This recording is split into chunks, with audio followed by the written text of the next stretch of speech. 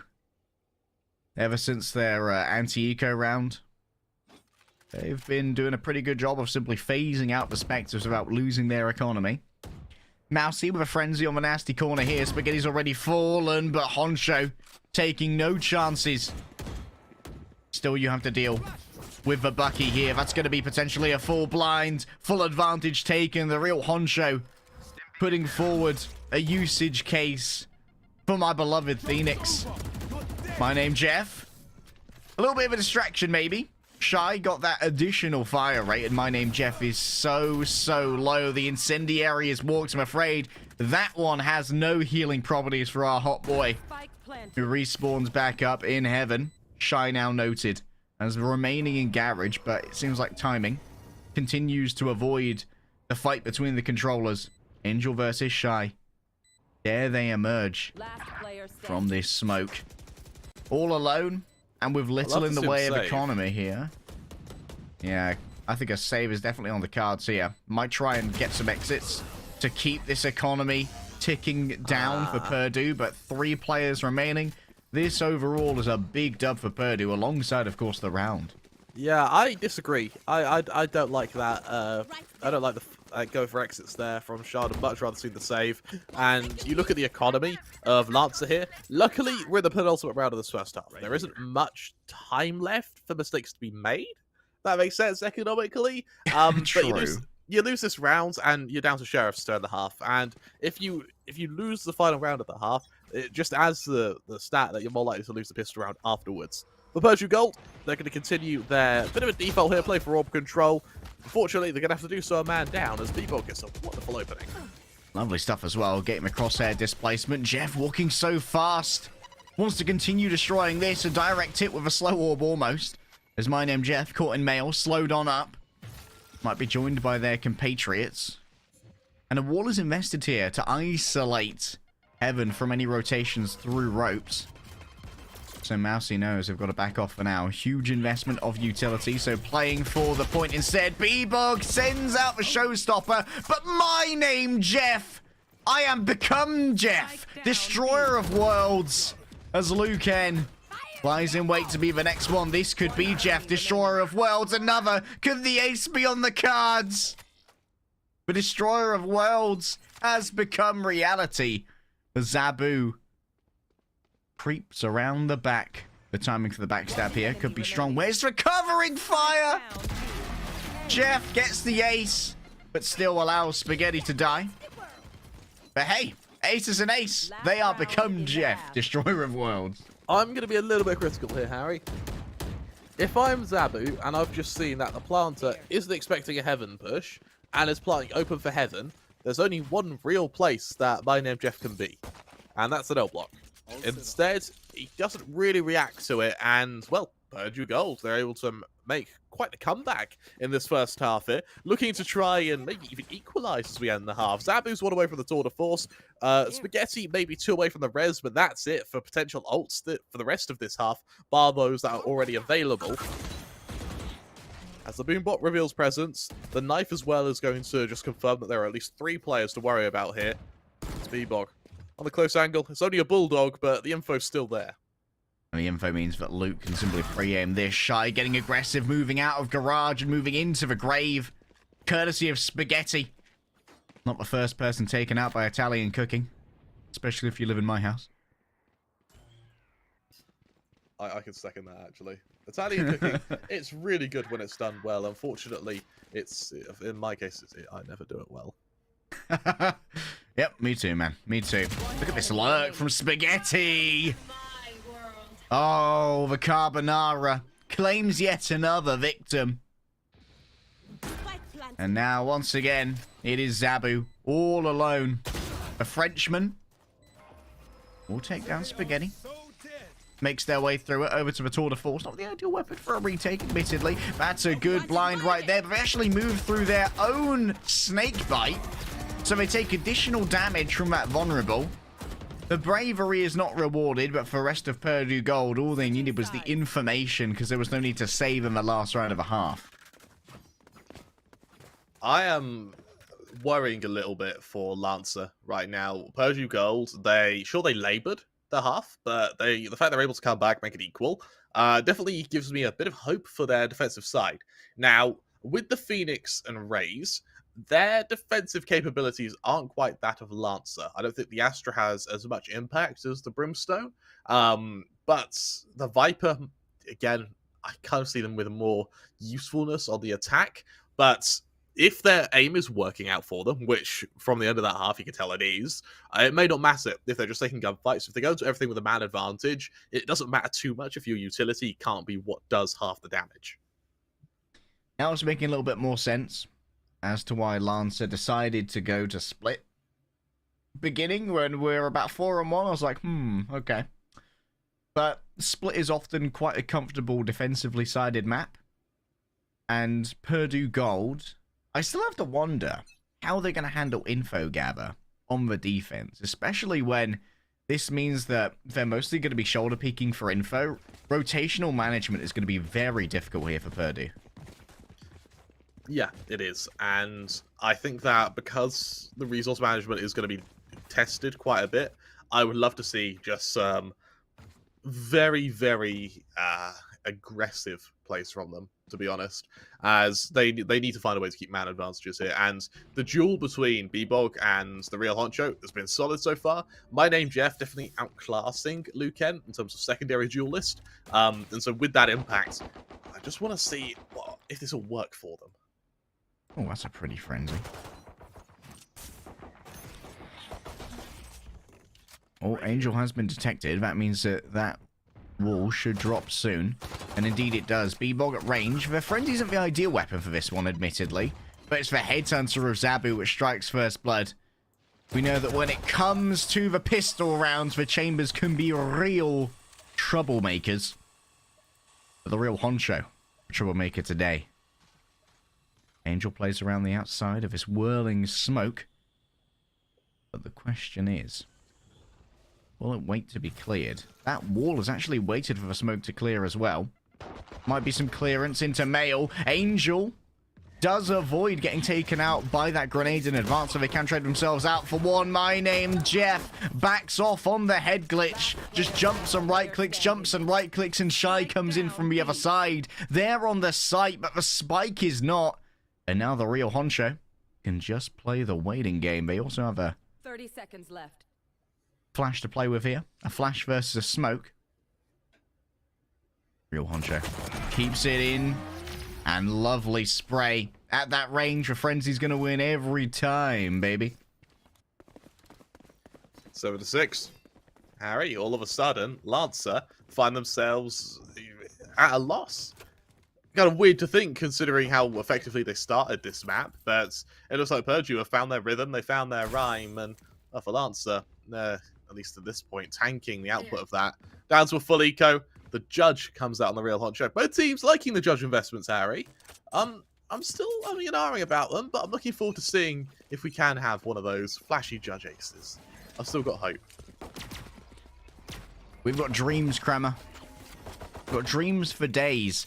2 Astral Stars already expended here for Purdue Gold. Interesting that might have been an interesting scouting maneuver there for Zabi to put their TP down outside of the smoke to see if someone would hit it. There's the first 2 of the Judge kills. The real honcho lies in wait, and on the other side, Shy simply hoping that everyone would run into their waiting arms. Elsewhere, B-Bog went rogue with the spike. They've planted it on B. It was all about trying to play for the economy, it would seem. And economy certainly has been buffed up here via that spike plant. But Spaghetti, they're going to be rewarded with additional pair of ult points, 1 for the kill and 1 for the defuse. I very much like the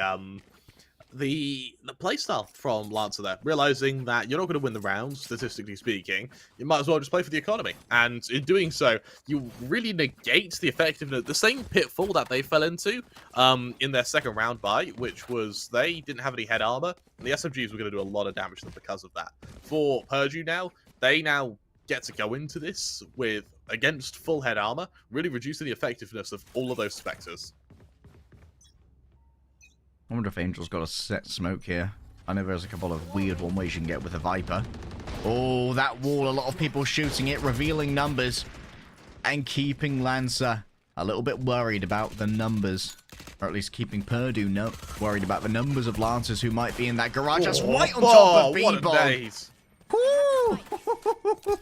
Even that after the heal, expense for heal. 60 HP. Slowed members. They're going to have trouble dealing with real honcho here. And remember that when it comes to these engagements, you really are relying on the flashes of Liu Kang. Both of the clearing utilities have already been invested here, with both a fragment and the paint shell being expended. Shy's got quite a nice cross there. It's quite a pretty cross there, actually. I quite like that one. I'll have a look at it soon. I'm used to seeing these sort of green static, well, like Zabu's, but no, that's quite a nice cross there. The Judge returns, oh! and the Judge will slay at range. A sniping shotgun, Kremer. Might as well be a swag 7. Spaghetti taking so much damage, dancing for their life. But I'm afraid that there are no tips here. This is Britain, not America. Actually, it is America, for those of you who are watching NECC. A lovely shot from my name, Jeff. Maybe a direct hit. Soften him up with the blast pack and then blast him away with the Morse shield. Shy can get the spike into hand. Needs to plant here in an emergency. In comes the real honcho with the Judge themselves. Closes the distance and closes the book on the buy round of Lancer. And they were desperately hoping to keep this one because now they have to deal with a very much shattered economy. And they do so against a team of Purdue who only have had to commit 1 ult so far to the half. So they are looking to bring up that showstopper, that res on both My Name Jeff and Spaghetti. Angel and Lion and Leo even a little bit further away from both the Viper Spear and the Cosmic Divide, but those ults aren't really used too much defensively. The biggest highlight for me is that Viper Spear. I want to see it come online as soon as possible. I would love to see Angel start getting fed these ult orbs just so you're able to get it up on time. For Lancer, they do have Orbital Strike to wield here, but as we saw on the defense, Lancer were really holding on to that Orbital Strike until they could zone players out of the Viper Spears. 6-9 at the moment, but I'm not sure if Lancer feel that it's a nice game. The real honcho being able to farm up that ult orb under the covering fire of Leo does mean that they're getting closer and closer. Mousy might be forced out of their point here. Could be vulnerable. It might well have actually gone wide because Mousy seems to just be holding it. But no, they simply were a little bit too nervous to move, hoping that Angel would look away towards the end of their life. But no, Angel held the crosshair, held the cross itself, and punished the Sage for their hidey hole. 2-man advantage now. Lancer. Now they are on sheriffs. So it's entirely likely that they do spend this round a little bit more defensively. However, I want to see if we get at least one kill, just to garner a bit of control, a bit of ego, maybe. Well, there's that one kill. Bucky strikes true. Oh, the Bucky hits different, and the Bucky dies different too. You want that rifle, don't you? You're not gonna have it. That's what the real honcho says. An exchange of fire with the sheriff through this wall would be dangerous, to say the least, because they don't have full HP, which means that even with damage drop-off, they might get one shot. Zabu wraps around the smoke here. That's the first. Heading over to the shorty. Ambitious, considering that I'm pretty sure you still had something in the magazine of the Phantom. The real honcho maybe getting a little bit arrogant, but that's okay, because Mamma Mia, Papa Spaghetti is here. I will admit, that's a bit of an overcommitment from the members of Purge there, just to get the player out the rounds. Bear in mind, there was only about 10 seconds left, so there had to be a push anyway.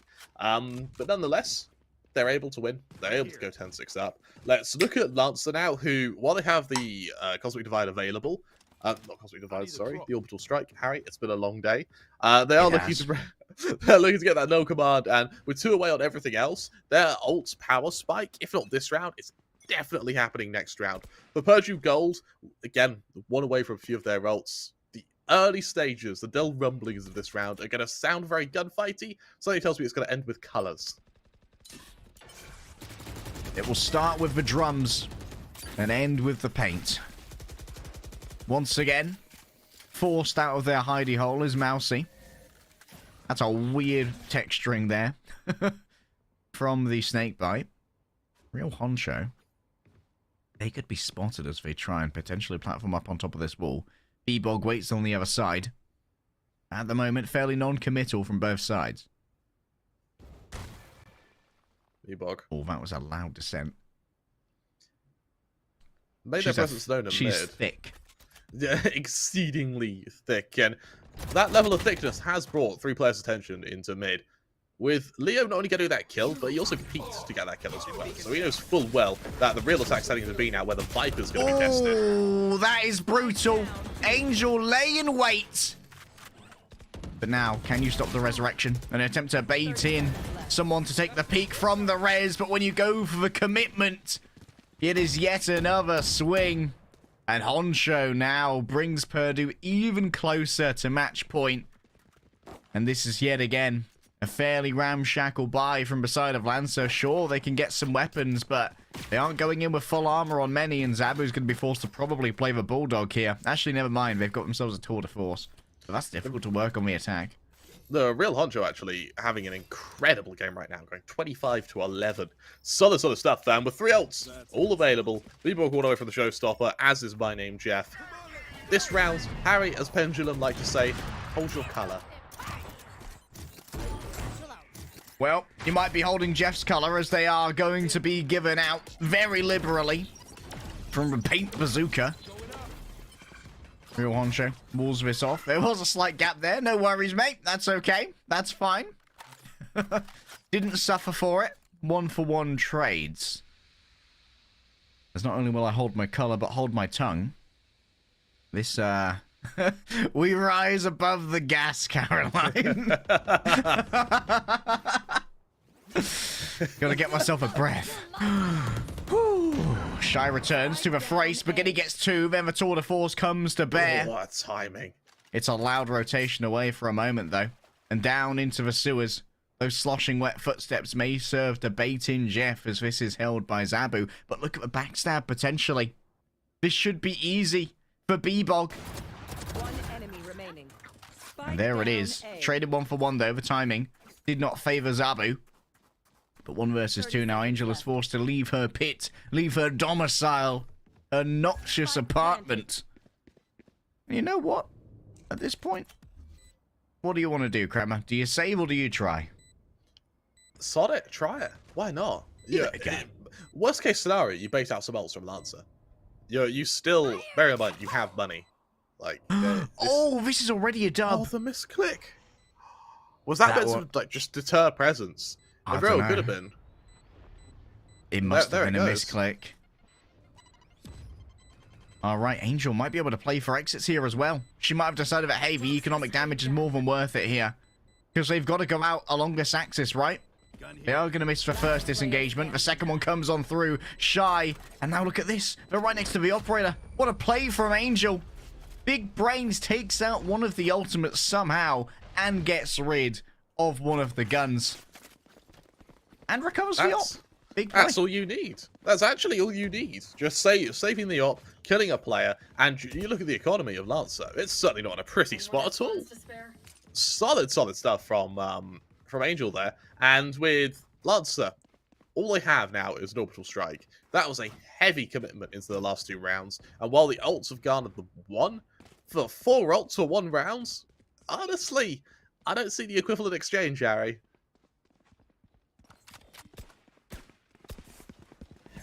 It's going to be difficult. Purdue. Eventually, they are going to have this lack of information catch up with them. Surely, surely. It's interesting that Zabu continues to use some of these teleporter blocks just as info gather tools to see if anyone shoots them. I mean, I guess it's fairly similar to how Timmy Turret can be used as an offensive killjoy, right? I guess so. Luke, able to get Angel. There's the opening, and now Purdue. They know this is an assault to B. The question is, just how many players can they take with them? Oh, spaghetti! Mamma mia! Luke overwhelms them. And B site should be fairly easy, the operator. Not the ideal weapon for this. Jeff. What? The classic to take out Luke! That is a little bit spicy, mate. A touch frankly, of spice. The je ne sais quoi. Inappropriate, Harry, is what it is.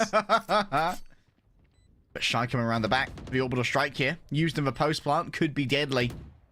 But Shy looks to try and commit to this bodily, and we'll be able to wrap around onto Honsho. Easy stuff. Allows for Mousy to give the old wraparound here to King Lion.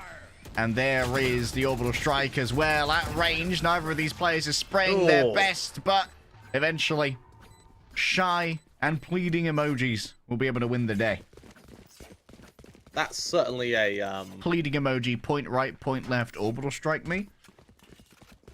I mean, so I'd rather be orbital strike than have to be on the receiving and giving end of that spray control. Lots to find themselves without ults.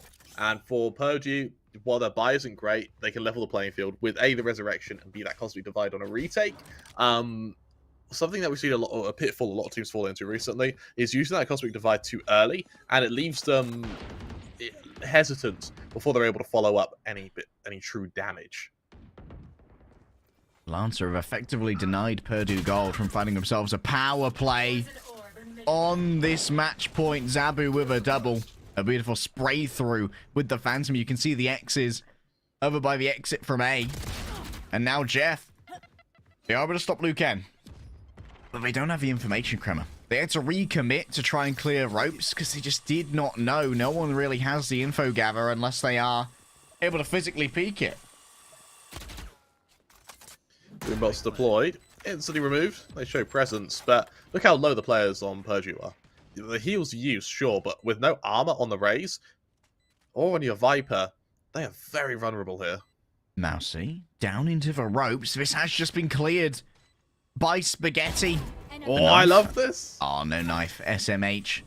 Quiet as a mouse. They will move up the ropes. Jeff has been identified. Zabu doesn't really have a health to try and take a duel here, but might be able to find the timing. Nope, never mind. Look at all those assists right there. The blast pack is a little bit anemic. It's just a hop, a skip, and a jump to the grave. And Shire's like, nah. There will be no entries here, mate. 9 to 11. Oh, no. This is getting a little close, Harry. Shy and Zabu particularly have stepped up these last few rounds, and Purdue have kind of struggled to match them. We highlighted how well the real Honcho was doing at half-time with 25 kills. Harry, he's got 1 kill since then. Really slowing down, and, well, while my name Jeff is still getting kills, it doesn't make up for the fact that one of his teammates are essentially not fragging at the moment. They have an ult advantage on Purdue Gold. If they can't convert this round, I don't know what will. And at the moment, it's paycheck to paycheck for Purdue, right? They have managed to cobble together a buy, but won't be able to get too many more than this. For real Honcho takes a tap of damage to the bottom. Tries to get the peek again. He's gathering as much info as possible. Zabu pre-aims it, hoping that maybe it will be tried again. And Honsho decides not to test it once more. B-Bog has to be careful here. As utilities thrown.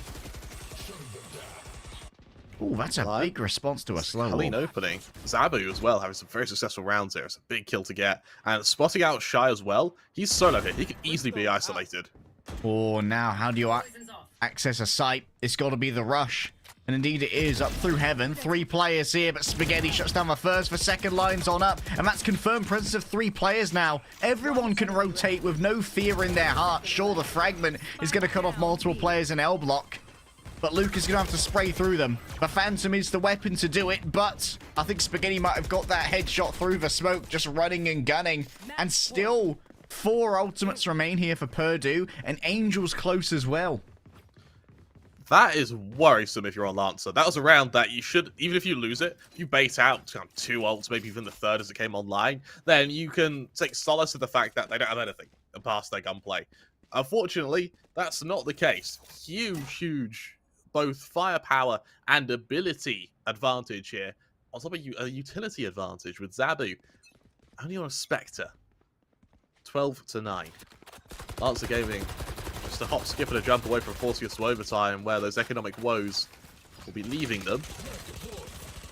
Fortunately, Harry, that hop, skip, and a jump seems away, or quite a distance away, actually. I'm surprised that Angel only got to get the Bucky here. There was definitely money for someone else to buy a rifle for her. There was.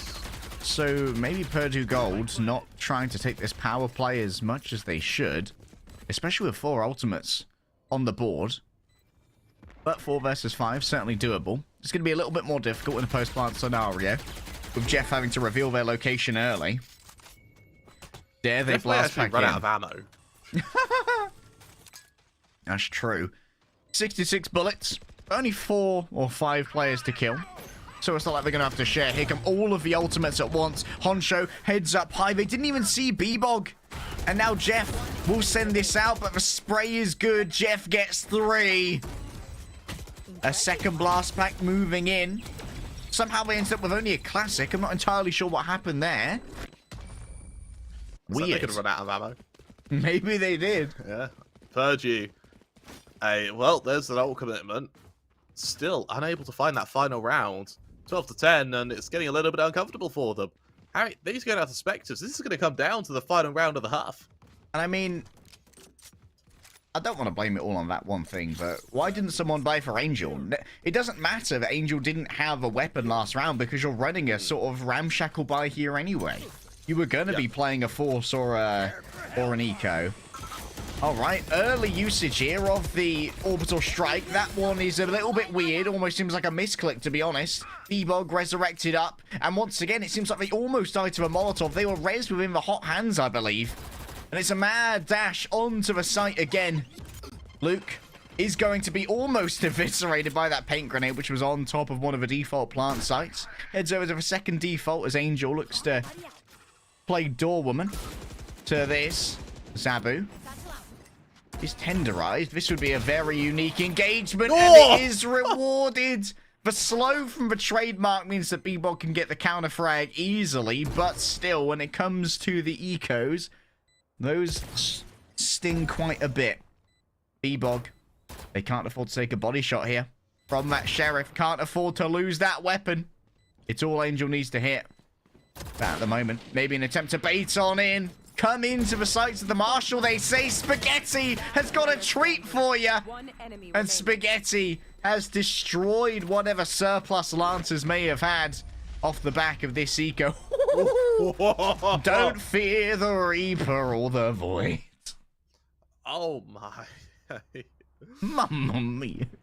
Maybe the 40,000 men and women every day, the lyric in that song was actually referring to the millimeters that he was away from death. That's a great song, by the way. That's a cool album cover as well. Who is it? Blue Oyster Cult?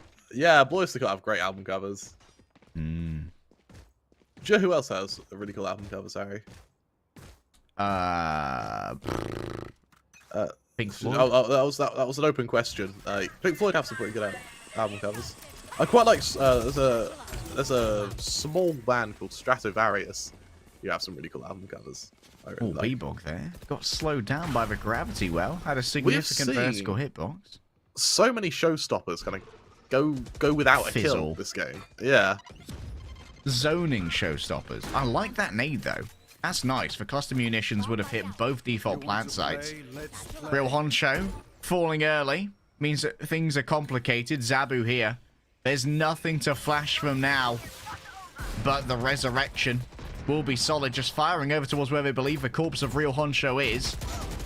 But now moving on in, King Lion grabs the first frag. The knife won't suppress anybody, but it's Shy on the cross. 1, 2. Is it going to be a third? No. Angel and Spaghetti.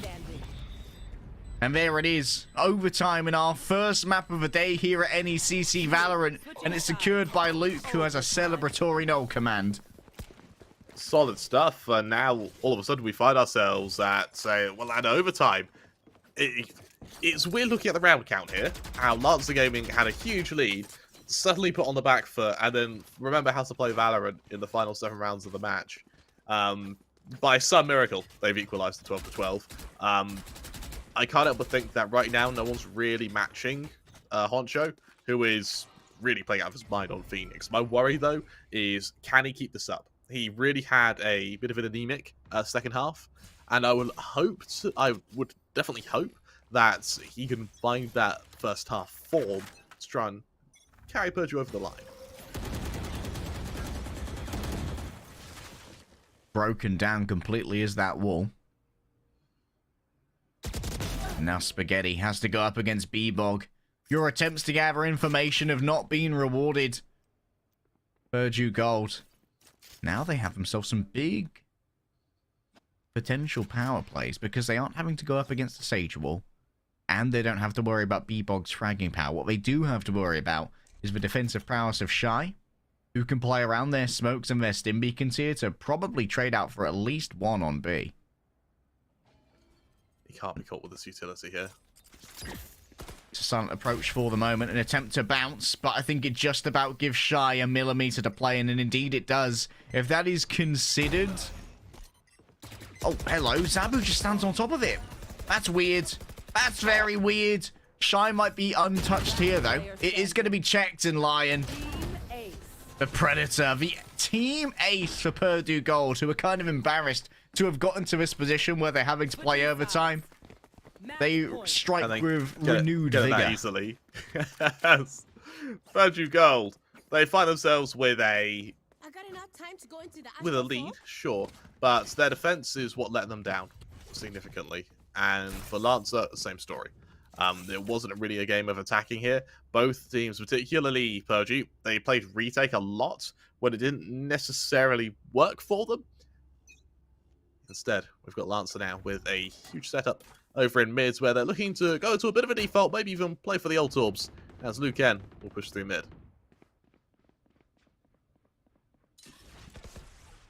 Lots of footsteps made. There's the one way that Angel's been looking for before.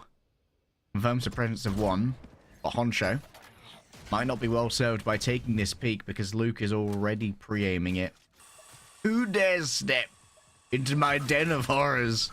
The Shorty stands prepared. But Honcho here can actually take a swing around the back. You can see that Shy's already pre-aiming it here with the Odin. And Honcho can tell from this passage of bullets that their presence is definitely suspected. But hey, you don't need to take those peeks until Luke is taken down. And that means a lot less information now for the side of Lancer. And a lot less time. They messed around in mid for a while. And they found out things. Zabu has actually been able to infiltrate enemy lines right now. I don't think the Astra has any suspicion as to a player being in heaven. For Zabu, timing is everything. He's going to get deep into CT here. 30 seconds left. Surely Purdue these rotations are going to get completely cut off. Surely Zabu, there will be a realization that there wasn't a huge amount of information over towards heaven. They're going up against 2 here. If they could take them both out, it would be disastrous. Zabu just holds the spray, having her 2 approach. Angel, though, wins on her swing. And now it's 2 versus 3. Mousie's going to have that heal in just a second to bring Shy back up towards... Oh, Shy actually sends out the incendiary. One. Oh, they lined up. There was a world where that went very differently, Kremer. But here we are, double overtime. Overtime. Oh, Harry. It's a good thing we didn't have a long day leading up this one, right? Oh, we love through the pain. Lancer, they move into a fairly solid investment here. A couple of rifles to work with. Ulster just a way away. And while no one's matching Honcho's kill count, they're a little bit closer right now with kind of Luca and Zabu Bebo. The impact of their kills have been a little bit more. And you look at the assists as well. There have been like 16 assists over on Zabu. Look at this double vertical peak from Zabu and Luke. This is dirty. The spray transfer here would be difficult. And while one is easy to get, the second is an easy refrag. 4 versus 4. You take these as the attackers, though, sometimes. However, losing out on real Honcho, that really limits your options when it comes to engagements without those flashes. Tough position now. Mousy. Are they suspected by Angel? Well, you don't usually play this position in, like, an overtime round. Oh, no, that's a sleeve scene, but the sleeve doesn't matter, baby! I'm going to have to ask you to sleeve, stir. Harry, Angel. This is why you slick your hair back, you cut it short, and you wear tight-fitting clothing. that right there. Oh. Aye, no wizard sleeves allowed. Noise made. Stim beacon deployed. Extra speed, extra fire rate. B-Bog here can move straight in if they so desire. There's no need for the extra speed. I'll take 2 steps and take you down. My name, Jeff, now. In a 1 versus 3 with no spike plant to support them. And slowly the noose will begin to close. B-Bog takes the first point of contact. Beats out their compatriot here. And despite Purdue Gold's big performance on their first round, Lancer have been able to bring this back now. And they sit on match point. I won't lie, Harry. I really didn't like how both these teams have played their defensive side. Both of them have really been playing retake, and it's come back to bite them time and time again because retakes just haven't worked. When you have a Viper, when you have a Chamber, but over on the other side, when you have that Astra, retakes aren't an option. There's so much defensive util that you can't just plow through. I mean, even the Phoenix adds to that. For Lancer, though, they get to take solace in the fact that they were the first now, in overtime at least, to win their defensive half. Your point about retake here, Kremer, is reinforced by the fact that Angel has not used her... Oh no, she has used her Viper as well, but it's over on A. I wasn't quite expecting that. Does mean that there's a good spread of utility here. Can't obfuscate this approach through Garage, of course. And they just rely on whoever's playing up in heaven to cover their back. But it also means that they can influence the duelists over on A. Looks like it's going to be a push up through mid here. Options still open for the side of Lancer. They could go through ropes. They can go to heaven. But with that smoke there, what lies on the other side remains a little bit mysterious. Someone just take damage from that boombot? No, they managed to avoid it. That was weirdly poorly reacted to. I think maybe they didn't shoot it to try and not betray their presence. A round up. Lancer are now being fairly methodical, actually. 30 seconds left, and now they commit to the attack. It's a great paint shell, and now man advantage to boast. Oh, that speed boost. Angel had no idea what was hitting her. Sprinters show themselves as Lancer here. On their opponent's map pick, are looking indomitable. B-Bog on the off angle, knows exactly where Honcho is going to be coming from, but Zabu's already been there. The last player has been identified. It's Leo versus the world for the map itself. And in overtime, Split will go the way of the Lancers. That was Purdue's map pick as well, Harry. You need to remember that. They're the guys who wanted to be there, and that is really going to be worrisome for them. As we move over to our next up, I believe, of Haven, I'm really looking forward to seeing if Purdue are able to recover, or if Lancer are going to use this as an opportunity to just keep up the pressure and try and plow through their opponents. It's going to be a real interesting one, Kremer. Of course, we are likely going to be seeing a little bit more in the way of info gather. Sovas and Skies both fairly common over on those maps. But also, there's going to be another place for Zabu to potentially flex on the chamber, where we often see the jet chamber combo to allow a double op to work out on both A and C long and really limit the options of a attacking team. But it's all up in the air. It's a new patch, it's a new meta, it's a brand new world, and it'll be a new map after this break.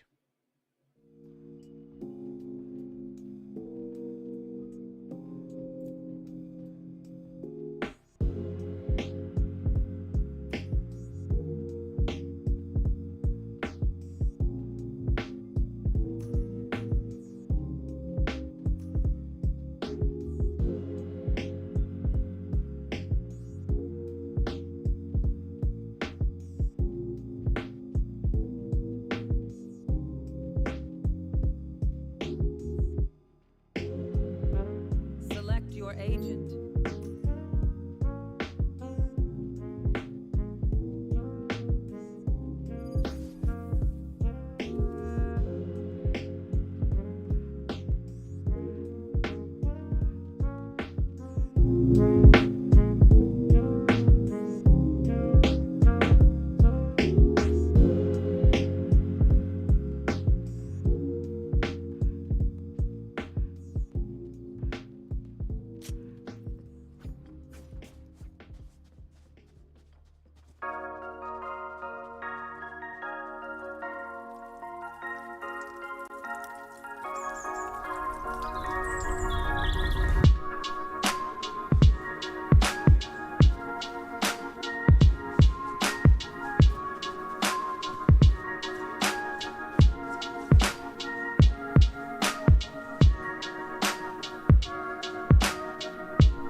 A quick look at what's happening over on the B stream right now, but welcome back over to Champions. Here we still have Purdue versus Lancer Gaming. Lancer sit on match point in our best of 3 after taking our first map of Split. Now we're heading over to Haven. And Luke, well, they are hovering the unconventional duelists. And they go for the sky instead. They're the unconventional, for at least for duelist standards. But I'm quite liking the I'm actually really liking the Purdue agent selection at the moment. Sky and the Omen means you get the double flash, which I really like. I consider the Paranoia a flash at this point. And Omen, I think, is kind of underrated, Harry. I really like Omen. And well, Omen is going to be starting to eat into the Astra pick rate, rather, because Astra got those significant nerfs. In fact, she was pretty much sledgehammered by old Daddy Rito. So, at the moment, she might not be the most appealing pick with only 4 stars to her name. And that means that Omen probably gets the most smokes over the course of a round if they're throwing them out quite often, because they get the rechargeable dark covers. And Brimstone obviously gets released with only 3, but Astra could also be limited in that, hey, if you use 4 smokes, that means no other utility. Can I give a theory to you, Harry? Hit me. My working theory is that Rito are quite they're quite innocent. They made Omen to be the dark, scary character, and they got scared by Omen, so they nerfed him into the ground. Like, the idea being that he can't scare me. His teleport has like a 5 seconds cast time, or something along those lines, right?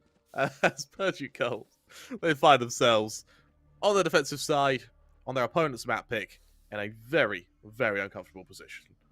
Interesting change to Omen recently as well is the offset of the area of effect for Paranoia as well, to stop yourself from blinding so many of your teammates when you're moving in together. That can make him a lot easier to play on the offense compared to before, where you were quite liable to be blinding your own duelists upon the entry. With you talk about how the Paranoia can kind of lead to team blinding. That's why I really like the Sky. Like Sky, for me, Sky and Omen are my 2 favorite agents to see. They're both on the side of Purdue, so dare I say it, we're gonna get some hires. There's the Paranoia. Multiple players will be near-sighted here, and so stopped in their tracks on the movement forward. Shy now. Well. That's a lovely clip, but of course, they're going to be overwhelmed here. Coming in from the back, the Headhunter from Zabu finds Angel. She won't be able to get any more in terms of information, but the Chamber Duel itself goes the way of Spaghetti. King Lion made to pay for their positioning. You try and plant on default.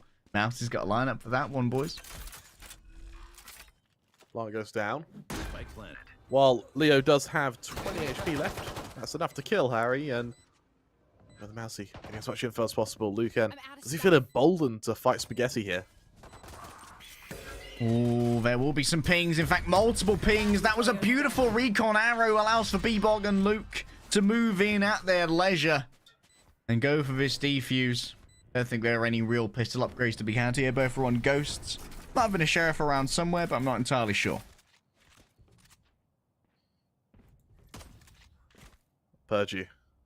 They go 1-0 up. Lancer. They find themselves now with a daring position, to say the least. I like how the Spectre's being brought out by Honcho. Bear in mind that Honcho and Jeff both had some incredible matches over on Split, and so why not go aggressive? And going for the hero Spectre, well, you don't have armor, you still have the Devour. So for Honcho, I would love to see him go into a kind of one and done angle, just take a close corner engagement, and then just try and snowball off the back of it. Exactly. When you're a Rainer, you don't have armor yet.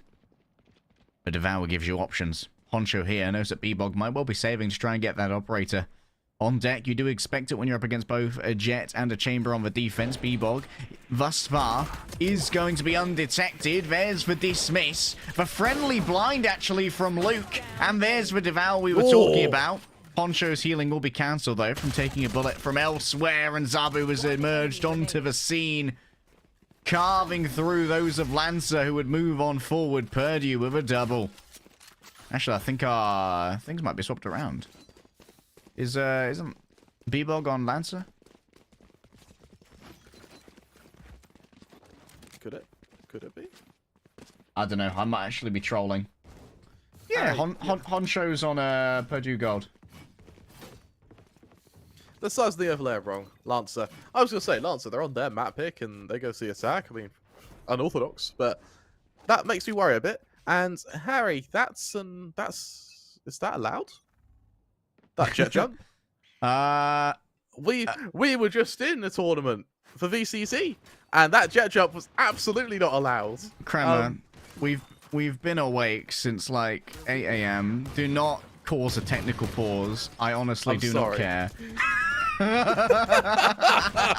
Fair enough. But you know I get pedantic, and yeah, when we get a little bit. I'm a suckler for the rules, Harry. I'm actually really curious if I have just triggered a technical pause. I'm so sorry if I have. Oh, I don't know if NECC like verbatim take the riot rulebook. In my opinion, if you can do it without some weird shenanigans, it's all kosher. I find it kind of weird that that one's considered exploity. But everyone knows it. If you can do it in gold in ranked, you patch it or it's fine, honestly, in my opinion. Like, if you're not going to patch it, you can't complain about it. That's been there for years. We've not had a technical timeout, so I think we're good. Our admin. Bless them, our admin just came on. I was fully expecting to be told off. And she just goes, okay, stop pointing things out like this, Kramer. Caroline's great. T-Bug. There's an opening Honcho Falls. Lancer got a man up once again, and well, for Lancer, this is starting to be a significant lead, but that was exactly what we saw on Split before it ended up ending the half at 6-6. Those owl drones, pesky to aim at. One way potentially put on down. That's a lot of damage onto Spaghetti. Cooked by the shock dart. Not a classic way to cook a spaghetti, but hey, I'm up for the artisanal stuff. That was a lovely hit there onto B-Bog. And now you reveal the Sage's location from being the epicenter of that regrowth. And it shows that you managed to at least clear that angle from before. These Sheriffs catch their guys. Lovely upgrades over to the Spectres now. Purdue thought that this might have been a wash of a round. Does Luke dare emerge from the smoke? The paranoia should be the cover that they need. This, in fact, might hit two people over behind the Radianite box. Is prepared. Reset smoke here. There's the paranoia. Now will it be the engagement from Luke? You bet that it will. Shy taken down. 3 kills in quick succession. Zabu gets the last. And it was a little bit sweaty there for the side of Lancers. But Purdue Gold are overwhelmed by sheer force of utility. I really like the Lancer retake. I was worried going into Haven. Bear in mind how messy the initial a couple of rounds were, and how messy Split was, because both sides played retake and both sides couldn't play retake. Luckily, we appear to have Lancer who absolutely have that retake util set up on Haven, and I mean it works beautifully. Lucan has the Seekers readily available. We're one away from the Blade Storm on both jets, and for Zabu, that tour de force could really be something to watch out for. Luckily, with no Viper to worry about, Leo has a bit more freedom with his orbital strike, which may be achieved with a mere ult orb this round. And we'll have to see where he places that orbital strike, because right now, Lancer, they don't really have any player who needs to be zoned particularly, because everyone's pulling their weight. Oh, Zabu wins out against the real Honcho. And while Purdue Gold have been able to buy here, and you can see that Lion is... They got a right shuffle on towards that A orb, but they don't really have a cover right now, as it's currently a 2-2 split. Half over in mid, half over towards A. Launching smoke.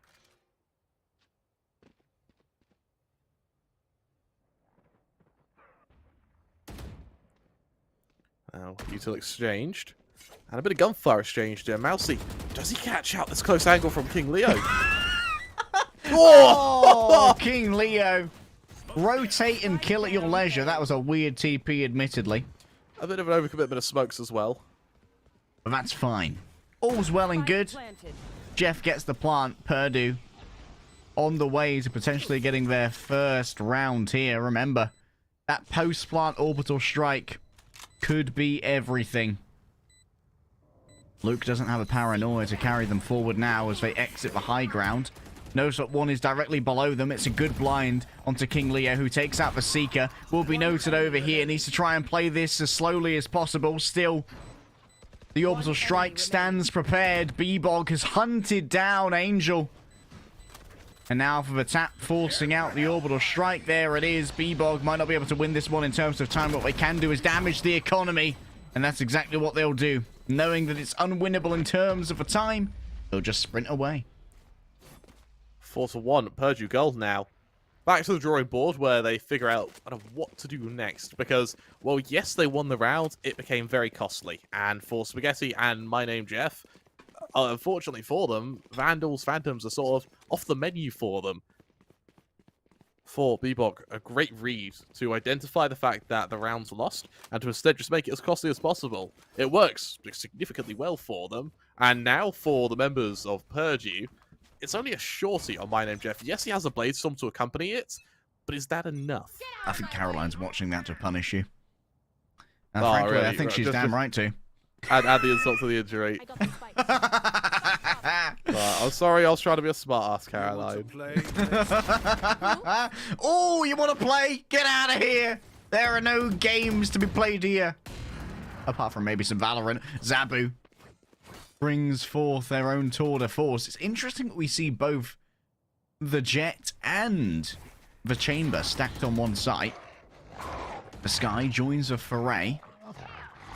But Jeff will escape for now. They keep pinging where they can hear the running from. Like, I'm chasing him, boys. The dog's gonna get him. Bruce will feast. Shy. Backs off. Sits behind sight. Caught out by Angel, and suddenly the ace site is due a retake. Housey can be very passive. Good shock dart. Does leave Angel very low. The second one, even more so. And now Angel is alone with no HP to play with. And no friends as well. Not gonna lie, Kremer, I want to see Shy take a much more reserved position here on this A site, because that paranoia is so good for the retakes. They can't afford to be losing these entry duels. Honestly, Harry, I'm really happy with those shock darts. Almost straight up kills the planter, and what it means is that those going for the retake are able to just dive into them. I believe, Harry, we do a technical pause in just a moment. Tech pause, go to casters. And you know what, Kremer? I can't help but feel that somehow you are responsible for this one. I mean, I don't think it's entirely by you. some extension, somehow it's my fault. Yeah. It's true. It's true. I'm sorry, guys. This game's delayed because I don't like you. This is Kremer's leave it at that. personal vendetta. I apologize for any grouchiness. It has been a long day for Kremer and I. It has been. Hopefully we'll be able to get back underway pretty quickly. I mean, have one of the these guys are out, getting so. the good version. We're the nice one for this Kremer. We're heading over to the B stream next, where we're going to be starting the cast at 1 AM. And it might go all the way to 4 AM. So those poor guys. British people are mean at the best of times, but You know what I made the mistake of doing, Harry? This is, if any of you are casters watching this, keep your Valorant and CS schedules on the same document, because luckily, Harry, I didn't sign you up to something starting at 10 AM tomorrow. Yeah, that's going to be fun for you. I'm not going to be a happy boy. Luckily, you don't have to deal with me. I believe E-Pulse have to, so they can they can suffer the consequences. But honestly, so far, I'm really liking how Lancer have been going into these retakes. They've been doing it with a man advantage, and they've been doing it. I've really liked the Sky and the Sova utility, which has really been just pummeling anyone who's been either going for the plant, sticking the plant, or anyone who's in a common retake position. I mean, the ones I highlight from the Sky was when the Seekers were accompanied by the Flash, the Jet just couldn't move. We're going to head to a quick intermission, though, because it may be an extended timeout. We'll be back shortly, though, with some more Valorant action.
All right, we're back, ladies and gents. Just had a quick DC. No dramas. We're back. We're recovered. We're ready to go, Harry. And with a ult advantage, now it's relatively level in terms of ults. Unfortunately, not in player count, with B-Bog getting a clean opening with the op. Up against, I believe, a pair of marshals here. Luke. Lovely stuff. Does B-Bog want to go high? Oh, it's a lovely shot dart. It's definitely been the highlight of the game so far, Kremer. These Sovas have got their utility down, pat. They do. I really like it when Sovas land their utility. It's Which just makes me satisfying. so sad we started on Split where you don't see Sova at all, because both Angel and the opposing Sova have been doing so well. Like, we saw B-Bog get hit in the corner cubby on A as well, which is a rarely populated spot, which is a really good read. Jeff gonna have to do their best to escape here, but Zabu simply sprays away with a Phantom. That's very aggressive from B-Bog. Through the door with the op. The right click doesn't connect. Angel simply built different with the classic. That was a little bit of a feed, mate. Not gonna lie to you, B-Bog, but hey, all's well that ends well, right? B-Bog just wanted his kills, Harry. You can't criticize a man for wanting some stats. Yeah. Look at the ult management now. There's the advantage for Purge Gold, however, with Mousy just one away from that Hunter's Fury. That is a scary ult to play against. But remember, even if you have, say, your kind of late game ults, like your Orbital Strike, you have to stand still to launch that. And that's something that can either rush you, or the Hunter's Fury is just going to kill you while you try and deploy it. However, the Hunter's Fury of their own, Purge Gold may use this to try and get an unwieldy advantage on A. Ooh, B-Bog. Fancy footwork to try and escape Shy here with a paranoia. Can't be caught with it in hand. That's a double blind. And then spraying in. Shy simply knows. They could smell the vampire blood. Why does it smell like Twilight Blu-rays in here? Ah, lurking rainers, of course. A man down. Let's see how long to go about this retake. A man down. So they haven't really... position they haven't been in before. Finally an advantage, and of course... the retakes here from Lancer have been pretty strong, but Mousy no longer has much in the way of shock darts to clear out these angles. Pings, though. Onto that chamber. None of those shots do connect. Lucky boy. Oh, it was a beautiful bait there. I love how aggressively My Name Jeff moved up to cover that angle when the Brimstone was getting pinged. Excellent peel. Solid stuff, and Purge Gold, they find their second. It comes off the back of a bit of a timeout as well. While it was a technical timeout, it does still break the momentum of Lancer. As we see Luke now, one away from the Seekers, which in kind may make retakes like that even harder. But Purge Gold, they're still not bringing an op out either. Instead, My Name Jeff, bear in mind, they didn't really favour them when they were on their attacking or defensive side of splits. It was mainly B-Bog who was bringing them out. Nice double ping there, or at least a double bounce. Mousy gets... they don't get pinged again, surely. It's an opener from Riop once more. Real Honcho now. Sends it through the box. The Lear is on the other side, and Shy peels to themselves now before falling to King Lion. Angel will grab the plant. And because Vasova was elsewhere, they were unable to slay the planter. Look how low Luke N is right now. Very much vulnerable to something like a shock dart or a Hunter's Fury. But Vasova's playing quite close at the moment. That could be an issue. B-Bog, do they want... Luke N almost tried to full damage there, but Jeff will save them. But it's stab around the back.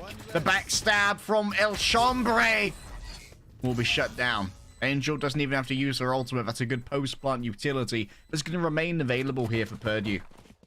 I won't lie, Harry, that feels like a bit of a miscom, actually, from Lancer Gaming. To go for that swing on Heaven when you have a player flanking My Name Jeff anyway, it feels a bit messy. Sure, that spike was about to go off, so you had to take a fight and soonish, but even just to have the player flanking to hurry up would have been enough for me.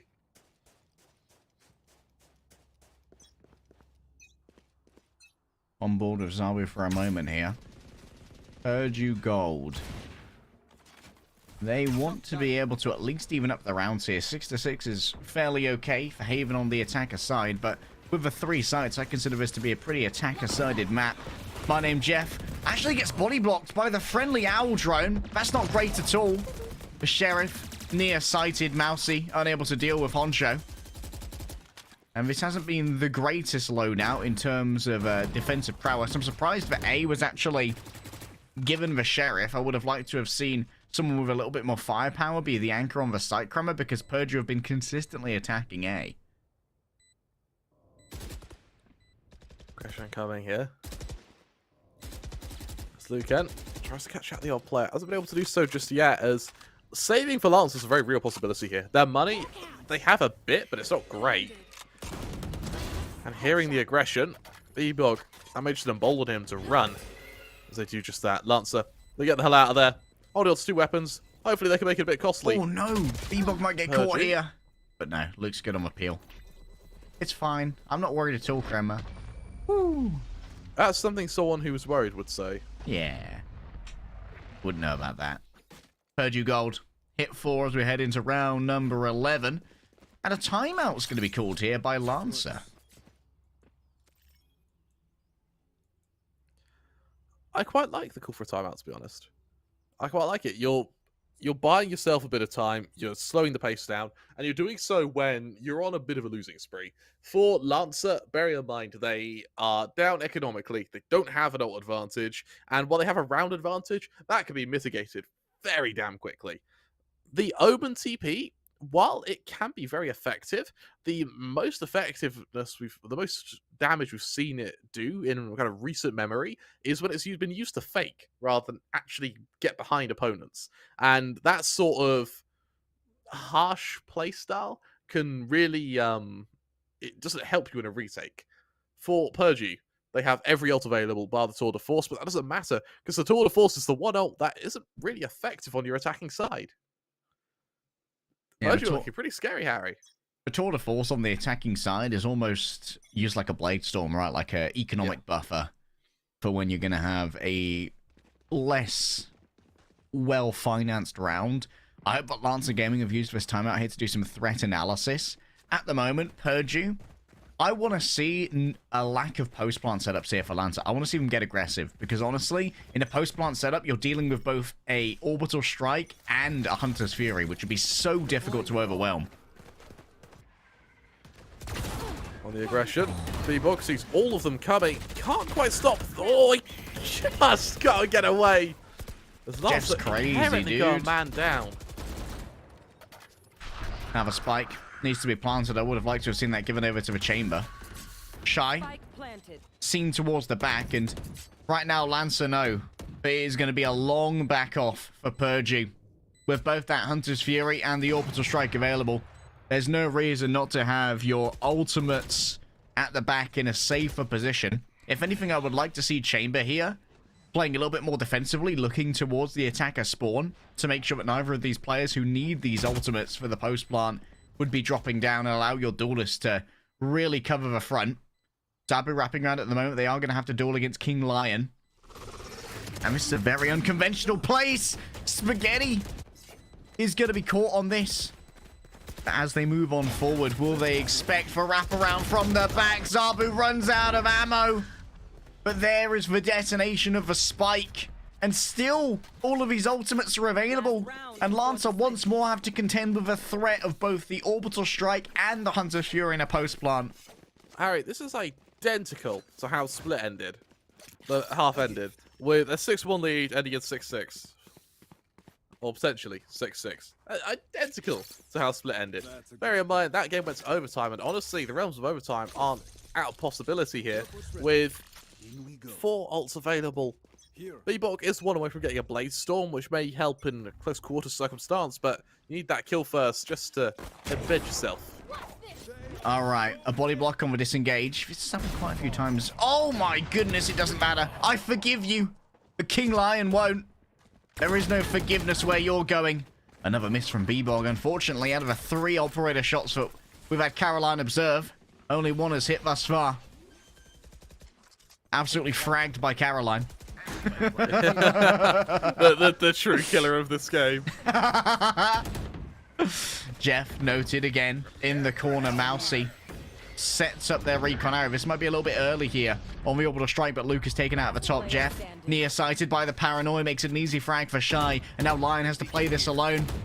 And unfortunately, a couple of ultimates here for Purdue Gold are just going to be left by the wayside. The Blade Storm, the Empress. I'm not sure why they saved the Empress on an entry on the last round, Kremer. Real weird decisions here from Honsho, but were they the first one to die? They might have been. No, the Chamber was the first one to die. Oh, yeah, that's true. Why are you saving that, huh? That's weird. Yeah, did we see an Empress that entire half? No idea. I don't think we did. Purdue being a little bit conservative with their old management. I'm sure your stereotypical English dad would be very happy with that. Exactly. Well saved, son. It's going to start accruing some interest in the bank. Ultimates in this economy. Yeah, you think I'm made of money? Lancer with a bit of a default for their pistol round, looking to potentially just get an man advantage and then work from there. As the rest of Purdue Gold going to be sat with some aggression tailored to mid here, with what could be King Leo going for a bit of a foray down mid. Spaghetti. Not as much of their former glory, but turns it around. That's their second frag of the whole game here, Kremer. In round 13. But what a good time to find it. As a chamber in the pistol round, this is where you really get your power spikes. Angel needs to be so careful here. Peeking against the Headhunter. Might be able to find a preferential swing as they come up close, but no, the headshot is solid. And now this can facilitate the plant. It's actually given over to the Jet, prioritizing the generation of the Blade Storm as an interesting tactic here for the side of Lancer. But now in a 4v4 post plant. I don't like how tight their positions are, to be honest. I would have liked to have seen someone a lot further away, especially with where this spike is currently planted. And Jeff, with a Sheriff in hand, does have the biggest weapon on the field, but hasn't hit a shot just yet. Once again, the Jets are fragged by Caroline.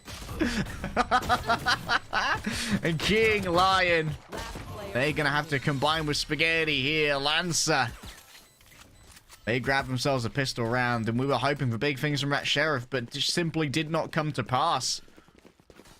Going 85 up now is where Purdue start to sweat a little bit. Once we saw the end of Split and the first half of Split, pistol rounds were exchanged and it looked even, But now Lancer have built and then held the lead for Purdue, who now go into this round without armor against full Spectres. This is comfortable, doesn't really spring to mind when I think of this. As Purdue looks to get very aggressive through A, unfortunately, that's the wrong site. Psych, that's the wrong site. Angel avoids. Oh, they avoid the paranoia as well, but they do not avoid the dog. The concussion is solid. I think a headshot may have been sent over towards Bebop there. Spaghetti gets themselves an upgrade. I wouldn't mind seeing them hand this off to King Leo, considering they still have the Headhunter in hand. But then again, the Sheriff should be good in this scenario as well. The real Honsho, looking for one and dones. They do, of course, have the ability to dismiss out or maybe give themselves a little bit more battle. What was that with a classic?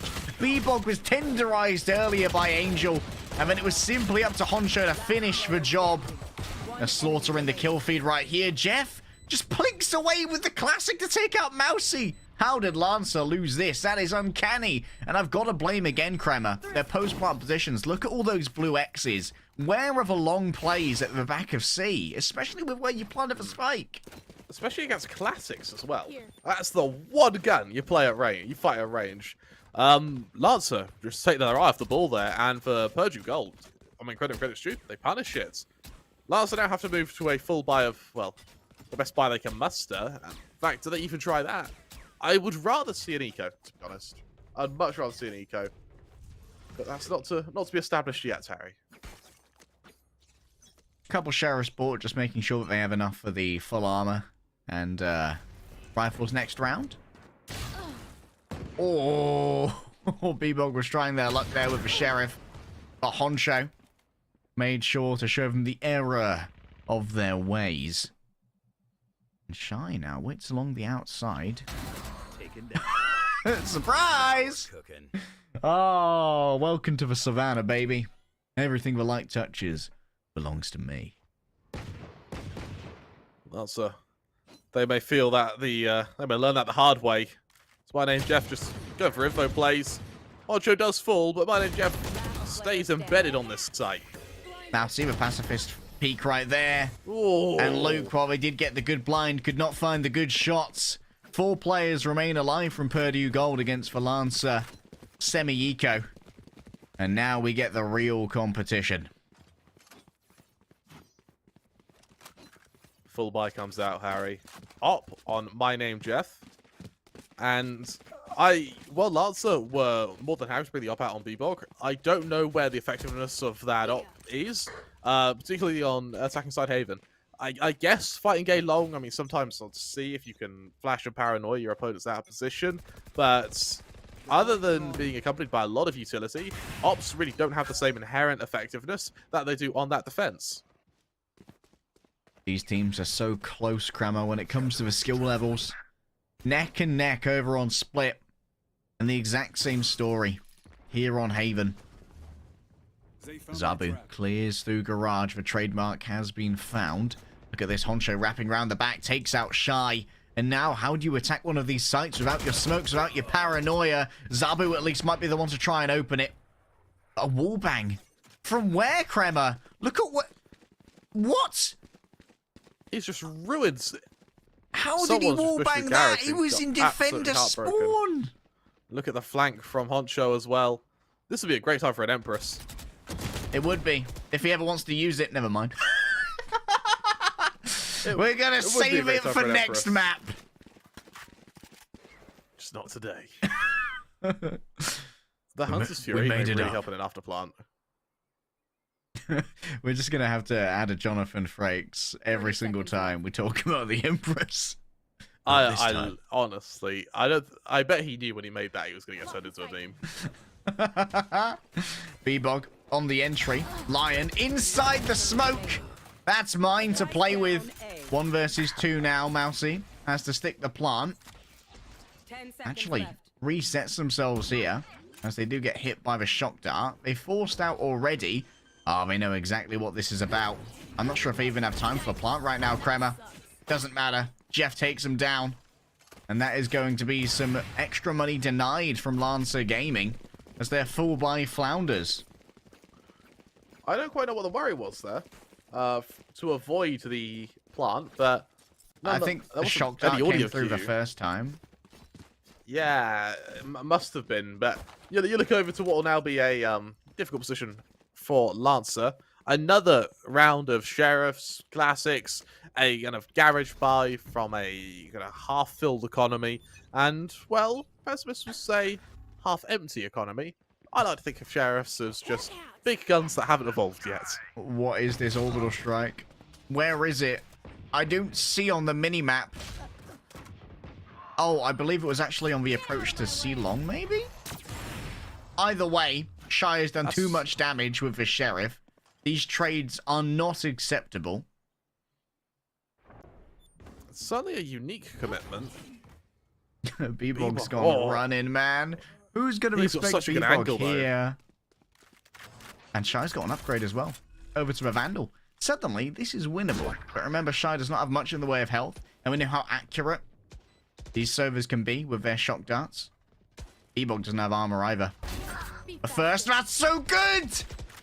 Beautiful stuff from B-Bog. Shy.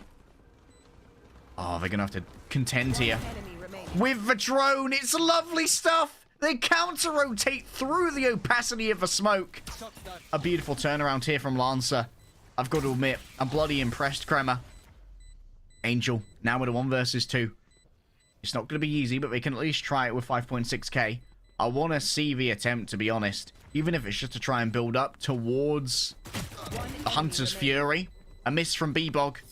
But in the end, Lancer, they're happy to just walk away with their eco. Shy's not going to be overly happy to have died to that spike, as they did have a looted Vandal. But all's well that ends well. The op has been recovered. I'd have much rather see the attempt at retake there. But nonetheless, bloody impressive from B-Bog and Shy. Nice bit of team coordination. Both the blade storm accuracy from B-Bog to get that opening, then Shy to dance around his own smoke, times it with the Aldro so he can push through, kill the Brimstone, and for King Lion, you need to remember, King Lion is the top fragger of the server. He is the guy to kill. Being able to do it off the back of exploiting a Aldrone as well, just takes that bit sweeter. Heavy ult advantage for Lancer here, but for Purdu, that sort of force is already in play. Sophie's choice. 2 of 3 angles are now covered by long-range one-shotters. The only one that is not currently seen is on C. Spaghetti will be noted. And you know what that means. Boys will go anywhere but A. Don't want to deal with that tour de force. Thank you very much. It looks like C has been decided for here. The Seekers will begin to roll on out. Angel has to take down the Seeker, and indeed they will reveal their presence, but doesn't get near-sighted. They can even pop out of this area. That's a lovely shot from Jeff. Zabu caught sprinting and caught lacking as well. Now it's 3 versus 4. Purdu Gold set up for a retake. Will we see the Empress though, Kremer? Not this time. There's a chance that we see the Hunter's Fury. Oh, that's a big paranoia. Lancer aren't leaving the site. Now they are, but my god, it takes a lot for them to leave. Leave, Mousy, please. Don't take this at range. Oh, Mousy actually takes that door. Oh. I can't believe it. TPing into the smoke. That's smart from Shy. Big brain individual. And now time is not on the side of Jeff. Down go the smokes in an attempt to maybe try and stick this here. And Jeff is going to stick it. They move off. Shy now looking to take the duel. Finds Jeff and will not die to the spike again. Mousy, the good news is at least that they maintain access to that ultimate. But come on, boys. Lancer Gaming, surely, as their map pick, they've got to be used to playing this at long range, right? Especially if they've been playing a server for this long. Like, who hasn't played the server post-plant on Haven? Even I have, and I'm Silver. Are you Silver? I'm Silver 2. Oh, all 10 of my ranked games. Right here. Oh, Harry. Heard you. They fight themselves. Oh, that's Silver. I've done that one before. That's Lancer. They prepare their assaults away. Close angles being forced by Purdu here, and Honcho showing exactly why with that opening. Lions spotted the incendiaries, try and cover their escape. Okay, not sure where that incendiary went, actually. Bit of a weird one. Mousy with the double. The good news is at least they're not any closer to their ultimate, because they still have it. Poncho grabs the Vandal, rescues it. Angel here. A nice double. Shy actually had the spike in hand. That's not the bounce they wanted, but that is the shot they did. An upgrade as well. Angel's been an absolute menace here. She has commandeered this spike somehow. And now it's 2 versus 3. Purdu are running away with this one. But they had no real right to. B-Bog attempting a flank here, but the Reyna already has a pretty good idea of what's coming. Zabu, clean shot. Low HP on both jets here. 30 seconds But left. no spam through garage means my name Jeff is going to survive that bit longer. And still with custody of the spike. Jeff moves on forward. Angel with a third. She has stolen this round wholeheartedly. I don't need 100 thieves. I just need one, and she's called Angel. I won't lie, Lancer, at rounds they had no business losing. Like, that is a big fumble. And, well, credit due to Angel. They categorically punish it. But I can't help but think that's Lancer's loss rather than Purdu's win. As they move into this with rifles around the board, armor to accompany it, the ults on both Angel and on Honcho, but let's be honest, Honcho ain't going to be using it. As Lancer move into another attempt here at an eco. For Shorty over towards the smoke. However, Brimstone will be waiting inside. King Lion once again gets the better of the controller duel, but admittedly, it wasn't overly fair.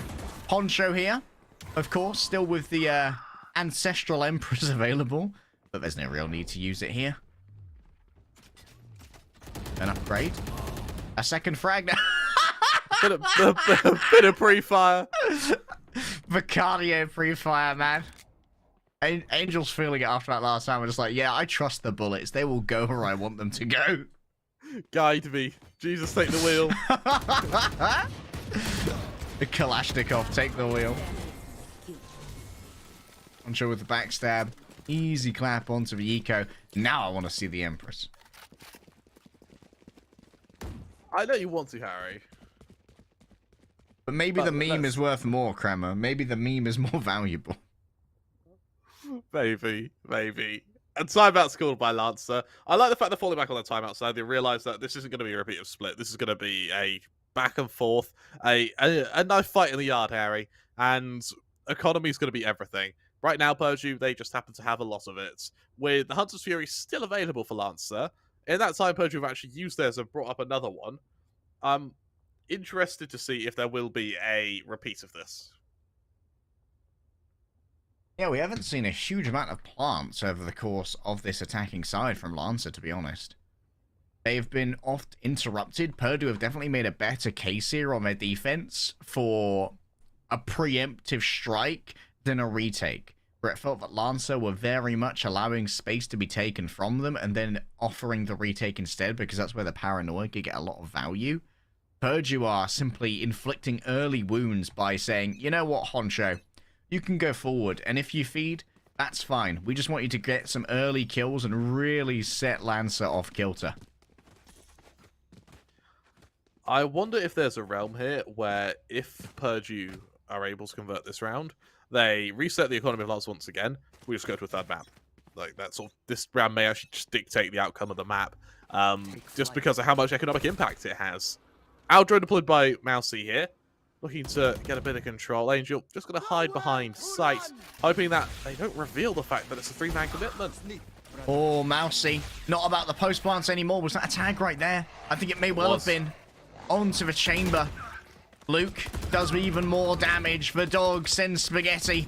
Oh, no, it's Valadium the Tramp all over again. That's not how you eat spaghetti. Spike planted. The orbital strike, ready to go. Will we see the varied positions from Lancer Gaming? Indeed, now they have themselves someone playing it long. Admittedly, this time without the ultimate to back them up, but that's fine. Just another angle that needs to be dealt with. Luke doesn't reveal their positions.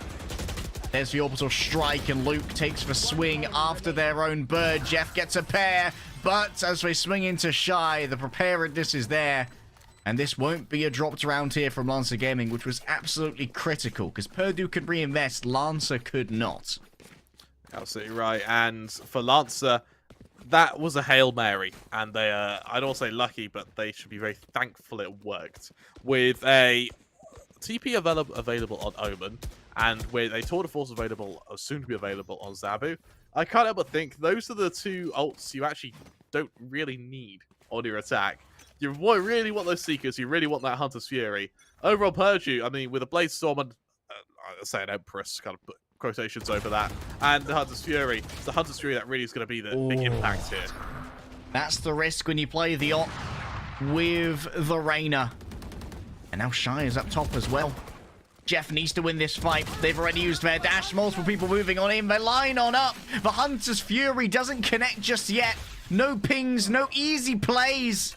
The Zabu is sealed on up. The spike will be planted. This might well be match point here for the side of Lancer. And this could prove very troublesome for Purdu Gold, who don't have a big amount of resources to work with. The paranoia sends Angel off the angle, and now she's left in a 1 versus 4. Might actually have to save here, to be honest, but B-Bog's already seen them. They could be taken out at range by something like... Never mind. Luke taken down. Angel believes they're built different, and 2 kills certainly is, but Lancer survived with 2 alive, and now Purdu Gold might be staring down a 4 spy as Lancer hit match point. Oh. On the absolute precipice of failure, Harry.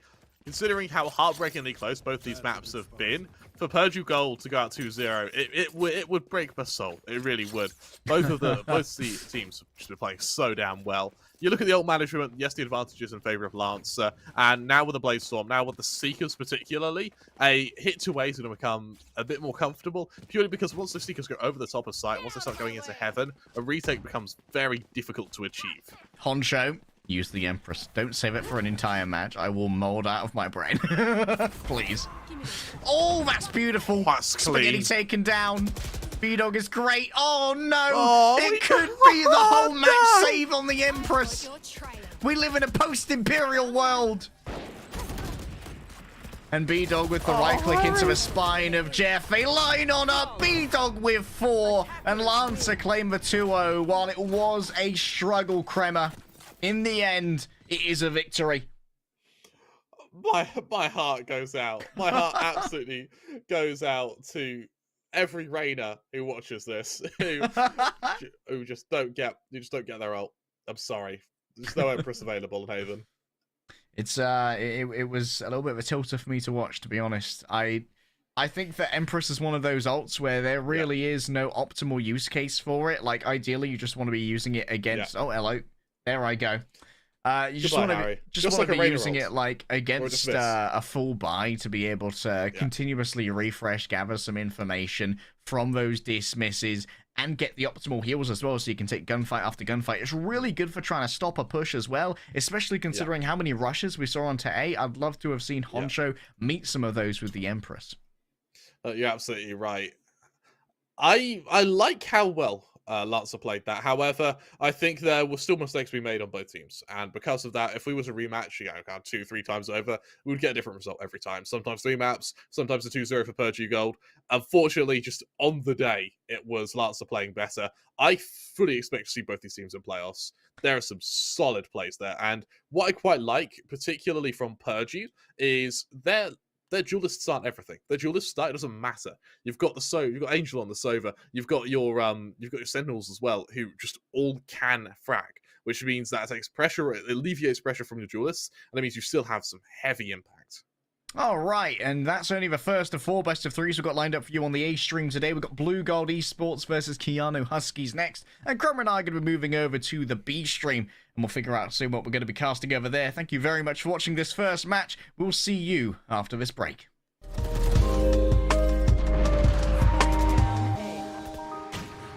30 seconds left. Spike's here. You want to play? Let's play. Last player standing. Last player standing.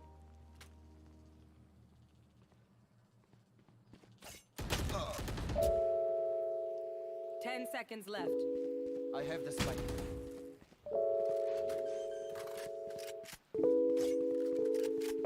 Spike planted.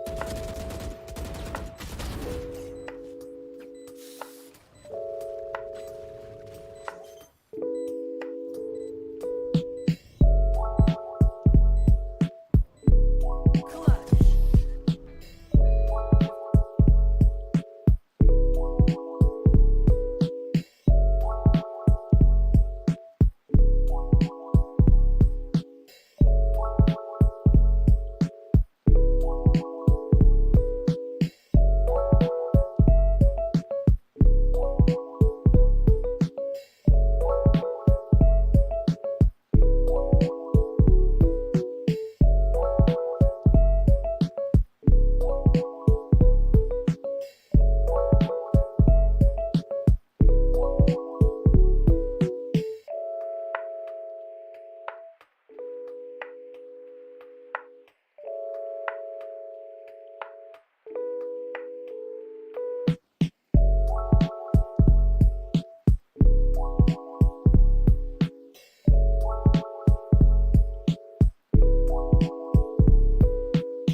Hello, everybody, and welcome back for some NECC action. This is the second game, so switch out of casters. It's me, Cairo, joined by the beautiful Binks. How's it going, my man? I'm good. A compliment, dude. That means a lot. And you took what I was gonna say to you, but you are looking absolutely stunning today, Cairo. Thank you, and man. hopefully our teams are feeling the exact same way, and hopefully they gave us an absolutely stunning performance. But Cairo, who do we have playing today? Well, if we get some lineups on screen, we'll show you exactly what players. I've just hit my mic there. I just hit that. And I'm sorry if that made some sort of bassy noise, but I didn't even notice. Right, enough of it. Right, we have blue gold here as our first team. Coastin, Marcin, Plaz, Aventador, and SX Optimal. Are you seeing any names you like in there? Aventador. Hey, Yeah, you make it sound maybe. like when I say it doesn't sound as good, but when you say it, it sounds absolutely phenomenal. So, but regardless, looking at these majors: finance, computer science, business, entrepreneurship, and pre-med biochemistry major. Wait, what? What? Did someone say Elon? Elon? Bro, my man's And not only marketing. he's not only dripped out in name, he's dripped out in major. Like, what is that? Oh my goodness, but marketing as well, SX Optimal. Yeah. It is a very good range, freshman, junior, freshman, senior. So all they're missing is a sophomore, so a second year, but a very good balanced lineup. And it's great to see so many freshman players being able to connect with seniors and juniors, players who are easily at least 2 years older than them, or even 3 in some cases. So I'm really interested to see how the chemistry lines up. Yeah, I mean, it really will, and obviously having a couple of senior players in amongst some of the younger guys, I mean, I would imagine that Aventador and SX Optimal will have a much more cooler head, having much more experience in life and stuff like that. That's kind of what I'm guessing. But with that being said, we'll have to have a look at the Keanu Huskies before we get to look anywhere else. But with that being said, we have Savo, Money Marv, Kurapika, Gingerbread, and Bot. That's a lot of fun names again. Gingerbread with the special B in the middle. Wow. As long as the spectator isn't having to look you up to send a friend request, I love the name, but if they do, I feel bad. If you have to add you as a friend, special characters, man, oh man. But looking over at our different majors, we have esports management, power engineering, bachelor of science engineering, power engineering, and esports management. Wow. These guys look like they're a tailor-made squad to play Valorant. Yeah, they really do, but unfortunately, this team is actually 2-2 right now in the league. You think they would be maybe a little bit higher, a couple of esports management guys. We've got a little bit of, a little bit of experience when actually managing esports and stuff like that, but no, doesn't transfer into the server, unfortunately. But the blue gold team, what we actually saw originally, they're 3-0 so far, so they're having a pretty good season. They are. And I think we should expect to see them continue to go through with that based on how convincing some of their wins have been. If we look over to the score, 13-5, 13-7 on the first week, then you have 13 and 11, 13 and then straight 11. I have to be completely honest, they did not report one of them. Yeah. So we don't know if they could be 3-1. The unreported ads is like a gray zone. It could be rescheduled. We never know. But then 8-13, they lost the first map, but then 2 very convincing ones. This was against Culver Stockton. Sorry, that was 8-13. The lost first one, 13-6 straight on both maps. So if they are only able to get 6 maps as the opponents, I'm sorry, it's looking quite good for Blue Gold. But that does not mean we should count Keanu out. Definitely not. But let's see where our battlegrounds are tonight here, Binks, because let's be honest, the maps is what's the most important part in this game. Yeah, it's gonna help us decide a lot of different things. Oh, Breeze, Split, and Haven. Breeze and Split are quite interesting. We don't normally see those as a top pick, especially within Collegiate. I was expecting to see maybe an Ascent, but that was banned out. And it makes sense that once you both have your map pick, Bind and Icebox are natural to go. Icebox has a lot of recent changes. Yeah, it really does. Maybe not wanting to touch that. I don't know. A week or two ago, I did get the kind of map ban percentages. I don't know if we have them available. But with that being said, I think Ascent, Bind, and Icebox were the most picked. But we're in a new patch, as you've said. We've got Icebox that's kind of fallen out. Nobody's really want to touch it just now. While we kind of start to understand how to work certain things, etc. And obviously with all those changes, so that really is the interesting thing. Binks, maybe teams wanting to stay with the kind of stuff that they know, but Split was a really low picked map on in the NECC kind of across the broad spectrum. Yeah, we noticed that a lot of collegiate teams didn't find the weirdness, and if we were to focus on it, you could see, look at Fracture, easy to rotate, Ascent, easy to rotate. Then you go and you look at Breeze, there's some complications, but you still have the ability to rotate. Split, you have clear contention points where you go for that rotate. You either go the long way, or you go all the way through spawn. It seems long noisy, or long and a little bit quiet. And I'm of course referring to sewers as well as attacker side spawn, but we will get to that once we get to that second map. For now, Breeze is going to be our first map, and it looks like Blue has already selected a lot. Is Yoru allowed? I'm not sure. It doesn't feel like it's been 2 weeks, but he is allowed. I have heard different things across different leagues, but it does look like Yoru is allowed for the NECC. However, he will not be selected by Blue Gold, as they will opt for more of a classic lineup. And I say classic, however, that is quite new, considering Chamber is a part of it. But Chamber is shown to be a pivotal agent, especially for holding down those long angles. That Headhunter is just absolutely devastating.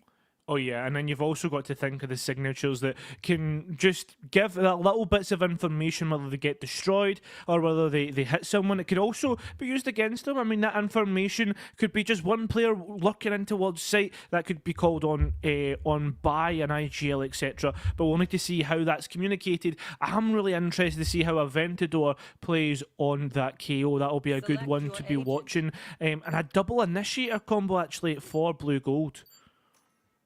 Yeah, I'm interested to see that. So, one of the powerful things about having two initiators, especially KO and Sova, KO has been referred to as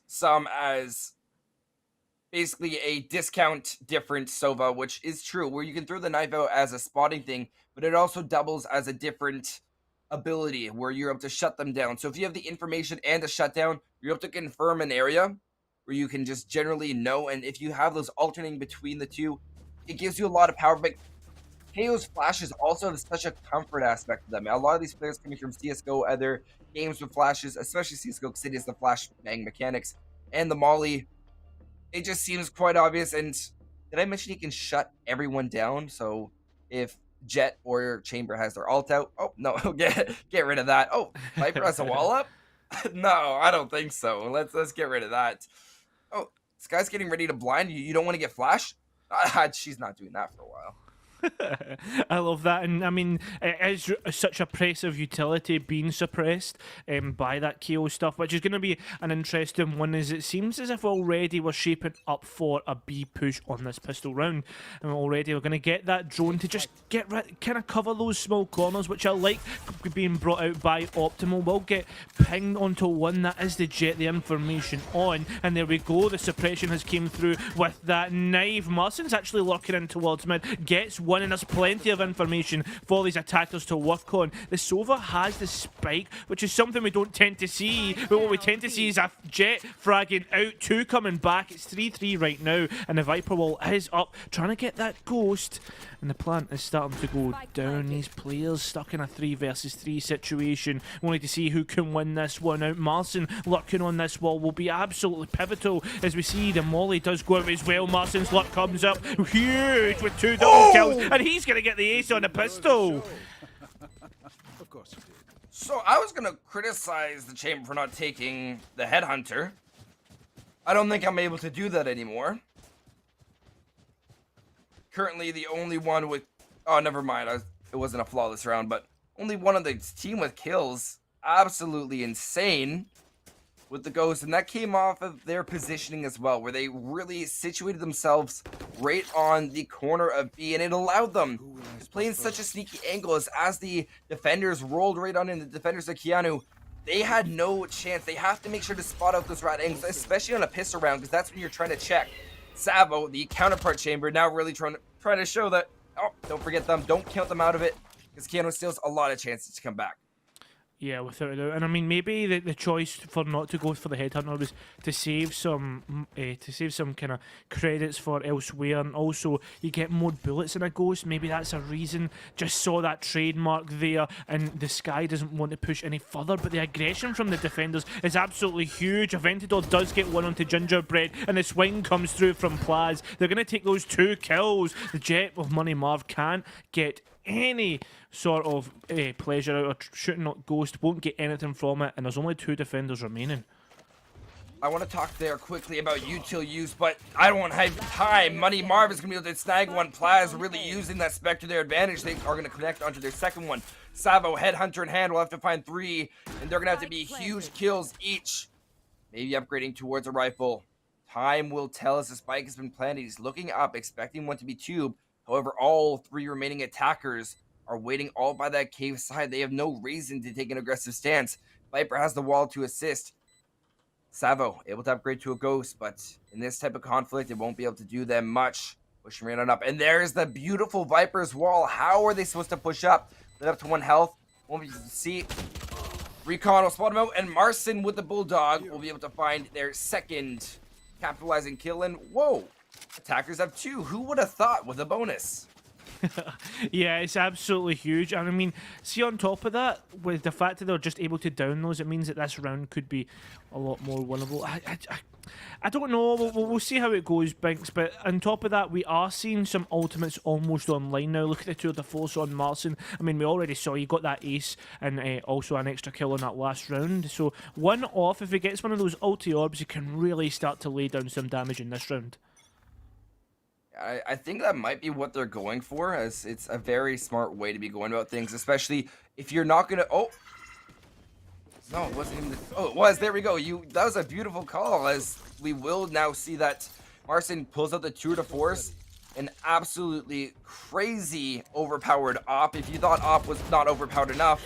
Oh, hold those shots! No. Oh, Kosin will be able to capitalize, taking out the counterpart of Sky.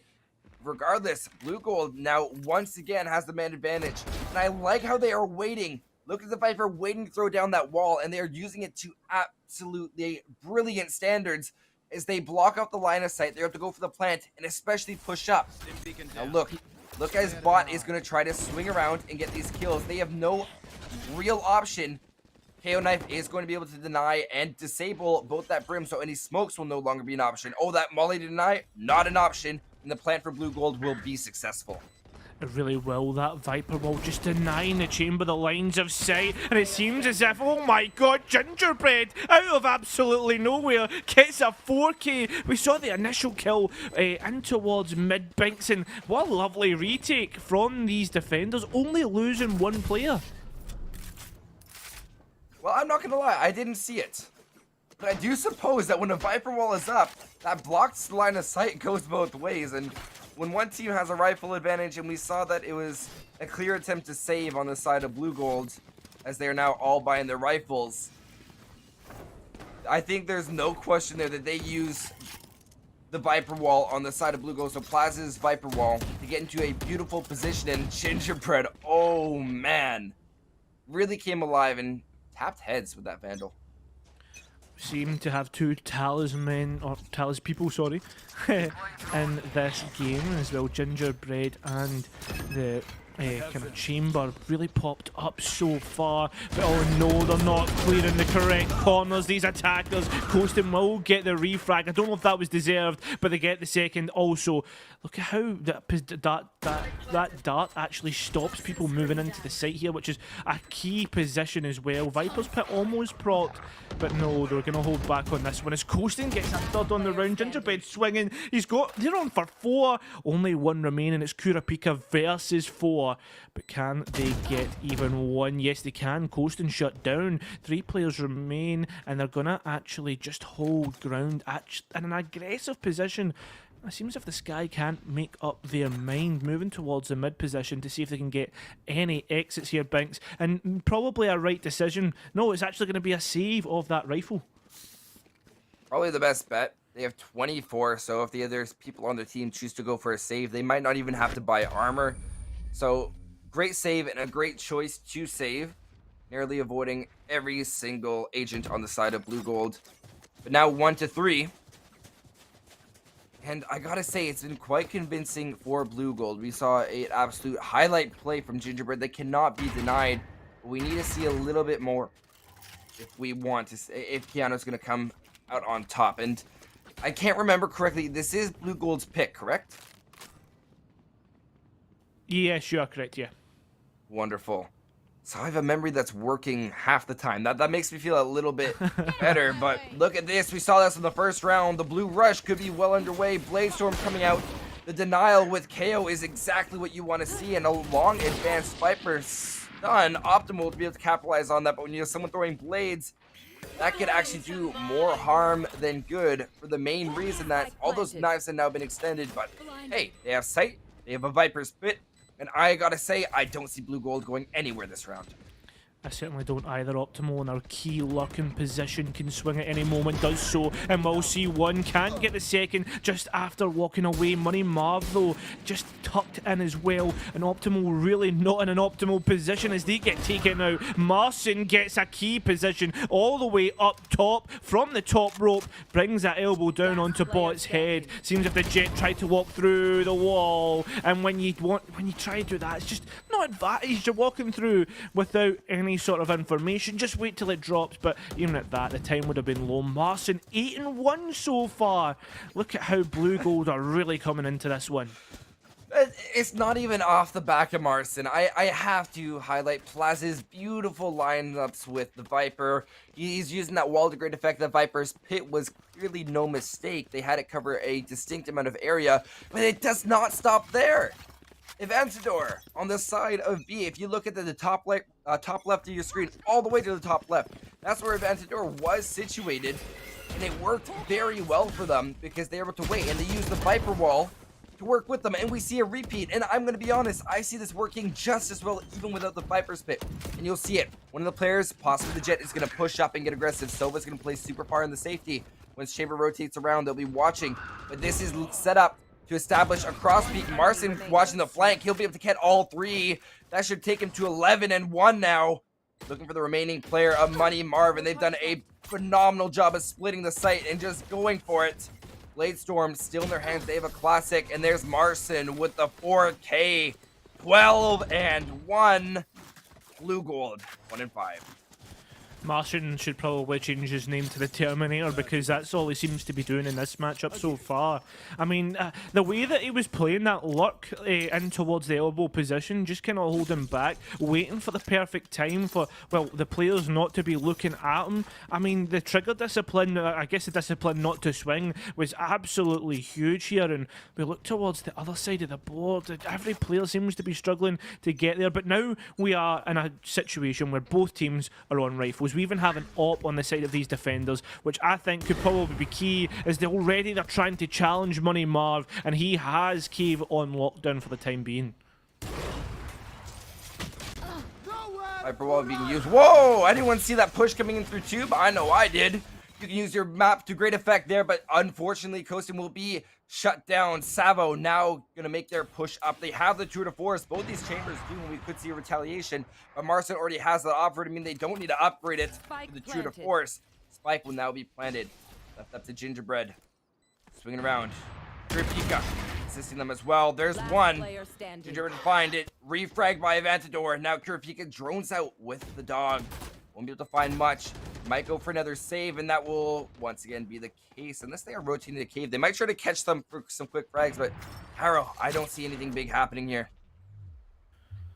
No, I really don't. I mean, the way that things are working out, they've even picked up the op from the ground, and it's on Marcin, the chamber, who is, well, probably one of the agents you would expect an op to be on. The Sova's able to somehow react even though Kurapika had the jump on them. And well played right now from Blue Gold Esports, and something that we have to say, when you look towards Breeze, it's always a very execution heavy sometimes. We do see lurks, etc., but mostly it's been it's executions on towards site. How well can you clear out those corners, get the utility down and get the spike down? And right now, Blue Gold Esports, their executions have been flawless. It's been like a guillotine on towards the nape of their opposing players. But the thing is though, there just seems to be no way of slowing this other team down. Pinks, what do you even do to stop them? Well, you want to try to analyze where they're going to be coming from and set up clear choke points. So you want to catch them off guard. Most importantly, cross angles, and checking those corners will be huge. But, well, talking about checking and holding cross angles, holding mid is going to be very important. And that was not done that round by Piano. They will be able to get an opening pick with that true to force. And they might, yeah, this could turn into a heavy kill box. Gingerbread waiting. They got the shorty in hand, but this was a save round, meaning that every single kill here will be much harder. Avantador going to get lit up from a shot from the Marshall. However, both of them will be able to swing and get their kills. That's going to even things out. No, never mind. 4-3 as the kill was not there. But will actually even things out. And these shots, true to force, 2 shots remaining. Will they be able to line any of them up? Savo is... I gotta say, Blue Gold has done a good job repositioning and just taking their time, but it does seem like they stalled out a little bit this round.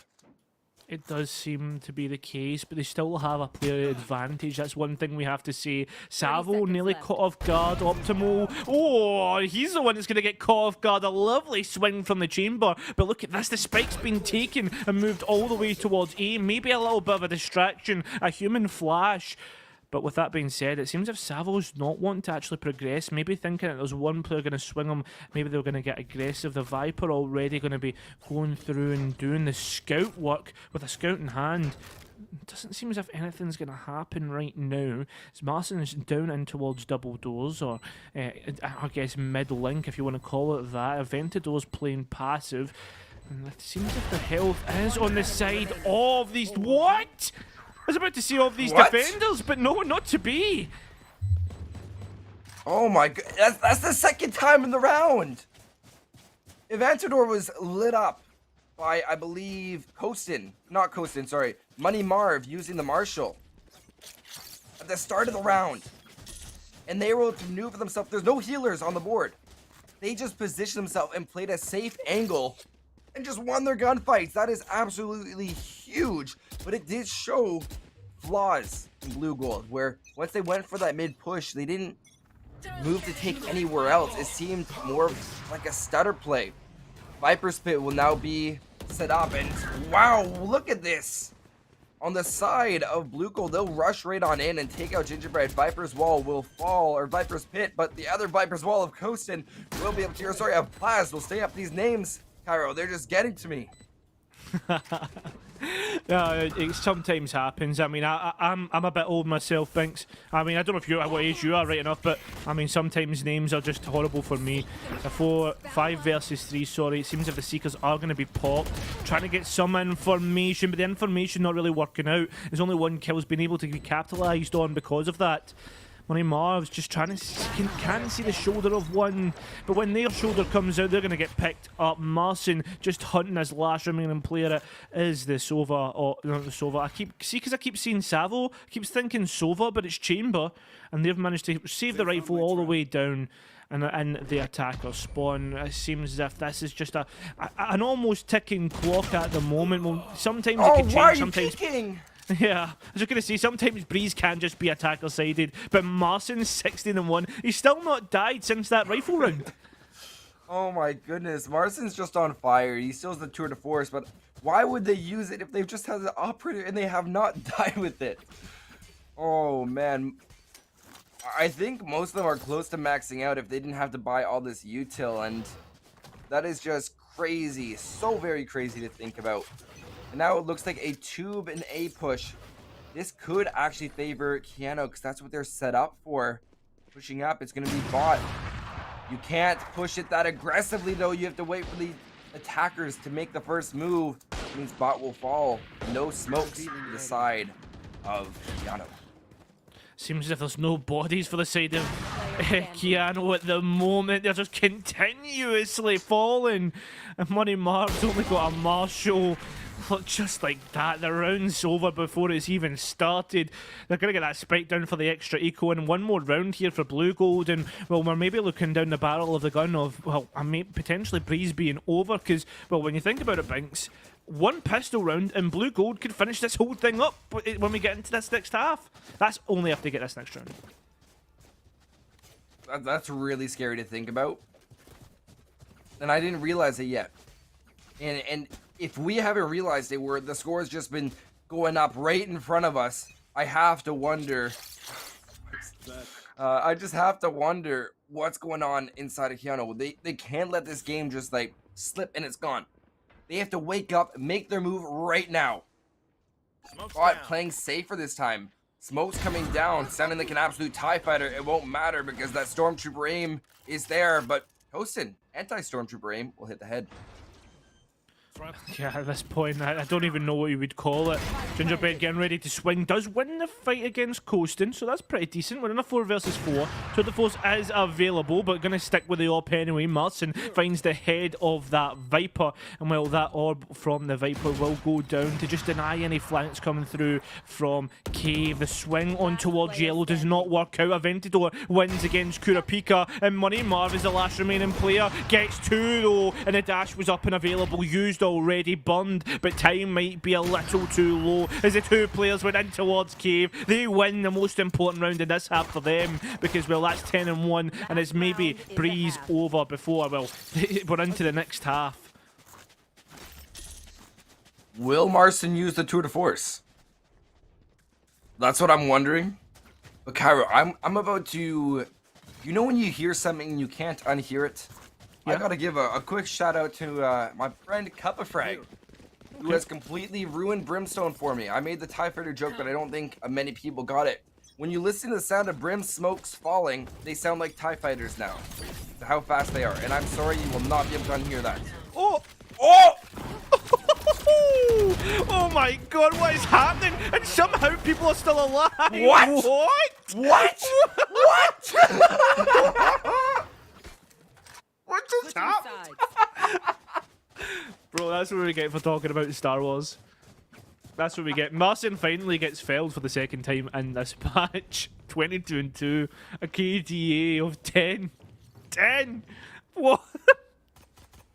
Right. Oh my god. Enough of that. Keanu Kuskis have honest to God, they've got a mountain to climb, so they better get their Timberlands on, better get climbing, better make sure they're all packed up, because it's going to be a long ride if they want to win out on Breeze, because, well, the way things go, they've got to win almost every single round for the next, well, 4 almost, just to make sure that they can kind of get away from that eco train that can sometimes, well, happen. If they don't win this pistol round, it could be maybe all she wrote. An elevated position does get droned out by the Trailblazer. A nice TP out, and look at this, the execution coming through. Coastin going huge, and like this is already the attacker's fallen and almost slaughter right now, and it's just turning into an absolute meat grinder. These players get picked up, and they're just going to run it down. 11-2 the score line, 2 rounds to go, and well, Blue Gold are going to almost complete their speedrun of Breeze. Oh, I hate to be nitpicky. You know I don't like to do that, but Savo, those headhunter shots, you mentioned how it's a trek for them with their Timberlands. It's like taking your Tims, brand new, having the option to walk on like a nice clear path or walk right through a puddle full of mud. Shooting each one of those bullets just like hurts. That's $100. 100 credits that you just shot. Ouch. Oh man, I'm still feeling that one. Regardless, we're back into it. We'll be able to line up 1 through the wall. That will leave the chamber with 50 health. That means 1 shot from the Marshal.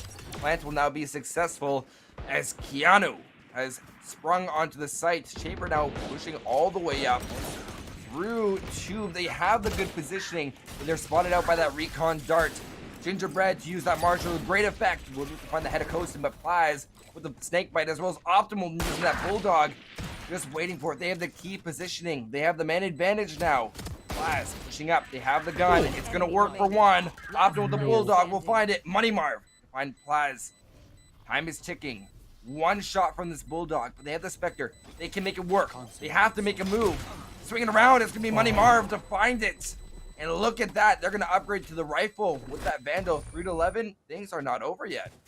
Things are certainly not over yet, but with after that round, I mean, the force not even as costly as what I actually thought it was going to be. Seems as if the attackers still have enough to go for a rifle round. I was almost writing them off, maybe not, but blue gold will go towards it. I guess I kind of half buy. I guess they're just buying for next, so that, you know, they can go for the rifles, looking to do as much damage as possible. Getting that spike down in that first round, probably as big as you could imagine. A nice little lifeline here for the Keanu Huskies, but they need to be almost perfect, and well, that doesn't get any harder than starting off like that.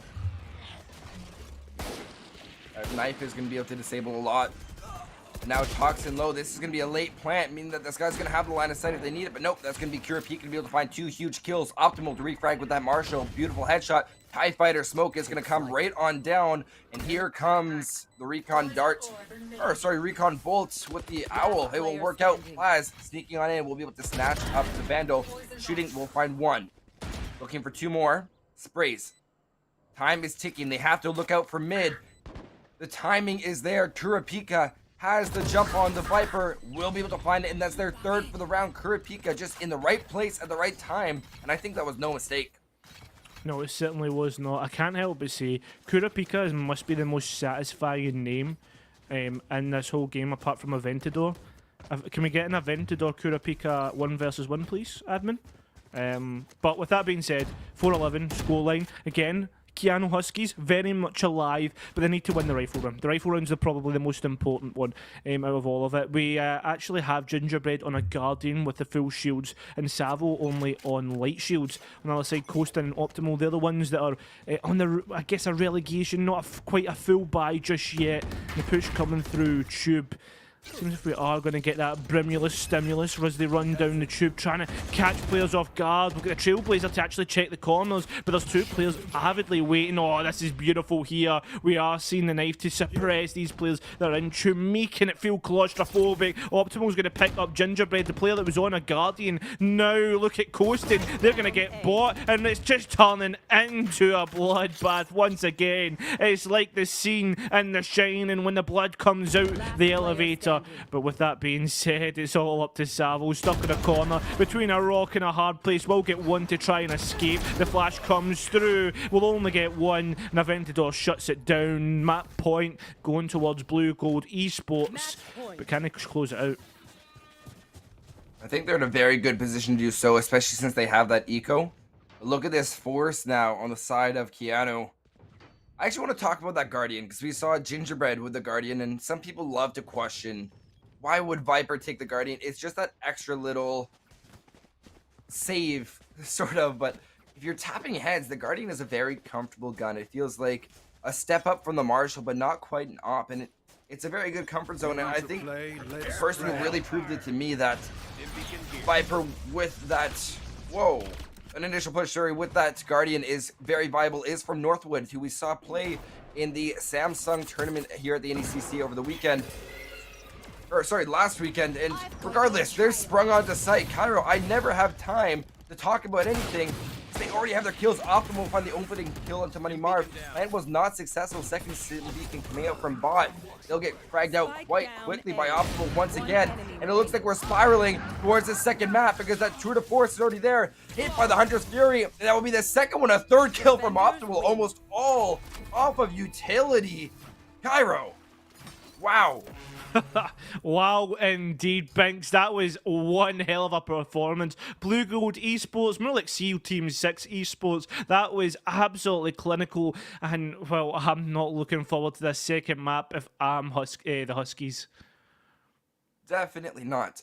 Now, as I was saying, the Viper and Guardian can work really well because if you're playing those long angles, especially if you set up a wall, that's where you have to play it. But it's the exact same for any single agent. You have to make sure that the guns you're grabbing set you up properly. Sova taking the Bulldog, what has better penetration? An Ares, which isn't as fun to use, a Bulldog, which is very, very accurate, or a Spectre. The Bulldog actually has very good penetration, and if you were to use the Burst Fire, it works really well to shoot through walls. It can get the job done, and that's what we saw done quite brilliantly on the side of Blue Gold. Not to mention the Chamber. Oh my goodness. They just... I can't, Kyra. I can't. Yeah, I know, man. It was just a crazy, crazy game. I mean, the amount of multi kills that we're seeing, the amount of hero plays, just seems if players just kept getting caught off guard. But a stipulation we can maybe put on this is the fact that the Keanu Huskies could maybe not be well versed on Breeze, but maybe just kind of like, look, this map's all already over before we even got through. Sometimes that's the way the map bans work out. So with that being said, the next map of Split could be a lot better for them, well, considering that, I mean, you might be more well versed in the attacks. Split is a little bit of a pocket pick for some teams. So, I mean, what are you thinking here, Binks? Do you think we might see another blue gold, well, I guess all gold performance? No, actually. I think Blue Gold might have a little bit more competition from the Huskies. I do believe that Split plays very different. And if we saw that if you were to contest the choke points, which we saw the Huskies of Keanu slowly start to do towards the end of that game, we could see them in a very, very good position. And especially Split, if they are watching mid and putting enough pressure onto mid, they just have to worry about shutting down those initial pushes or really stopping them. So I'm looking to see more trap agents. We could see the Chamber Chamber trademarks used, which slows them down. I would love to see maybe a Killjoy could work well with those nano swarms. Just any single bit of utility, stop them. Make them really have to think about where they're pushing, and that can make the big difference. I mean, potentially a double sentinel could be what needs to come out here. It would be a very defensive comp, and maybe teams would struggle. One thing that I'm hoping to see is, well, hopefully an Omen. I mean, Omen can really work out well in Split sometimes, especially, I mean, some of the positions you can get up with those TPs. I know it takes forever to, like, kind of channel yourself up there, but, like, some of the positions you can get to can be really good. So I'm looking forward to hopefully seeing some of that action myself, and maybe even a Neon. Yeah, I think a Neon would be absolutely perfect. Well, regardless, I think we're going to hit you guys with a 3-minute break before we get to the next map. So go fill up your water bottles. If you need to get a drink, get your drink. I got a fridge right next to me, so I'm lucky. But, well, we'll be back in 3 minutes. Don't go anywhere. Whoa, that's a big bottle.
NECC. Cairo. Yo, anyone know where Cairo is? Sorry, bro. I was just away looking for the Huskies. They just seemed to be lost in that last game. Right. Totally makes sense, dude. Completely makes sense. Oh, bro, I'm just joking. That last game, like the Huskies, man, they just seemed a little lost on Brace. It was really unfortunate. It's not something that we like to see. It just was a really hard game to watch, and I'm really hoping that Huskies can come back and split. Yeah, I'm hoping they will too. It should be a smaller map. Breeze is quite a large map, and it causes for a lot of rotations. And if you miss where the action is, chances are you're stuck on the retake, which, if you have players in the right position, can be a very, very daunting task. But regardless, it does look like it's going to come down to agent selection and if they will be able to counter each other out. Yeah, we'll really need to see exactly how they're going to counter each other out. When it came to the executions on that last game, I mean, Blue Gold were pretty much the stellar standard for how to execute onto site, how to clear corners, use the utility to do so. With that KO, it was perfect how they were suppressing people. I would be really scared if I'm the Keanu Huskies and I don't have a game plan. I imagine they will because it's their map pick. It's split. It's kind of a pocket pick for most teams. I mean, Ascent was banned out, Bind was banned out. So in my opinion, if it comes down to it, split has to go in the way of Keanu Huskies, and we go to map 3. You have a good point there. Map 3. Oh, you talked about split earlier in the game, and you talked about how it was not picked for an ECC. Yeah. How do you think it? If we look at the map pick rates, how do you think Keanu is actually playing and thinking around this game if they're choosing to go split? I think if you're going into the kind of the map ban phase, right, and you're sitting down and as a team you're like kind of assessing every map, right, and you go to a map like Ascent where everybody plays, it's not one of the longest, but it's one of the most one of the maps is well versed for every team. I mean, it's kind of like Banks, me and you both know, it's like going to Oregon or Club if you're an R6 person. Like both teams are going in on an equal footing, and it's just whoever has the kind of who has the better strategy, who has the better teamwork, etc. It's kind of a good test for both teams to see how good each other are compared to each other. But if I'm a team that wants to win, why would I pick a map where we're both going into an equal footing? I would pick a split. I would pick a breeze. I would pick all my pocket picks because I want to go in with a foot up on my opponents. Right now, when it comes to the mental game, I'd say probably Blue Gold. They're going to have the kind of foot up due to how much of a dominant matchup. But I'm hoping if the reset comes through for the Huskies, man, I really hope they can come back into this one. That's really what we are looking to see here today. But Cairo, I'm stuck in a little bit of a mix where I don't know who I should be taking. If I should be going for Brim now that his stims do something that a lot of players can enjoy, or maybe I should go for the Omen and try to outplay my opponent, get some height. Or Astra still works quite well, or maybe I should just go for a Jet Cloudburst. Viper Wall. There's so many options now, or I can take Phoenix or Neon, try to use a wall that way. Yeah. There's a lot of versatility with the agents. Within the last update, we saw basically an update of reworks and buffs and nerfs. Where do you see everyone sitting, especially on a map like Split, where Astra seemed almost pivotal recently? Yeah, I mean, Astra's always going to have powerful utility. Unfortunately, obviously, the regen of stars, the fact that she's lost one, the fact that the abilities don't come up as fast anymore, it really kind of nerves her because that was our whole kit. That was the reason why she was so powerful. The fact you could sit them down and then say, right, do you know what? We don't want to attack on this site. Let's pick everything up, send it towards the other one, and then kind of go from there. Unfortunately, that's no longer the case. So we look towards the kind of Viper then, because Viper was the other strong controller. She was being able to really easy to suppress the opponents in terms of how much damage she could do with all her utility. Unfortunately, she also got nerfed into the ground this patch. Although we did see her on Breeze, but that's one of Viper's maps. You essentially have to pick her because it's a very large map, and she's the only kind of controller that can cover large areas with her utility.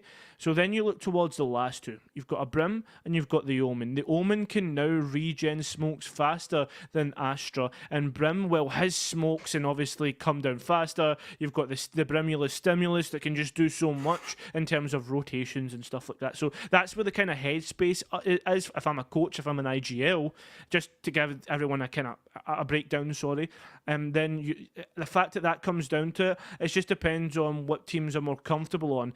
Brim can't regen smokes, Omen can. So Omen, I think, over the whole course of the game gets 4, whereas Brim would only get 3. That's where you've got to play up on that. I think an Omen would maybe work better because Split, you can kind of default change your mind, rotate away. But with that being said, it's just whatever you're most comfortable on. I could not have said that better myself. And we also need to look at, well, would you really take an Omen if you're already taking a Sky or anyone else that can blind? If you're going to take a Reyna, that way, because whenever you're going to be trying to use your paranoia and shoot it right at your opponents, it's a question of what exactly is going to work. And I heard that we're going to a possible break as we're trying to sort some things out, Cairo, but yeah, it looks like everyone's just as antsy to start this game as we are, but we're gonna have to sort some things out, so we will be right back. See you in two.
Oh, we're back. Hello. That was fast. That was not 2 minutes. It turns out that we had a player with error codes, and those error codes somehow went away. So I'll take it. If we can get into the game, we can get into the game. So any second now we'll be getting in. But back to agent selection, because that's what we're going to first. Is there any crazy agents that you're expecting to see, Cairo? I'm not really expecting to see. There's crazy agents that I want to see. Oh, I mean, I'm already seeing some nice pickups right now. Really like that we are seeing the rays come through. Her paint shell's really good and impressive for stopping in towards Garage. It can be really good positioning. Sage as well, really good for shutting down mid. The one thing I like even more is the fact we're continuing to see the KO. I'll give you a little stat here, Binksy boy. The fact that the KO was one of the least picked agents in the whole of Champions last year, but the team that picked him the most, Ascend, were actually the team that won the full thing. So there's something for a little brain power for you. That is quite interesting, and whenever we have a stat like that, I always love to see how exactly it fits into our collegiate stats, because collegiate is oftentimes a wild card. We see them to still follow some of the tendencies of professional play, but these college and university kids, they have a special little twist they like to put on it. Doesn't always work. Yeah. But oftentimes you can see that it will catch their opponent off guard. It really could, and for those at home who don't know what happened in that first map, it was a very, very, very one-sided breeze. But Split, again, I was kind of emphasising the fact it is a pocket pick. It's something that we don't see often when we're in collegiate, but as you said, I mean, every collegiate team has their own personality. We need to see exactly what personality comes out when we are seeing here. Split can be extremely defender-sided because of how you have to execute, how you can almost be funneled into certain areas. We'll need to see how well the funneling happens, as the Reyna and the Brim are going to be the only form of resistance on the A site. Brimstim gonna stim up all the opponent, all of them. Savo jumping right on up is gonna be able to catch the Brim on the reload. Ooh. Quick one tap. Goodbye, Plaz. You're relegated to the bench for the rest of the round. You can just spectate. Marcin also taking their time pushing up. Spike planted within the first 30 seconds. An absolutely explosive round here from Blue Gold. Or sorry, not from Blue Gold, from Keanu. As look at this, it's a change of who is attacking and defending. So a very smart push. There's Kurapika. They will fall. And what a huge headshot from Marcin. Just waiting. This off angle from bot could work out. It will. And Marcin's KD will pay the price. Optimal will find Money Marv. They just have to find the Brim of bot. And they will. The retake successful. And there you go. Giving it to the Ray is smart. I do believe the Showstopper is a very, very powerful ult. So that does make sense. It really does. I call it the party pooper because sometimes it really does rain on some people's parades. But with that being said, I really like the entry from Keanu Huskies. The way that we saw the kind of blast packs all the way up to heaven and through rafters, kind of putting the pressure on, getting that one tap onto bot, maybe a tad lucky. But the aggressiveness is something that I love to see. The spike was committed early doors, and then we were in that post plan. It was played in tight corners. As well, Split can be like that sometimes, and the utility isn't there to actually clear those corners for the side of Blue Gold. Very well played from the Keanu Huskies, just unfortunately not well played actually on the site. Shutdown does come through. Aventador already picking up one. The paint shells actually denying the entry in towards site. Really well played from this Raze, and it's even well better played from Marcin and Coastin. Well, they are coasted all the way to victory. A flawless round for Blue Gold Esports. Well, you know what? You know Coasting has the glowing knife, but he's also a brain-dead duelist, one trick, significantly more impactful with the op. That's all the information we have on them, and if they're that impactful with a Guardian, I don't want to see them with an op, if I'm being honest, Cairo. No, you're totally right. That's a fair assessment. But, I mean, at the same time, sometimes things just work out the way they do, and sometimes when you've got that one-shot ability, maybe you just prefer that. It seems as if it's an assault in towards mid with those rifles. Optimal not knowing what to do. And look at Money Marv. They're just pressing that W key. Aventador on sites trying to deny, but the only thing they're denying well, is their own life. Getting dropped here. There's only one player left. It's a flawless round potentially to answer a flawless round. Let's see what Coasting can do with this Guardian. They have the opportunity to upgrade to a rifle because we got to remember Savo is quite lit. So we're going to see the gun barrel reload is audible, meaning that they will be to push up, get one. Upgrade to the Spectre, not what they wanted. Now two. Money Marv looking for another kill this round. Not going to be able to find anyone. Ah, Coastin, give him the op. Just give Coastin the op and he'll get it. But Money Marv, a huge 4K, and Keanu now on the board. And I gotta be honest, that was very, very convincing, and it shows how much more comfortable the Keanu Huskies are here. Yeah, exactly. Keanu Huskies really now on home tough, and we can see that. But Blue Gold Esports still proving why they won that last map so convincingly. It's now rifle versus rifle. And this is where it really matters. This is where we see the kind of deciding factors of how most of this game will go. Just need to see exactly what will happen. Blue Gold Esports, remember, do have the upper hand when moving through this map. Savo does take out Aventador, and the advantage being taken by these attackers right now. Listen, using this Empress, it could be to full effect. Gonna be able to find one, but not two. You gotta use that dismiss, but it was hidden behind the wall. That means the ult will be shut down. Kurapika now seen here, reminiscing about all the times they have flashed their teammates. Hopefully that will not be the case as they push in through mid. Gingerbread to find one on the Sage. Gonna be able to wall off Marcin, as he will not be able to rotate to the other site, as the remaining three players are all gonna jump in through ropes. And there you go, Marcin for that rude surprise, realizing, oh no, they rotated. Although, did he just jump over? Was the Sage wall not actually used? I have no clue at this point. Well, we'll need to see exactly what clues can be found on the site. If the players are lurking in, no, it's not. The information now given away that the player was in the heaven. The spike will be proc soon, but no, the Sage isn't looking the right way. Finally does switch the last second and wins that one out. The aggression punished. by Keanu Huskies of the so Blue Gold were being aggressive. Sorry, Keanu Huskies are the ones to actually punish that, which is well played, and I like to see that. Coasting, if they had won out that frag in the middle, would have been a very different round. I don't think we'll see as very, I guess, forward plays and forward taking map control by these defenders. But again, need to see what happens as Keanu Huskies look to go towards the B site. Kyra, I want your opinion on something. Really quickly, with the way that we see Keanu pushing right now, it's very interesting as it seems to be isolating Blue Gold, and it's exactly what we saw previously. Savo going to take out Marcin, who I believe had that true to force. That's going to be a huge shutdown. And Fatador, what a huge shot with the Marshall, shutting things down, but it is going to very much fail in comparison to Money Marv's operator. But now you really see how much the rifles do come into effect. Kostin pushing up does have a Vandal, but they are going to be met by a Sage Wall. This one you were unable to jump over. And Spike has not been planted, but there you go. It is now starting to be planted. Laz has very little options, as well as they have to contest that operator held by Jet. Yeah, the operator holding a long line of sight will not be pretty.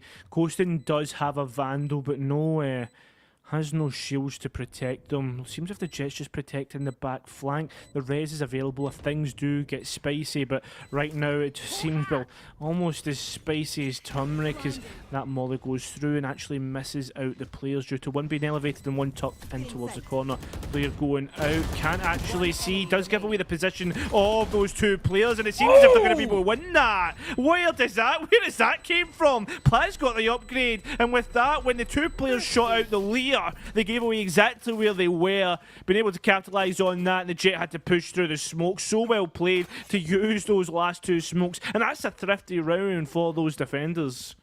So last round it was Marcin. Like, in case you missed it, Marcin went absolutely insane. I think they finished it with like almost a 10.0 KD, probably a bit less from the last rounds that we saw on the latter half. But they finished the first half with a 10.0 KD, which is quite unheard of. Now it's Kostin who has I believe that's a 4.0, and they have the op now. If I were the players on Keanu, I'd be quite scared, but regardless, they're gonna spring into mid. Here's the showstopper, springing out, gonna shoot it in, they're gonna find a Kostin. That is the operator now down, but they do not know it. They'll rotate in through ropes. Cairo, they have a lot of options here. Yeah, they really do. Sorry for cutting you off there. It seems as if that operator doesn't seem to be finding anyone at the moment. Just to see that Marcin does find one, giving away his position. Will rendezvous out. Optimal will now capitalise on that chaos, and the showstopper to trade a showstopper. Bot gets taken out. Aventador takes out Money Marv, and Kurapika falls to their death, annihilated by the Dragon's Breath. 4-2 the scoreline. Seems as if Blue Gold have really found their rhythm. They have. It seemed like a slower start, but they're really reading into the aggressiveness, the early aggressiveness from Keanu. What I want to see more of is Keanu pushing into key positions, so that could be getting a proper angle for mid, so using a cubby on mid, and then slowly pushing up, or getting into B heaven, but then rotating to A, because by that time they're all going to be rotating back. So just really trying to split a site to the point where they have more options. Marcin's going to take out Money Marv. Marcin, Marv, pretty similar names, but regardless, droned out, that will be Marcin. An upgrade to the Sheriff, and this save round is just completely underway, but look at this. The Sage of Gingerbread, all the way on the side of A, playing it really slow, and this could work, as 3 other players of Blue Gold all stacked up inside of mid, and this is where we see most of the gunfights happening from round to round, except when we see those crazy plays, crazy retakes, paint shells for paint shells. Gonna be a trade for trade. Funny enough, Savo and Marcin to find 2 kills respectively. And now Gingerbread to also find it. Wow, Cairo, I have to say these rounds are just constantly evolving, and a phenomenal job rotating from either teams. Oh no, Marcin nearly getting caught out there. Unfortunate not being able to get the capitalization from the Sage. Actually having to go all the way back towards ropes. Well, oh no, Gingerbread will take out a Ventador, but not before Coasting with that wide swing wins that gunfight. It's all up to Savo on the site. Has all the HP and shields they could want, but not the weaponry. Only has that Sheriff and holding a tight angle because of that. Could win out with one bullet against Marcin if they hit that shot, but they need to hit the head of the arena. That's where things really count as they start to move through the site. Sova does get... Savo does get Marcin, but Coasting does take out that Raisin. There we go. Yeah, we're going to have enough time, I think. Surely? No! No! You can't get off of it! Take the damage! It doesn't take you all the way down. Okay, maybe I'm trolling. Oh, you can at least half it and run away. Try to take a little bit of less damage. Coasting. Well played, Savo. A lot would criticize that nade, that the paint shells were not the right move there. But when you get to that critical amount of time, it is true. A lot of players are going to run away from those paint shells. They are very, very scary and can do a lot of damage. Well played to really have those paint. As soon as you got that kill, it's 2 kills, you get more paint shells.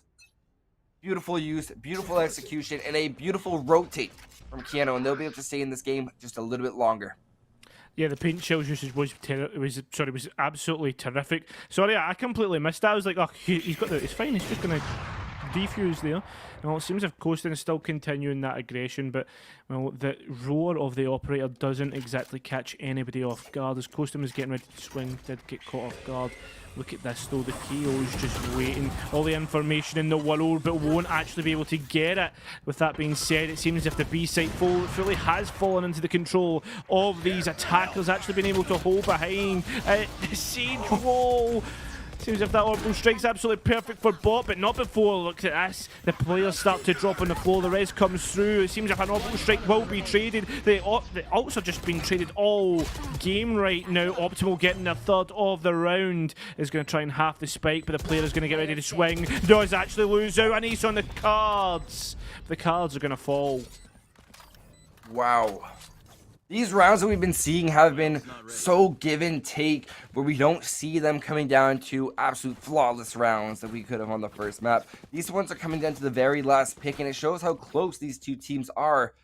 What I really liked about that round was on the side of Keanu, they didn't rush into it. They played it quite conservatively, and now they're going for a split push, whereas opposed to the previous round where we saw all those players stacked inside of that B lobby area, just waiting to push in. Flas, smoke's ready.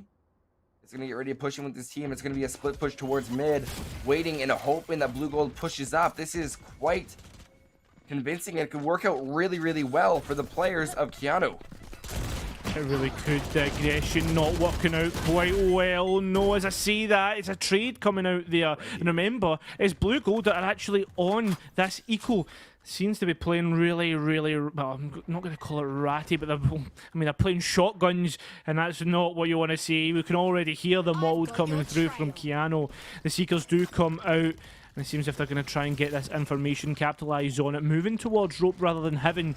But Plaza's ready with this judge. She's going to step back, not wanting to give much away. The swing may be coming through from Gingerbread, but here it goes. Bot getting one, Optimal with another, and now this is going to be absolutely winnable. Kurapika swings, Aventador does the trade, and like that, Blue Gold get another round.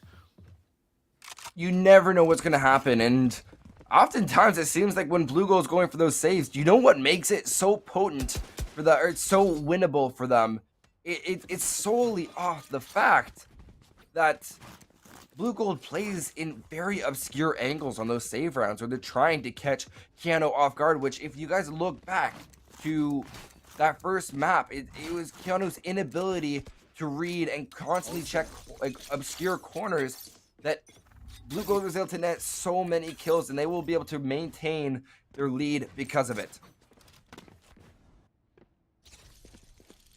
Wait to see exactly how long this lead can persist, though, because it seems as if Keanu Huskies are being able to keep up, and well, if it's an even score line at the split, or at the half, sorry, I should say, it's actually a kind of advantageous position for Keanu Huskies, because they move through onto split, which is a defender-sided map, and well, if there's no real advantage for the defenders, then we're thinking to ourselves, well, this is winnable for Keanu. Raze, the Raze is the Reyna that's holding down in towards B Heaven. I believe that was an Empress being used, and I think that's just to kind of make players wary of moving forward. Coasting just sitting there as the Empress ticks down. If I'm Keanu Huskies, I'm probably just going to chill here because, I mean, what's the point in pushing anything? They're going to be able to get all the way through on towards ropes, and rotate maybe coming through on towards A, and I think potentially the sound call has been given as they move through with these classic pistols, hoping for maybe a one tap, but they're not going to find anything. Look at how the Blue Gold are actually playing so passive here. Oh no. Spike down. Plaz also connecting on 3, 4, all off of ramps. He was sitting there so perfectly. Savo now hoping to deny this ace. Absolutely huge kills from Plaz. Now just waiting. He wants the ace. He won't be able to get it though. Savo to use it. 10 seconds. They're going to have to go for the kill. Most likely just going for the save. That was an absolutely huge stack up. As you can see, those 3 death markers, the 3 red death markers at the bottom of ramps. That was all on the side of the Brimstone.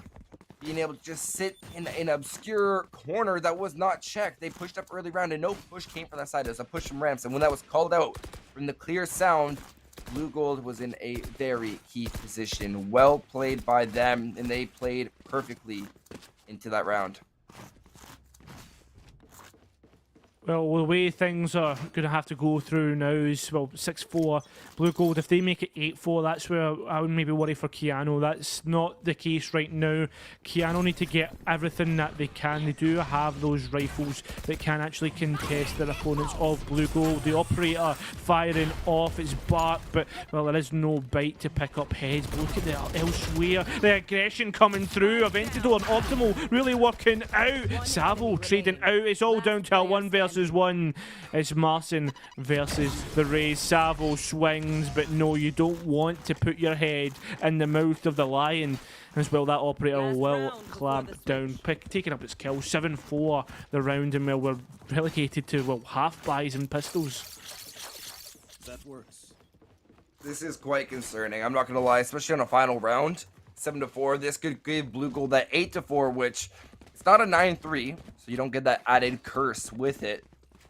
But it doesn't mean that you're in a good position either. For both teams, there's a lot that can happen. 4 rounds can fly away. Anyone ever just lose two rounds, go for their buy, and then lose it again. Oh, then they get a second bonus. That's why it's so crazy to think about the different intricacies that you have to worry about. But with this being the last round, that means a lot of ultimates are going to be coming out. And there's the counter Brimstone ult, and that will be able to net 1. Plaz to find his counterpart abroad, and Optimal to find their counterpart with those paint shells. Coasting to use that Vandal Great Effect, and Marcin really cleaning up. There's the final ultimate left on the board, and that's KO's ult command or null command. And that will be able to deny Kurapika, so no flashing here. They're stuck with the rat angle, waiting for the KO. They'll be able to find 1, but there's 3 others running towards them. Finding 1, not going to find the other ones as Optimal cleans it up 8-4, favoring Blue Gold. Yeah, it really is favouring Blue Gold now. All they need to do is, well, at least replicate what their opponents have done, which I think after seeing how they were executing on Breeze, I'm confident in their ability to do so. We need to see what the KO lineups are like on Split, because it's a little bit hit or miss sometimes. It seems if they've already got their lineups or their kind of route planned in towards Heaven. If you look towards the map, we can see the pings. It's going to be up ramp, straight in towards Heaven, contested in the skies. The Rays, well, they're going to be isolated on the site. Don't know if this is the best decision here. Blue Gold looking, well, mighty fine, mighty confident. They see exactly how well the Sky of Kurapika can actually contest this push right now. All 5. You ready? Keep in mind, this is a shift switch. So if you're cheering for Blue Gold, then you want to be cheering for the attacking team now, as that can be confusing at times. Regardless, swinging around, Kurapika to find the opening kill, refrag by Optimal, bot to find Optimal. Regardless, Plaz and Aventador to find them, and that's going to be Blue Gold coming out on top with 1 singular frag. They're going to rotate now through mid. Now they have to deal with Money Marv. Looking for the shots with the Sheriff. We'll find 1 dashing right on away. There goes Aventador. No more denying Marcin to wait on the other side of A, and they'll catch Savo on the rotate. Money Marv looking for a second one. It will not happen though. Plaz to shut them down. Yep, Plies, well played. The route that was planned out by Blue Gold was in towards Heaven, through ropes, and then up and towards the Heaven of B. Well played. I like the way they did that, the way that they caught those opponents off guard. It was a very dynamic, and well, they won out the trades in the end, and that's the way that you like to see it. Blue Gold Esports in a very, very good position right now, because, well, if they win out this bonus, then we're looking to go into a kind of position where, I mean, 10-4, Keanu Huskies, they're on the favoured side. They're not really winning things out. Rifle versus bonus. If you can maybe down a few rifles, you're already got an advantage moving into your own rifle versus rifle round. Seems to be that everyone has vacated the B site. Is the aggression already coming through? B having been taken. The Jet trying to back off. Won't even be able to do so. The site now firmly in the hands of these attackers. The BM is unreal in this case, but they have the site, and it was quite a convoluted push, and they made it work. Despite all the chaos, but now look, they've even extended to key positions that they're not going to expect. However, it will backfire. Gingerbread is going to find the kill. Bot now with the Ares. Okosa moved to shut them down. Marson find Kurapika. Gingerbread now upgrading to that Ares, spraying out, but that time to equip is going to be their downfall. Optimal to find the head, now 10-4, favoring Blue Gold. But that's to be expected, considering it was a bonus round. Yeah, no, what do you call it? As we move through on towards this round, Caroline, if you could please just chuck up that kind of scoreboard, just so we can see exactly what's happening in terms of those guns. I think they should be able to see. So right now we're only going for one pistol on the side of Plaz. They're saving for the next round. It is a kind of buy for next round situation right now against 5 Phantoms. If they can down at least 2 of these rifles, as we move on to the next one, I'm really expecting Blue Gold to be able to go and win that out. But again, they're leaving a site completely open, and right now they're going to be able to walk right through. Can Savo deny them? No, they're not. 2 kills going straight into the hands of Blue Gold. That's absolutely huge, especially considering they're going for those short-range kills. But now that's 2 rifles on the side of Blue Gold. Swinging right around, Kurapika is going to end up blinding themselves, as the smoke will dissipate it right at the wrong time. More smokes being set up by bot, and will come down in just a quick second as Gingerbread staying up their slows, trying to swing in. But you got to be careful staying in that window, as it is a common crosspeak. Swinging out, they'll be able to find 1 with that Phantom, make that 2 with the Phantom. Optimal to find 1, bot to find 1 in retaliation. Fly swinging out, he has to find 2 here. Sheriff will be whipped out. He's gonna find 1, gonna line up 1 shot. It will not be enough. Bot to find the headshot, and Keanu Huskies are fighting back. Yeah, they are fighting back, but you can't help but feel that rifle round was so costly for them. 3 bodies were dropped. That means 3 rifles were dropped. Does it say that? Savo did get picked up. I don't know if they actually had a rifle in pocket.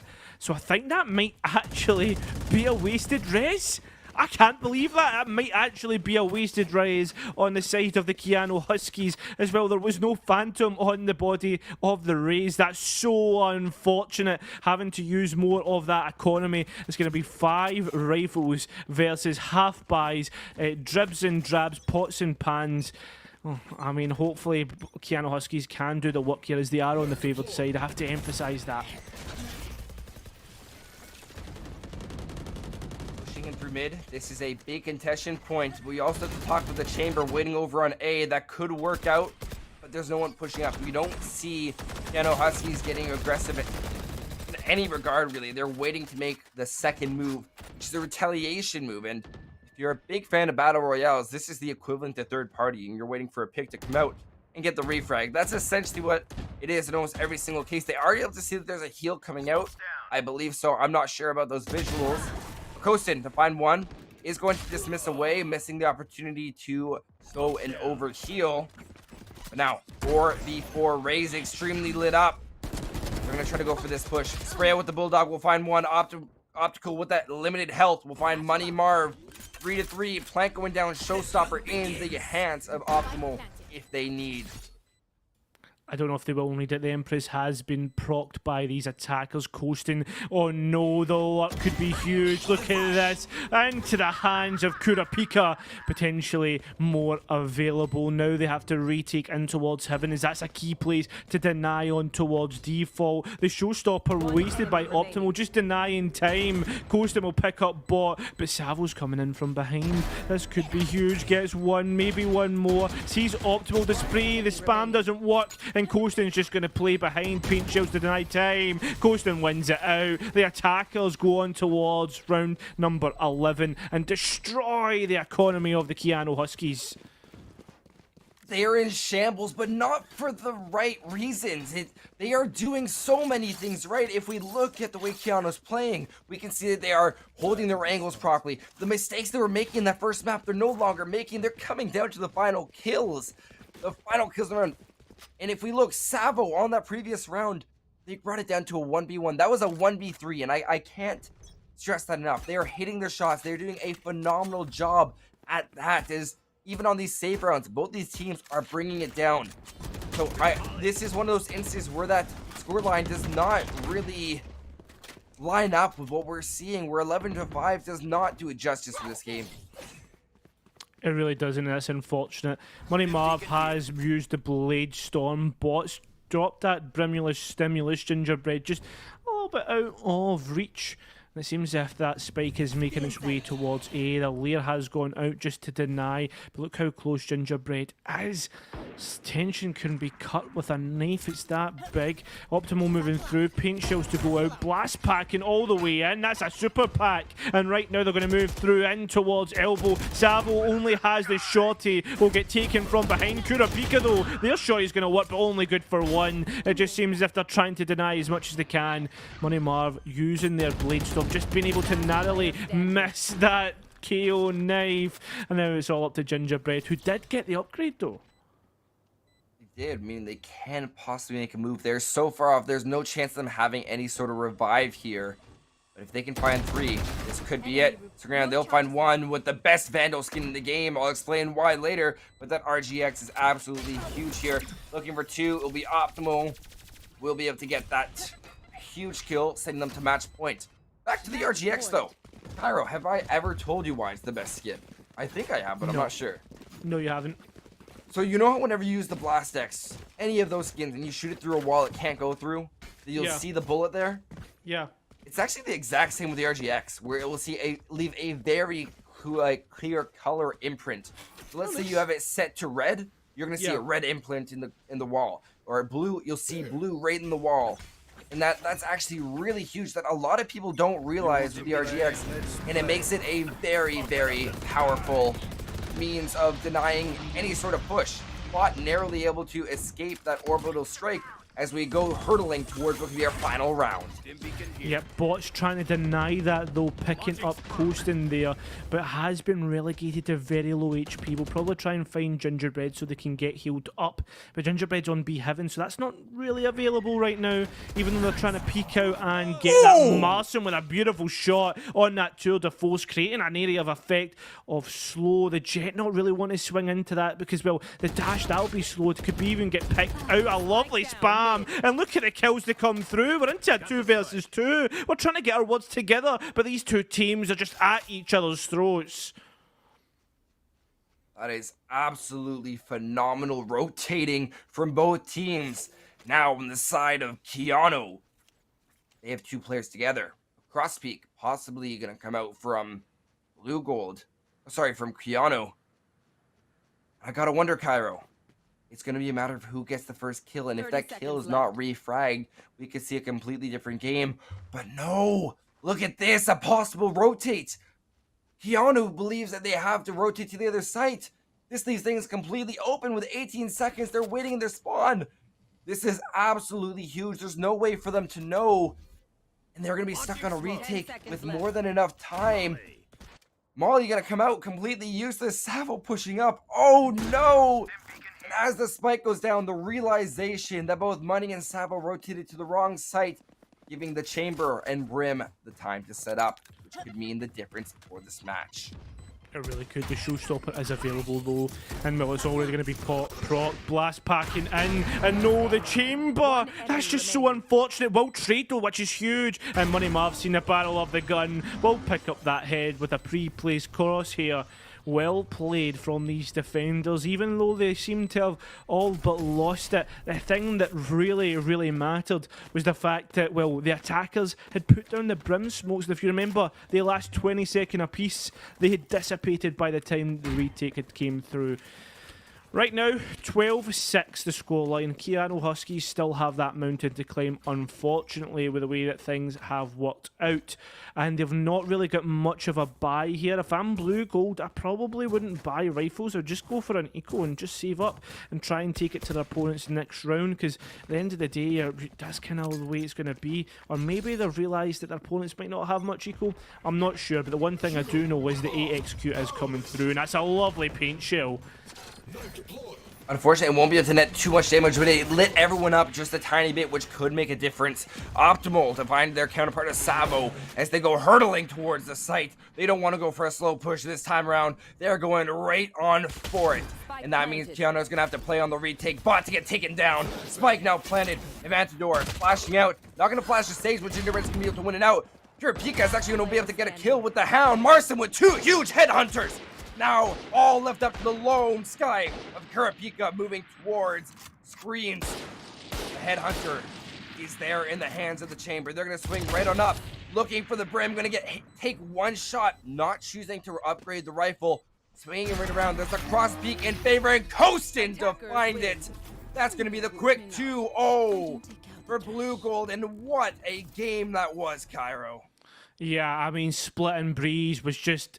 I mean, Split was a lot closer. We could see that the Huskies felt so much more comfortable on it. Breeze, unfortunately, was just so dominant. Maybe it just knocked their confidence moving forward. But right now, I mean, if I'm that blue gold team, I'm just going to say it right here. I think they're favourites for the season and challengers. I think it's challengers Cyan that we're in.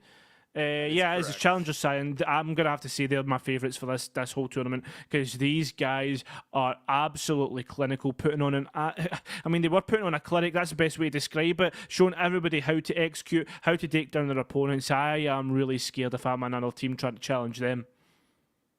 I'm definitely going to join you on saying that if you look at Blue Gold, their ability to rotate sites, that slow push that we saw first, immediately push with the 5-man onto B site, or sorry, onto A site that we saw with that last round. There's a slow push onto B. They know how to use their man advantage, and they know when to play safe and conservative versus when to get aggressive. And of course, that doesn't mean that there's no flaws in the way they're pushing it.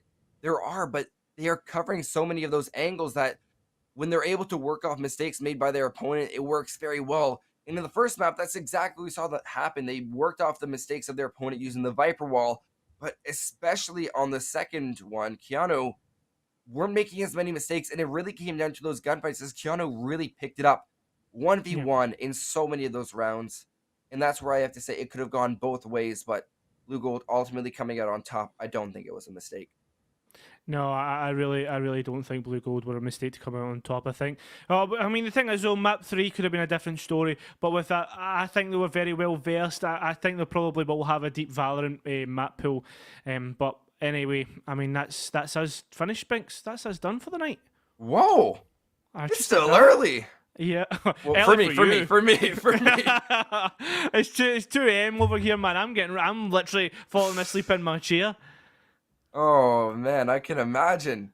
But thank you for putting in the hours being here. I know I appreciate it. Always a pleasure to cast with you. And it's always sad to see you guys go, but wait, there's more. You guys have another Valorant game coming up in just 10 minutes, so don't go anywhere. This is the perfect time to go for a walk, but don't change your stream because we have another huge matchup. I can actually tell you guys what it is at 9 p.m. if I can get my document updated. You're going to have South Alabama taking on Blue Gold Esports B. Ooh. You can see more Blue Gold. Oh my goodness, you want to really see that's going to be part of Emergent Cyan. So don't go anywhere. 10 minutes. See you guys later.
Welcome back, everybody, to the NECC. My name is Infernosis, joined here by my great friend Mick, and we've got ourselves 2 rosters pretty much ready and raring to go. Dallas, you actually know one of these rosters fairly well, considering you casted them just last Wednesday for another event. Yeah, and I most definitely did. It was the likes of South Alabama, and we're going to be moving into the Emergent Sign Division, so a little bit more differential when it comes around to skill. You're not going to see as much of what we saw in that last matchup, but then again, I don't really know how much you saw there in that last one. I mean, sure, you sat there, saw some competition, but we're expecting things to be a little bit closer this time around. So South Alabama, to at least talk about them and what they have to offer, I want to go ahead and kind of get into their rosters, what exactly they have to provide in terms of their players, and I can go over it a little bit more in a one-on-one scenario. Because when you look at the lineup for the school, you get the likes of Quanta, Iron Speed, Biscuit, Lord Rand, and Mando. And the team that I saw them go up against was going to be the University of Alabama last week, actually. So not exactly too much, as you know, most of Alabama's players are sitting around mortals and such. And I mean, these players really aren't up to that kind of standard yet. So I'm not really going to sit there and elaborate too much. But I want to see exactly what they got to provide here tonight, because they definitely had some great ideas that I could see being executed tonight. Yeah, I'm looking forward to it. We'll have to see how Blue Gold Esports B Squad happens to do. They just took the victory in the last game. I'm sure you guys all watching happen to know that. That was the A Squad for them. And now following it up is their B. Tintin, Duck, Rothick, Rudafrol, and Dalton R. We've seen these people before, and we're expecting to see them a lot more as the season progresses onward, because they're a fairly solid team. However, kind of struggling right now in terms of their record, going 1-2, and it's kind of the polar opposite for South Alabama here, Dallas, as they're 3-1. They've not had a bye week just yet, so that's why they have one extra game played on the top, but they are on a rampage, so to say, in terms of finding these W's, and unfortunately the only loss they've happened to garner for their side was just last week against the MBU Spartans. So will they take that loss on the chin and try to move beyond it, or will that start to kind of weigh down on their psyche and maybe cause some problems here against this Blue Gold Esports B-side? Well, for discussing the likes of Psyche and really, the differential between the two teams, I think honestly that South Alabama, they should have had themselves a pretty good run, knowing that they already had themselves as a pretty good competitor within their division. They have just overall a solid record thus far. And sure, you find yourself with one loss, but I don't think it's going to beat them up too much. One of those maps, sure, was to be a 13-3. It wasn't all that close. When you go to the second one, seeing it was 11-13. It was a lot closer. So you really can't be too up about that, especially for that to kind of be your conclusion for the night, your cherry on top, to sit there and say, look, we're not absolutely going home, getting wiped out. We still have ourselves some kind of an argument here within our division. Yeah, we'll have to see, I guess, what map we're also heading to here, Dallas, and that could be a big inclination for how this one's going to go. The two first banned maps on the chopping block were Split and Breeze. That's somewhat shocking, because Split has kind of had a bit of a resurgence in recent times. A lot of teams actually have been enjoying that one, but I'll tell you what's not a shocker, seeing Bind and Ascent on the actual map pool being selected. Thrasher being banned next, Haven being the second to last, the very last, and the map to go to map 3, if necessary, is the map of Icebox. What do you expect in Collegiate Dallas? It's Ascent, Bind, and Icebox, and that's exactly what we got. So we'll have to see if South Alabama's pick of Bind can be enough to maybe put the first nail in the coffin for the Blue Gold side, or maybe Blue Gold will turn this on its head on their map 2, or even on map 1. It's entirely up to them. They just have to play to earn it. Yeah, and even then, with the likes of South Alabama going for this first pick, I think they're going to go ahead and get themselves right back into a comfortable little running compared to that last week, saying, look, if we start off on the right foot, things really aren't going to matter too much. We can get right back into the flow of things and sit there and see how we can really set ourselves down. But discussing the lineups, we got to sit there, and with us going to Bind, we got to know exactly what agents we're going to be dealing with, because we can already see, and knowing that the controller meta is going to go ahead and be throwing out here, we can already see some kind of a little silhouette of the likes of Mando on that Omen, which I did exactly get to see last week as well. So, I'm expecting, obviously, the controllers, the Brimstones, and the Omens to be coming out. And that's exactly what Dalton R is providing here tonight as well. So, those two, that's going to be the matchup you're looking for. But even then, the rest of the teammates will be providing something. Quant on that Breach, that's something I've always been a little bit questionable about, but sometimes I can be proven wrong. Biscuit on that KJ, a solid sentinel, a real sentinel, besides the likes of a chamber that we like to see so much.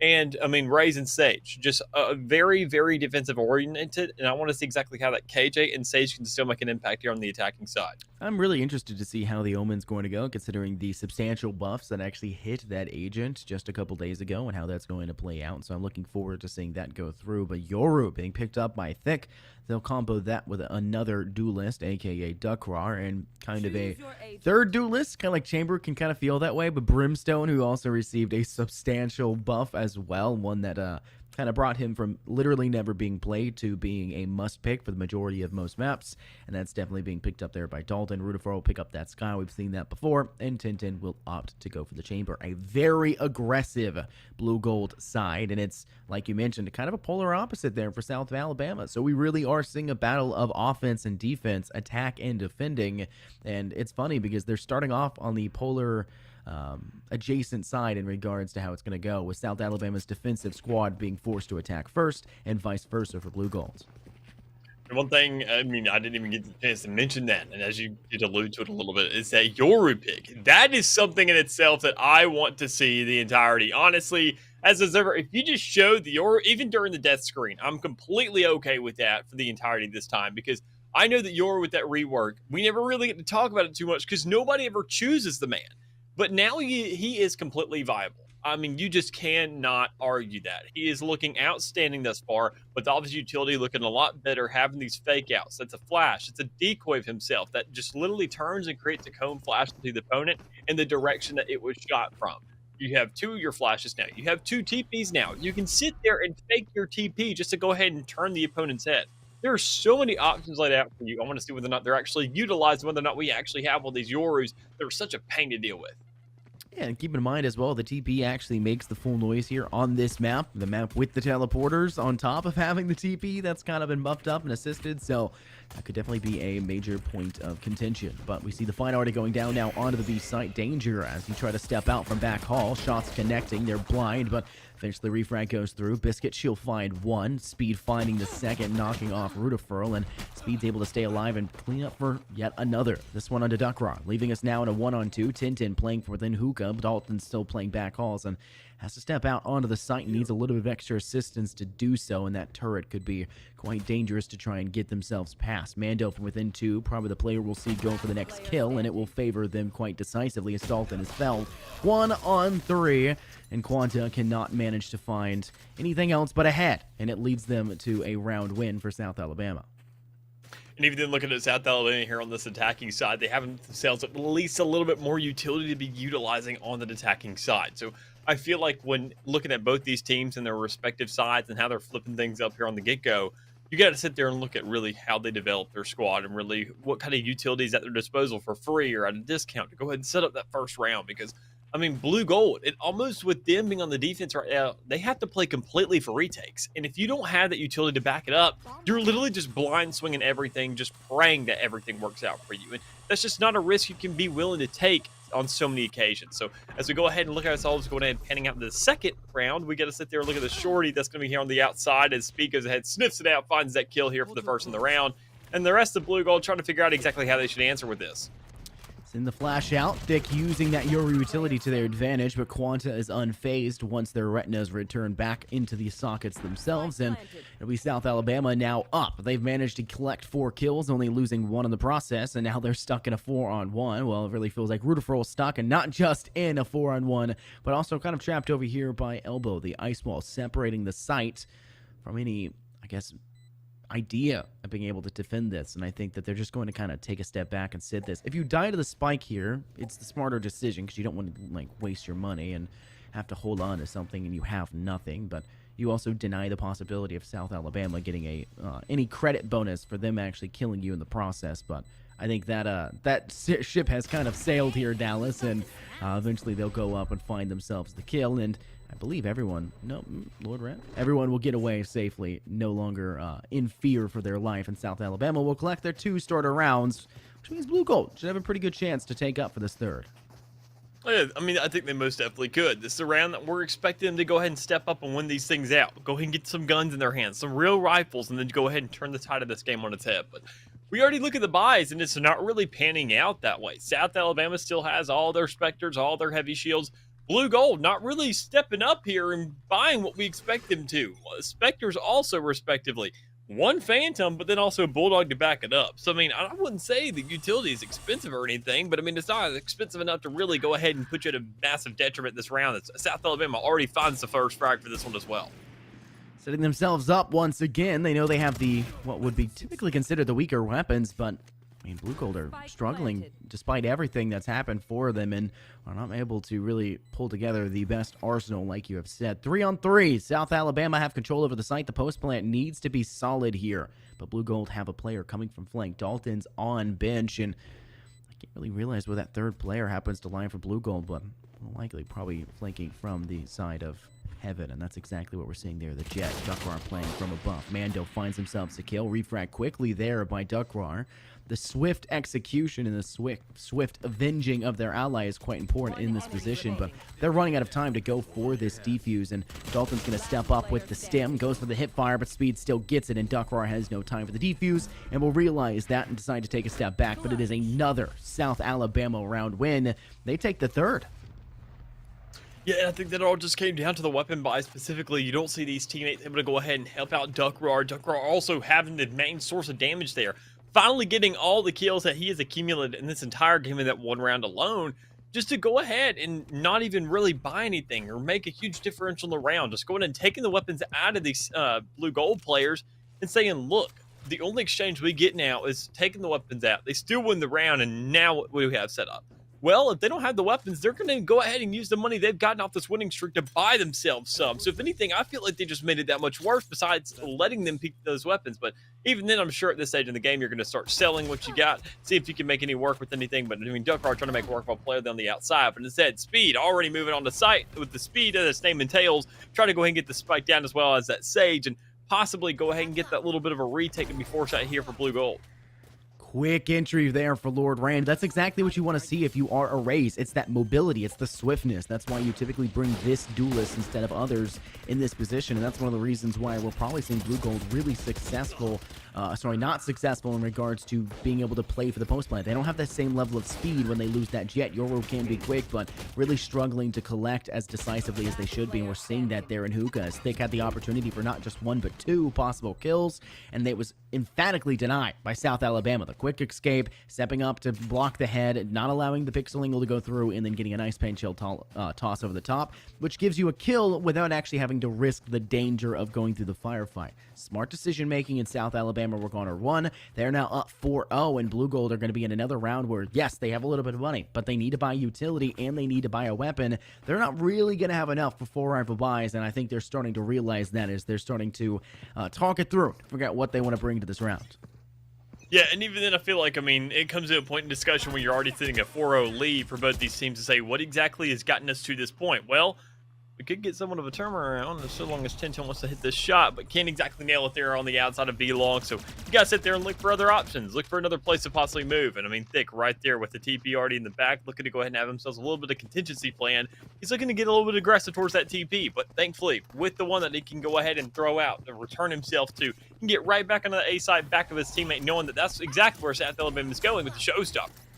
Nice shot over the top, and Lord Rand once again opening now for them as Dalton is taken out. Lord Rand with a second, catching Thick as they sat back in Cubby, and Woodfall's the only person to actually pick up a frag right now for Blue Gold. They're playing within Lamp, and while they do manage to find one that looks like they're going to be cut from more than one angle, Lord Rand's now looking to step up, sees the Sheriff, and finds the head. 3K to their name so far in this round, denied of a face, but also be denied of a 4K. Speed found Tintin, but Duckrar took out Lord Rand. 1-on-3, and Duckrar once again being the last player alive.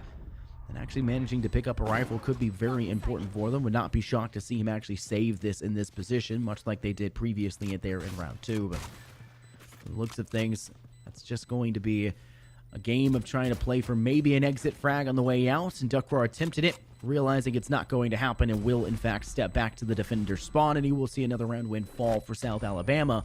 I want to point out, Dallas, because you've seen South Alabama, and I've seen a lot of Blue Gold of both their A and B squads over the time here at the NECC. That shot at the very beginning with the tour de force by Tintin, that is uncharacteristically missed. Tintin does not miss those shots that often, and that was a major problem for them, as it just created so many complications in their attempted defense. They knew that they no longer were going to be able to defend that B site, so they needed to rotate to A, and South Alabama just did it faster and took it over the side. Yeah, and even then, I mean, you got to sit there and consider probably in this stage of the game, when you're looking at a matchup, you expect yourself to win that first round, and you're kind of within one of these divisions where we wouldn't expect to kind of see a stomp. Everything is really kind of a wild card, but we expect it to still be close relatively. knowing that you're down 0-5, are you really thinking, can I hit these shots? Can I play this game? Well, I mean, you're here for a reason, Chief, and you sit there and you played the game for long enough, so you have your standing, you have the respect to at least hopefully know that you still can. It all comes down to whether or not you have that backup and you know you can sit there and reinforce yourself. But still 0-5, you have the Blade Storm ready, you have the old Yoru ready, the Dimensional Rip, but I mean, are either one of those going to come out? I'm not exactly quite sure on that because you have yourself a buy, so at least see what you can manage with these weapons. Well, if you're rooting for not exactly too much, because Lord Rand already finds that one kill, everybody gets a read that Thick is on site trying to look for all that intel, and with the new change, throwing out all these flashes while you're in your ultimate is just outstanding. But can you find the capitalization? No. Lord Ram, once again, with the second one now in the round, looking for another, but Biscuit and Quanta also back up as well. Everybody on South Alabama is fragging out so far. Yeah, and I think that's one of the big problems you talked about with Dimensional Drift, especially with the changes that came through with utility. It was a big problem before when you couldn't use the utility. You would immediately step out of it and then decide, hey, I need to do some flashes. I need to start to create space. I need to do some faking. And yes, that's a solid idea, but you can now do that in the actual ultimate, and it doesn't seem like Thick used all of it when they wanted to, so they still can try to continue to use that utility. And guess what? Utility in hand, no gun, and it's an easy cleanup kill. It's just a matter of poor timing, not on their part. It's just unlucky, at least in my opinion. And that's just something that's going to happen when talking about always doing. You see it all the time with Skies, Dallas. I think that's kind of the main person you see it with, pulling out the guiding light, pulling out a trailblazer, and then somebody swings immediately. And it's just really unfortunate timing. And look at the desperation that's come out from Blue Gold in this round. They know it's not a full buy. This isn't a huge thing for them, but there's already a couple players that do have rifles, Rudafrol being one of them. And while they pick up a kill, they lost their Yoru quite early, and that's going to lead to them now, after the refrag onto Rudafrol, being at a player disadvantage. Yeah, I mean, and looking at the team so far, the exchange to come out, the old Orbital Strike from this Brimstone, old Darknar trying to at least find and manage one kill there. You didn't really accomplish too much there. You didn't find yourself the kill. You didn't go ahead and deny the plan. I mean, everything is still planned out and sitting there and laid onto the field for the likes of South Alabama. So you have to make these adjustments. You have to make these corrections. And quite honestly, with only 2 players alive, Darknar, okay, you know, making a little bit of a convincing argument there with that old Marshall shot. But I mean, you sit there and you have 3 more players still alive. And Duckrock got his eyes on at least one of them for the time being, but that's going to be Speed right there on the edge with that rifle in hand. And you get the combat stem, but I'm not sure exactly how much that'll provide for something like a Marshall, knowing all this utility set up on the spike. You can go ahead and manage another kill. Make it 2 now for Duckrar, but still not enough time to get that spike down. So regardless, you can lose all the lives in the world, but when you're on a 7-round spree on the scoreboard, you have plenty of money to back up those buys if it comes down to it. And this is South Alabama's pick. Let's not go too far ahead of ourselves in that regard, but even if it is their pick, going 7-0 is a really impressive stat line. It is ridiculous to see the links at which they've gone through, and Blue Gold definitely need to try and make the recovery here, and I think this timeout is actually a good place to do it. Get one every half, use it or lose it. It's the same thing with your ultimates when it comes down to round 11, round 12 in that first half, or that second half if you're starting to get towards the end and not have anything. But if we're talking about these ults, then we really need to talk about what South Alabama have done, and it's not use a lot of them. Dallas, we saw the resurrection come through last round. That brought Lord Rand back into the fray, but I mean, it was pretty short-lived in regard to the kills that they picked up at the end, because obviously Blue Gold took the better of the trade, having 2 left standing, and the last remaining player for South Alabama just retreated back. But with 4 up, they've got from the shadows. They can easily drop through and take out the Rolling Thunder when necessary. They can baby cage out sight to gain even more space, and then once again use that showstopper from Lord Rand to find that opening pick. There's a lot on the table for them, and there's not much for Blue Gold to do but really allow those rounds to happen and try to recover as it goes through and adapt on the fly. Yeah, and even then, I mean, South Alabama, they're not forced to use these ultimates. That's why. I mean, they never find an opportunity where they feel like their back is up against the wall, where they're saying, look, we need to whip something crazy out that can go ahead and turn the entire flow of this match on its head. I mean, they're doing fine it is. I mean, if it ain't broke, don't fix it. And that's exactly what we're seeing right now. South Alabama just looking outstanding thus far. So every now and then you'll go ahead and see Lord Rand throw out the showstopper to get him some aggressive on the site, but I mean, you don't need it. You already found a kill with the Vandal. You got your teammates there on the outside. You go ahead and push through now through Hookah, and you're saying, look, I'm doing the same thing again. Nobody's going to push us. Nobody's going to play off of this. It does manage to find that kill, but a trade comes out from Biscuit very quickly. You sit there and really have to go ahead and work things out. But there's Dalton already finding a 3K, and 3 more players still alive for this side of Blue Gold, looking to finally get themselves onto the board as Quanta finds himself falling under. So Rudafrol with that last pick Blue go with their first round and plenty of weapons to pick up. A nice breath of fresh air for themselves. Yeah, that is the spearmint of gum.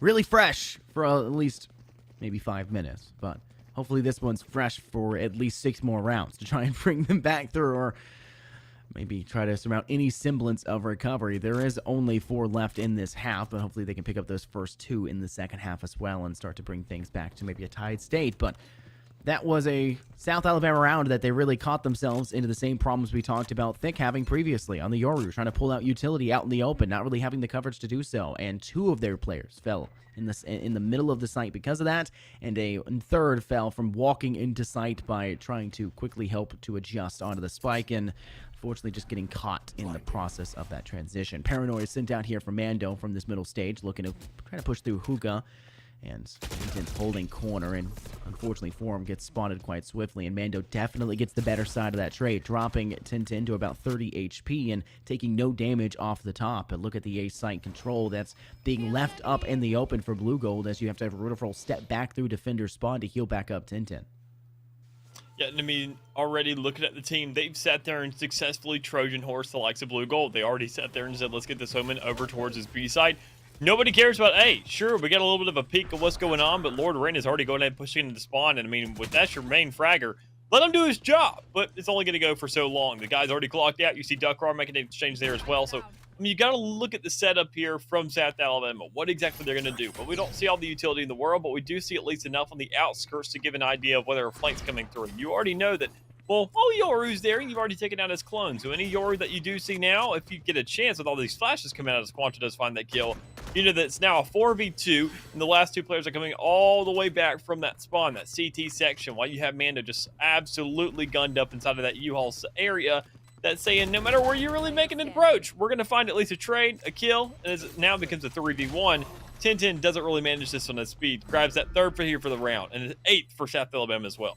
Let's talk about the mobility on the map coverage there on the A site for the side of South Alabama. Great bait on B, sending Mando, who isn't necessarily your best fragger at this point in time, but in terms of utility has been very successful. We obviously saw a really smart play there with the Paranoia to catch Tintin off. We saw the playthrough of the swing, finding shots against Tintin, which then forces him to have to use the rendezvous, stepping back to defender spawn, which then pulls Rudolph off site. Whether all of that was on purpose towards the latter half of what I was saying or not, it's a solid position, and you baited out the B site and left all 3 players still there. 1 player controlled 3's tempo, controlled 3's pacing, and it caused such a problem for the side of Blue Gold that once South Alabama just forced the pace by 1, sending your main fragger, your Rays, towards the backside of A site, and 2, taking control over towards bench and actually getting the plant down in corner from Showers. All of that was beautiful, but to top it all off, they also had control from behind, and wow, swiftly onto the site. South Alabama managed to collect for 3. Unfortunately, they managed to lose quite as much. 3 in return. 2-on-1 though. See, Rudolph has a good position, swings out, managing to catch 1, could make it 2. Quanta, oh my goodness, the pistol does not find the shot. He's 8 HP in a dream, and South Alabama still get the round. And it's us like that now in this stage of the game. When you sit there and know you have yourself such a massive lead, you have your opposing side on their toes. They are trying to figure out what exactly they can do. They are getting scared right now. They are trying to figure out what has gone wrong. And while they're trying to do that, they're trying to overcompensate for so many different factors, whether or not it's lack of allocation towards one side, whether or not it's just players not really hitting their shots. They sit there and get a little bit more over-aggressive to go ahead and make sure those shots can land that much easier, still not really guaranteeing a kill, just getting you that much closer to your opposition. We see South Alabama making the most of this. There's nothing special they're really doing besides saying, look, let's go ahead and find ourselves that shot from Tintin. As you said earlier, doesn't really miss those. Well, he finally doesn't. But, I mean, they're going ahead and playing off this intimidation, saying we can get 1 player to push a site, and everybody will rotate because they're so scared of us, and they just can't play for retake, knowing that we're now up 9-1. So, as you can see, somewhat of an even exchange there towards the B site. We see old South Alabama looking to go for the A now, but with so much utility already spread out towards that U-Haul section, they're just trying to go ahead and get themselves on the site, quite honestly. I mean, the aggression coming out of them so far has been almost unrivaled. Let's take note here, despite them having control of the site, what they need to do in terms of guarding the rear in case we see Blue Gold Blue try to go towards that flank. And they're leaving a player towards short, and they have yet to get the spike down, so they're trying to give themselves the chance to do just that. And it's a great concuss to be able to do it. 2 players in heaven, being able to be stunned and puts them in a poor spot. Player coming from the flank, you can see it, the dimensional drift now coming out, and it is going to be a flank player coming from short. They could step out towards Cubby, they look for the option, but Tintin's tour de force is the player to actually find the next kill, and it's onto the top fragger of Lord Rand. Biscuit gets blinded, she still survives though. Thick unfortunately also taking a little bit of that blind, but they'll actually manage to trade each other in the process, but it's actually still alive for the player of Yoru, aka Thick, as Biscuit managing to collect yet another, but Tintin finds their third. Hero plays for Blue Gold Dallas, and it's enough to at least pick up another round win. They're 9-2 at this point, and we're at the last round of the half. We could see the oh-so-funny number of Valorant, or we could see that 10-2, which we've seen a lot in Collegiate recently on a lot of maps.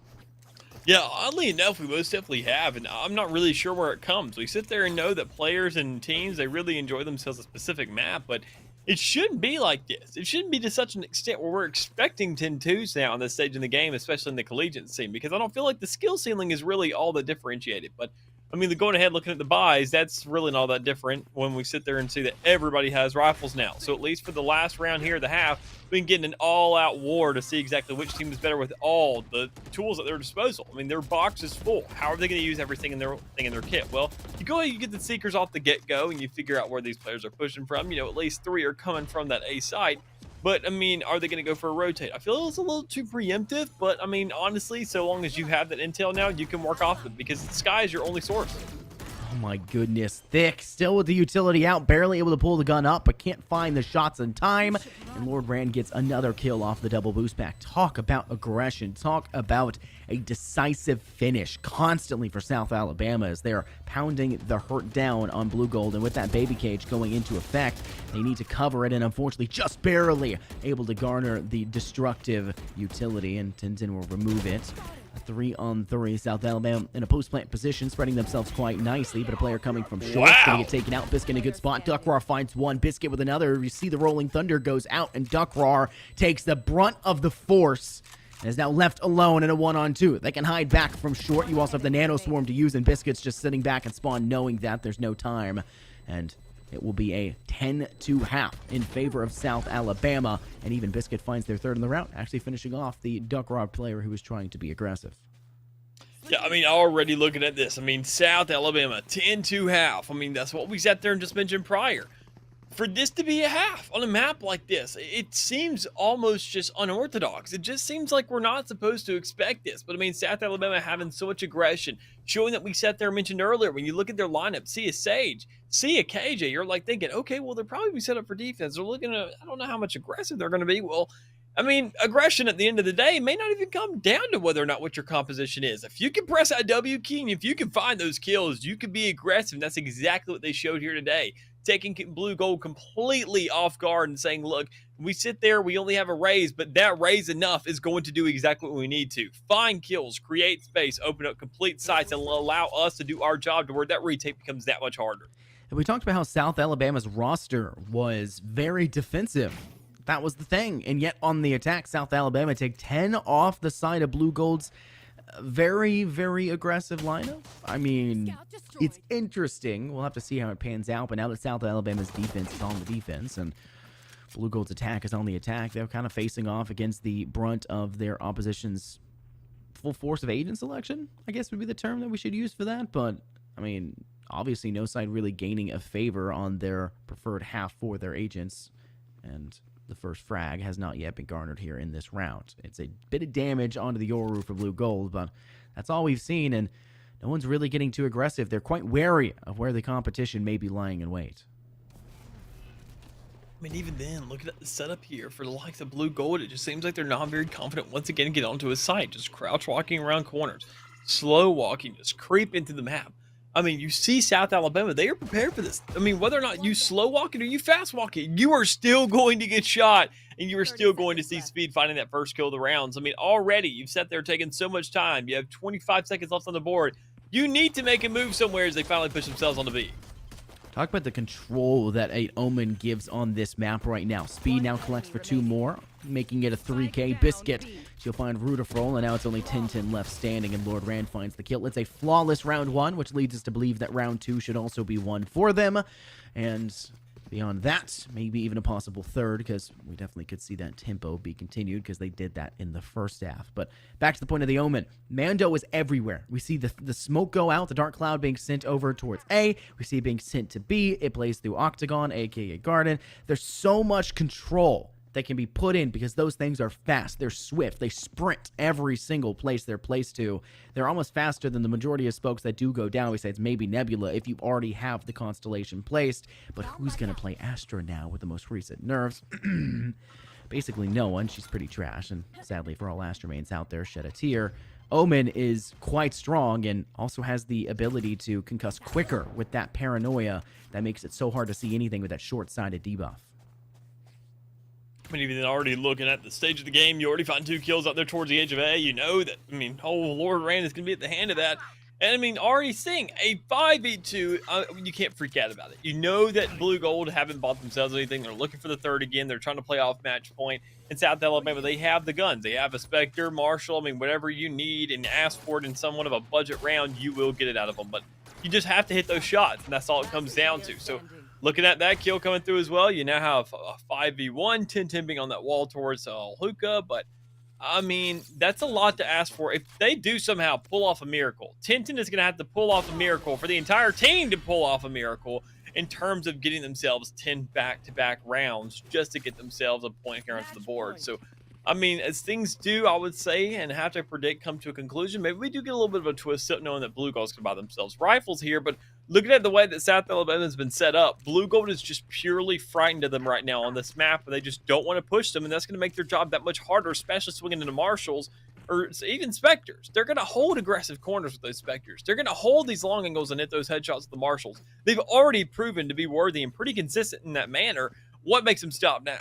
Yeah, I think it's just, we talked about being in the mind, talking about the psyche for a team that just recently took a loss, and, well, it also happens in the individual rounds and in the map as a whole that you're playing on. How hurt is the psyche? It's bruised for Blue Gold. I think that's obvious as we've seen this plan out, that they are struggling to find any sort of success, and they are kind of getting a bit too greedy off of it, or maybe not greedy enough. It just depends on how you watch their playstyle and try to figure out what is working and what isn't. But I'll tell you what's not working, them stepping out onto the A site, and they'll lose 2 quite quickly. Now make it 3 and 4 with Quanta themselves individually finding 3 of those alone. They'll send out the blast, now being able to step through. Mando's going to get aggressive, and the judge, jury, and executioner in Mando's hands will do what it's told. South Alabama will take it 13-2, and that is a very solid map in their map pick there for map 1. I wouldn't say very solid. I'd say closer to outstanding would be a more accurate term. I mean 13-2. I mean, you just can't sit there and look at scores like that. We sat there and saw South Alabama in that same running last week where you sat there and said, will this do any damage to their psyche? Well, no. They have completely turned the table onto its head. Sat there and said, let's do the same thing to somebody else on Bind, a map that really not a lot of teams enjoy playing. We sit there and see probably one side likes Bind, the other side likes Ascent, and then we go to the side or an Icebox every single time. But I mean, whether or not you see that, there's going to be a preference for one side or the other. And we're not going to see these adjustments being made over the course of weeks because we've been seeing this rotation here for a couple weeks now. I mean, I don't know where it came from, and I don't know why teams are doing it, but whether, I mean, you like it or not, it's still going to show up. And we just still haven't seen teams really playing around that, saying, look, let's go for a wild card. What map are teams not betting that we're forcing out that we could improve instead to really go ahead and turn the tide? Instead, let's go to Bind. Let's give them this half. Let's go over to the next map. Let's go to Ascent. That's where our strong suit is. We need to see these teams looking to go ahead and make some adjustments here. Go ahead, throw something new out there. See what can be switched up to really put things in somewhat of a chaotic fashion. And that Yoru definitely could have been a catalyst to that, but you got to consider maps as well, to where you go ahead and get people out of their element, get them in an away territory, and see if you can capitalize on that. Yeah, I think the biggest question for us going now into our quick little break before map 2 and then obviously heading into map 2, can South Alabama keep the tempo? And, well, we'll have to see if it's Sweet Home Alabama all the way through or if it's just Sweet Home Bind and they start to fall apart on the map of Ascent. We'll have to see. Time will have to tell. Stay tuned for map 2. This is us with the NECC.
Welcome back, everybody, to the NECC. My name is Infernosis, joined here by my great friend Mick. And we've got ourselves map 2, where we can determine whether or not South Alabama is just good on their map pick, or if they're good on all of the maps we typically see here in Collegiate. And it's going on over to the map of Ascent, one that I know you hate, Dallas. You just despise this map with a fiery burning passion. Actually, I think you just hate all 3 of the maps we're seeing tonight because we see them too much, but that may be a different point entirely. I love this map. Ascent is so much fun to me because it's so CSGO style oriented. It's so reminiscent, but I'll tell you what's not reminiscent. There was not a lot from the opposing side. They're going to have to pick something up here and find something underneath them to try and get themselves back into it. Yeah, I most definitely agree. I mean, even then, I'm not sure where you sat there and found out that I dislike Ascent. It's buying the map that I'm not really a fan of. Bro, you hate everything. That's what I mean. If it's Breeze, I love me some Breeze. Yeah, but I mean, looking at the sites and looking at the plays and looking at Ascent just overall, I typically like this map. It really calls for a lot of even games, especially, I mean, casting all over the Valorant scene, whether it comes, you know, to Collegiate all the way to T1. It's like Ascent is always be relatively close unless you don't run a duelist. But I mean, looking at looking at everything to be provided already from South Alabama, they have a read. They know exactly what they want. Speed, going ahead and switching things up, saying, I'm not going to run the Sage anymore. I'm going to go ahead, completely switch up the tempo, go for a Jet. Meanwhile, the rest of the team not really making too much of an exchange. You have Lord Ray wants to get on that raise. Not really a typical pick that we see on Ascent, but still nonetheless very exciting to see. And I think he'll still do an outstanding job there. And Quanta making a switch up, saying, look, I'm not going to go for any kind of other plays anymore. I'm not going to go for the breach or anything. I mean, Sova is going to be a much better initiator here. You have to have the intel. You have to have something to be working off of. Because, I mean, even though with the lack of intel, with no players really having, like, the Sky to go ahead and give those kind of guiding light audibles or, you know, anything else has just purely that alarm bot. It's in Boom Bot. It's crazy enough to know exactly how well South Alabama really played that last map. So as we see Blue Gold going ahead and settling their picks as well, it's going to be somewhat of a mirror matchup, but instead of opting for the Omen, we get ourselves, once again, what do you know, another Brimstone. Brimstone's good. Like he's great, outstanding even. It's hard to be like, oh, it's another Brimstone. It's hard to say it like that, but with the way that Mando played and the control that he put forward with those dark clouds, it is kind of hard to see why not to bring the Omen. And I feel like it's even worse on the map of Ascent. Even when Omen was terrible, trash, just should have gone in the garbage bin and never been played. I saw last semester in the NECC a team actually bring out the Omen. I think it was, I can't remember his name. I used to have that name memorized just because I was so impressed by it. They had so much control over because they're TP and they're from the shadows that they could do. There was so much available that they utilized that made it really hard to deny control over to the map, and that's going to be a problem for Blue Gold to face off against. The good thing for Blue Gold is they have that mobility. They can stim up as well. That just creates a lot of a buff of prowess in terms of their defense and their attack to hold on to a site and also get the plant down and hold on to the post plant. It sets themselves up nicely, but South Alabama was not a team that allowed that to ever really come to fruition, and I guess with them starting on the attack once again, it's a scary factor to take into what we saw in that first half of Map 1 of Bind. It most definitely is, but I mean, even then, we talk about the first half and we talk about the first round. That's exactly what we're getting right now. We got to sit there and see how this pans out for both the squads. We can already see Lord Rain doing the same thing he did last time, getting aggressive, creating that space. Even if you die, you don't find that kill, you still have your teammates there to back you up to make sure they can find there. So everybody's done their job. You get the spike on the site.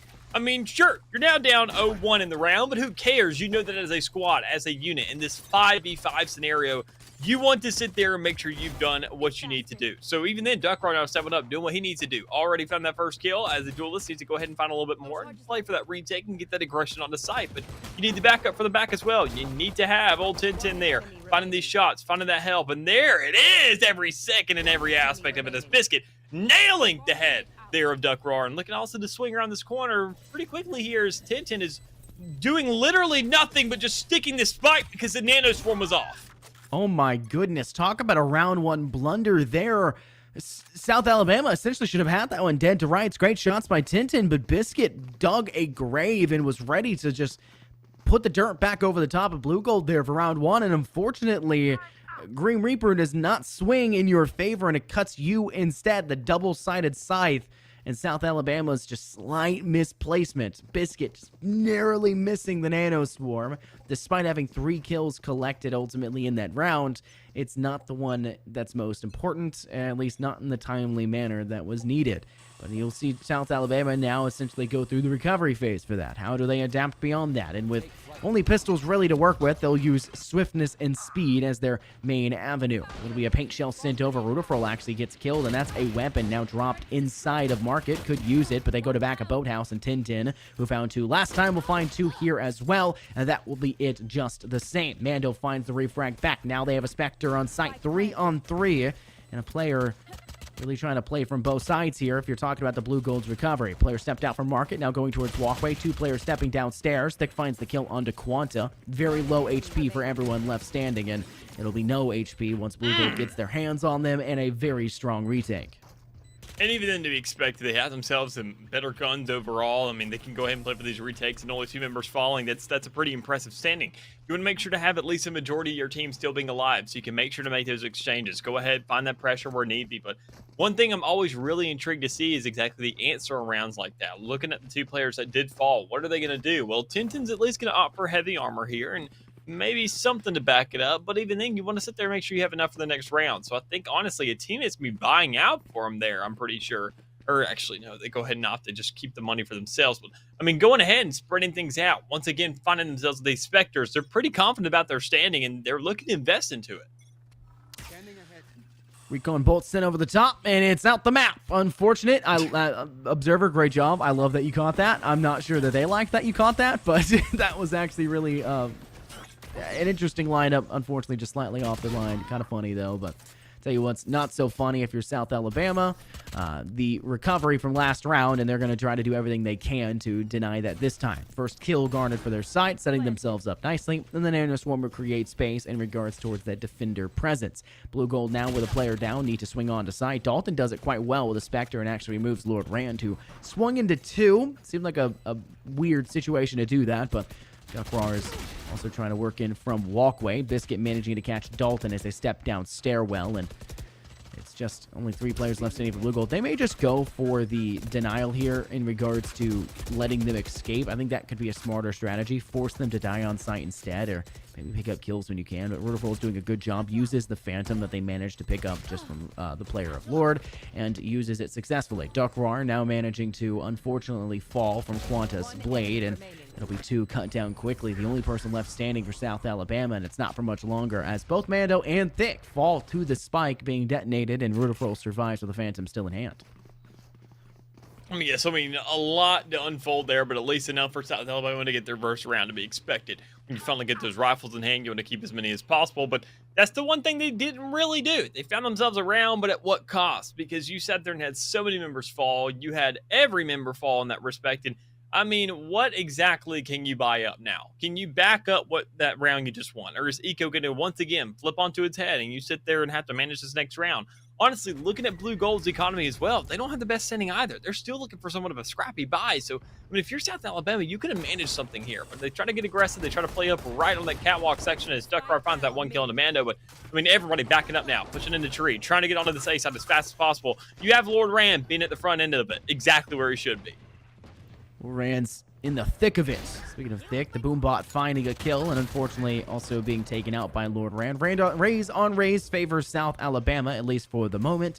And it looks like they'll also get the plant down. Shock dart sent over the top. Tintin barely able to dodge in. Quanta not coming up on top forward, and they'll even utilize the baby cage. The lockdown here for Blue Gold's side, and that's going to funnel South Alabama off-site in a very swift manner. They'll have to decide whether or not to go into the fray, to step over towards Tree and Garden to remove it. And obviously, they tried to send one, and it just did not work. Maybe a miscommunication or miscalculation for what they were trying to do. Shock dart sent over the top, and Quanta finds the denial for the defuse, and now is the only player left standing and has a lot to do, a lot on their plate, and barely misses the opportunity to find Dalton in the process, and Duckrar will find the kill in the coverage. Instead, another round for Blue Gold side. They're up 3-1. And even then, I mean, that was so doable. You just had to read the environment around you. I mean, looking at that Bulldog being on the ground right there behind Tintin, I mean, the rest of the squad going ahead and just trying to find that first spike defusal kill. And then, I mean, just all the backup from it, knowing that everything was scrappy. The one consistent factor was Duckraw just pushing up with that Guardian. I mean, over and over again, just being an absolute nuisance. Just whether or not you're hitting the shots, you at least just spray down what you can. You know where these people are typically going to be. You know where their presence is going to be allocated towards. Knowing where that spike is, you just got to make these exchanges. And we saw no real setup from South Alabama in the rear end to getting that plant down. We sat there and saw them all go towards arches, being a little bit too scared, knowing that they only had these sheriffs in hand. You can't really let something like that slip up. Playing from top of mid gives you a lot of control on the attack in regards if there is a player holding bottom mid, and there's not really one there exactly. They're kind of holding in that direction, but they're a little bit more forward into the foray, but obviously nothing going decisively, I guess. No finisher, so we should say, as they did take a lot of damage, but they are not yet killed off. And South Alabama have looked to rotate away from that A main side they were teasing. And then they're going to start taking control over towards Fountain, as well as swinging in through B man. Notice the Killjoy utility placed in these doorways. A single shock dart would actually remove these. It's kind of the bane of trying to play the KJ on this map, is once you know that they're there and they like to place it there, you shock dart them out and they're gone. Not a huge deal whatsoever, but the problem is that they did not do so, and a little bit of damage on the top for South Alabama, but they're surviving, at least for the moment, with Duckraw finally getting some assistance in mid with Thick. 3 players from Defenders spawn, Dallas, and that's not exactly the best split you would need. Probably would want to send 1 player from behind, but they're going to have to deal with not only the 4 players still on site for South Alabama, but 1 off in B main itself. And even then, I don't think that player in B-Main's really going to do too much. Speed's already found a kill, and you know that Duckraw really doesn't have too much health to answer back. I mean, you sat there and mentioned the damage earlier, but I mean, that's unprecedented amount of damage. You can already see Biscuit, Iron Speed, once again, grabbing that double kill and another one to top off. But Rudafro with 2, making things a little bit more convincing for the squad, but even then, it's still a 3v2. You have them back there towards B-Main. You have 2 players on site. You're just waiting for the move, and there it is. It's now 1v1, and if you're Quanta, you're saying, all right, just play it slow and steady. They're not going to defuse this Joker. Let's go ahead and win ourselves out another round, make it a 3-2. And as the board kind of gets a little bit closer here with only a 1-round deficit on the side of South Alabama, this map is already a heck of a lot closer than what we saw prior. One thing I also want to point out as well, you were saying that you didn't think Quanta would do that much in the round, but Hunter's Fury was on the board. There was the possibility to do quite a lot, but obviously not a necessity, and I think it was a smart decision for them not to go ahead and it was just a little bit of a lackluster kind of attempt. I mean, I'm not going to go ahead and blame the guy and be like he wasn't doing anything. He was doing his job. He was just set up. He was there as a contingency plan, a plan B or a plan C. He's never going to be relied on there. He's the backup plan. He's the worst case scenario, break glass for recovery kind of person, and I think that was well played. And when you're trying to fulfill that role, you can't really do much more beyond that, to a T, so to say. But the Owl Drone sit over the Fountain side, and while Courtyard's control is pretty much South Alabama's to take over, they have not yet cleared a player inside Pizza, and once again, it's Duckraw holding there. They're also leaving a player in Link. The split that we were seeing South Alabama go for, obviously not working out initially as they are once again retreating away from the A main side, but they actually take control over top mid and get the shot onto Duckraw, finishing the job they couldn't do last time around and giving themselves a player kill, and they actually will bait that they've rotated off and will in fact pursue this A main side, but with a player in wine, could be a chance for a sneaky play for the side of Blue Gold. Most definitely could be. I mean, you already see the setup for Thick. I mean, nobody checks that. You can find a showstopper. You could easily get 3 kills right now, but I mean, so slow. You already see Loran doing that the whole aggression game and the Hunter's Fury to come out, but so much utility coming out for the side already. I mean, for South Alabama, in exchange for Blue Gold, but they're Thick in the rear end with that showstopper, finding a double. So now 3v3 with South Alabama on site, but no spike to be seen as it's just now getting planted. So with the actual rifles up against somewhat of a budget buy here, you're expecting South Alabama to come out on top, but even for Quanta, you don't have enough health to really back things up. But you can still manage yourself 1. Quanta with a great flank there, just Tintin completely unawares, and you'll notice once again they've set themselves up all the way over towards that cubby section in mid and are just going to wait for the Hunter's Fury play.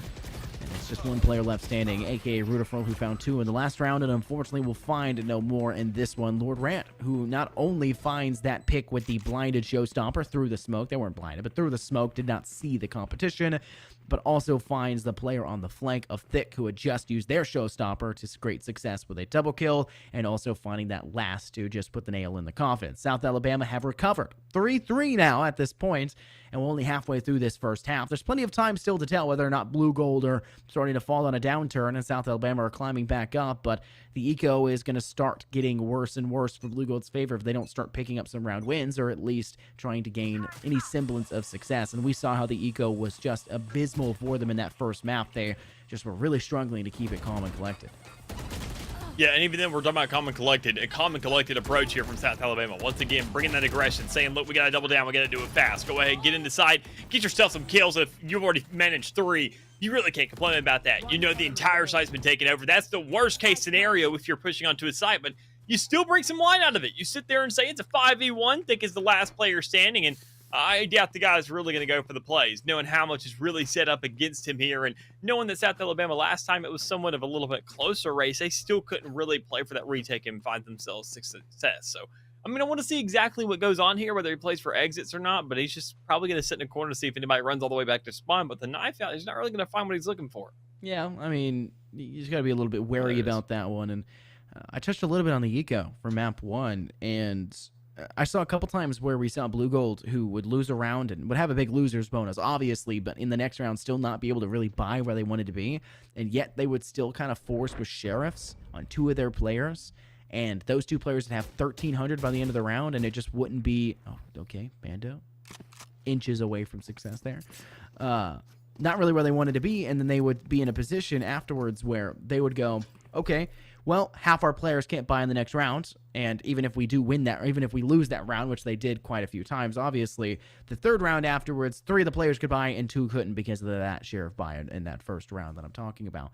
They really need to stay together. That's one of the reasons why you do see players who have 4,100 and say their teammates have like 2,800. They'll buy sheriffs, or they'll buy somebody else's sheriff. They'll try to even out the economy so that everyone's on the same level playing field. You don't see that as often, say in VCT or in pro teams or T1 and T2, because they're really coordinating together. They have game plans. They have these huge notebooks of strategies behind it, when they're doing what, how they're doing it, and how they're adjusting on the fly. But for the collegiate scene and for the amateur scene, staying equal is such a great way to keep just a even playing field in chemistry, and you don't have to micromanage everything because you have teammates there with you, even on the board. Yeah, I mean, already we sitting there seeing Blue Gold say, look, we've managed ourselves to be somewhat relevant in this fight, maintain a lead to at least a tiny extent. But now with everything catching up to us and being kind of a problem, we sit there and see a timeout in the same exact round that we saw out of Blue Gold in that last half, that last map as well. On round 8, I mean, after 7 rounds concluded, you're trying to figure out what exactly is going on. You have a quarter of the half remaining, and you're saying, all right, well, what can we do with this? How can we play this out? How can we really go ahead and force this game to be a little bit more equal? Well, I mean, you got to sit there. That's a really tough decision to be made, and a really tough question to ask when you're sitting there and looking at how you're performing this far. I don't think it comes down to setups. I don't think it comes down to, really just playing the game out. I think, honestly, you just need to work on your placement for utility. Where, I mean, is all this, smokes and such to go ahead and cover up A, knowing that your KJ's towards that B side? Where is your jet really spacing out to go ahead and create this kind of contention with the rest of the team? A speed. I mean, I sat there and mentioned jet and contention. Speed's going to beat you to the cut, and that's really going to make your job that much harder, seeing that the duelist on the other side is really just winning fights a lot more than you. I think one of the big things we were talking about earlier was Speed switched to the jet this time around instead of playing what they brought on map 1, which is obviously a lot slower of pace, bringing that breach. But it's interesting to see the success that they've actually picked up from it. Speed has been really solid about actually playing that duelist role to a T, comboing with Lord Rand, and we've seen it pay off time in and time out. But we'll only see it gather 2 in this round. They kind of bled 2 away as well, but Quanta is going to be able to clap right back. And look at what they still have here, Dallas. The Hunter's Fury. You mentioned it on the map of Bind. They're not being forced to use these supers, though, these ults. They're not being forced to have to pop these, and it's just left their ult economy in such a solid position that there's no reason to feel stressed at all, and they're just going to continue to use that momentum to their favor. And while Biscuit will find Duckrar before the final spike blows, it will kill them immediately afterwards, and South Alabama will continue on with this level playing field of being now up 2 rounds and gaining 4 in a row.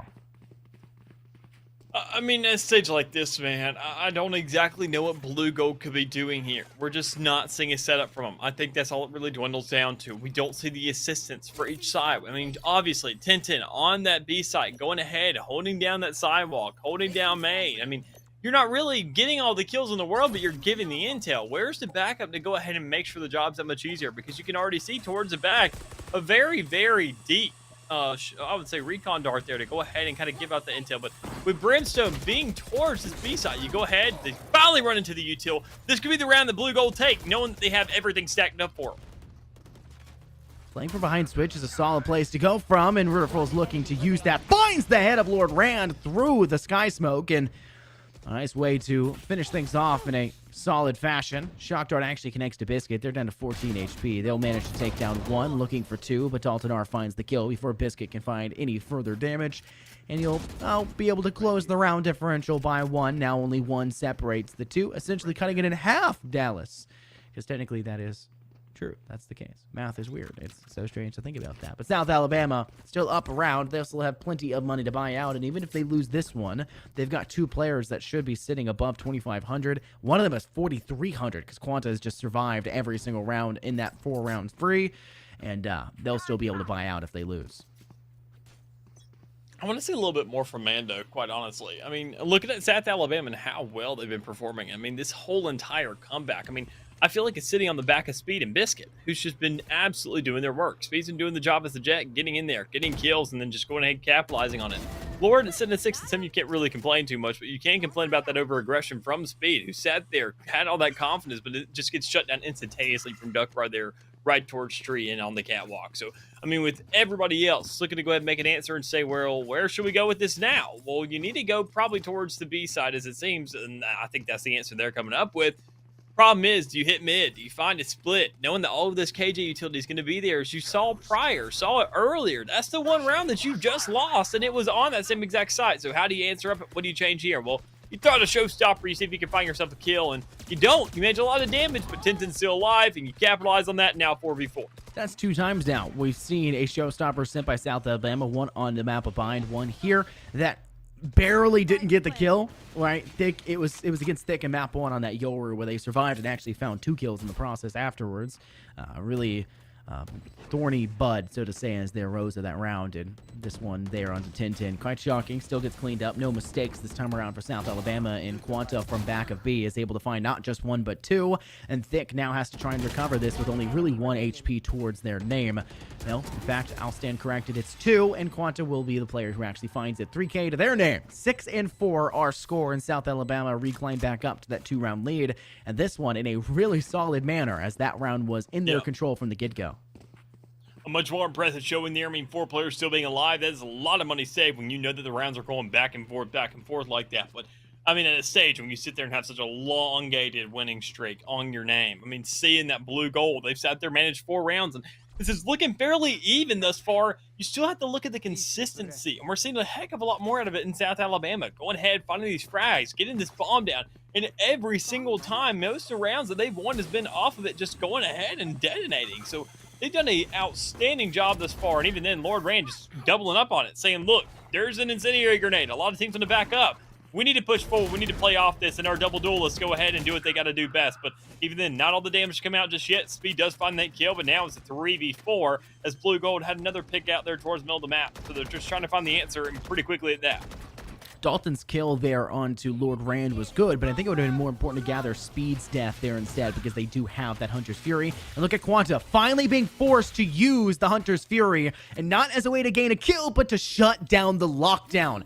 2 reasons why to bring that Hunter's Fury. Too many teams use it just for the kill. No, it is post-plant denial, and it is for destroying the util that the opposing team is bringing.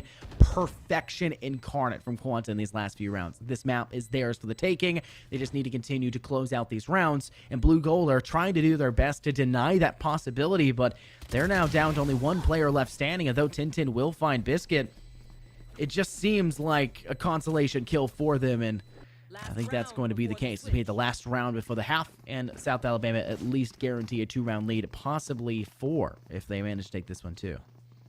Yeah, and even then, I mean, looking at the way the round's been just panning out, you sit there and see that some of the players on blue gold still don't have enough to buy completely here. I mean, Dick is now sacrificing. You saw that sale come out, not having that full utility to be working with. Probably going ahead and throwing out a blast pack if I don't have to call anything, but I mean, the rest of the team just making sacrifices here. Rudafurl does go ahead and get that full buy that I didn't really expect to come out, and the Hunter's Fury is still fully available. But when you sit there and look at the team, I would go ahead and pop it out right now if you can, if you're not going for that default. And there it comes. You already get that intel. You know that at least Sova's on this B site. You already figured that out earlier. If you have the players get aggressive, you can find at least one kill. But with so many missed shots, Tension found an easy little trade right there.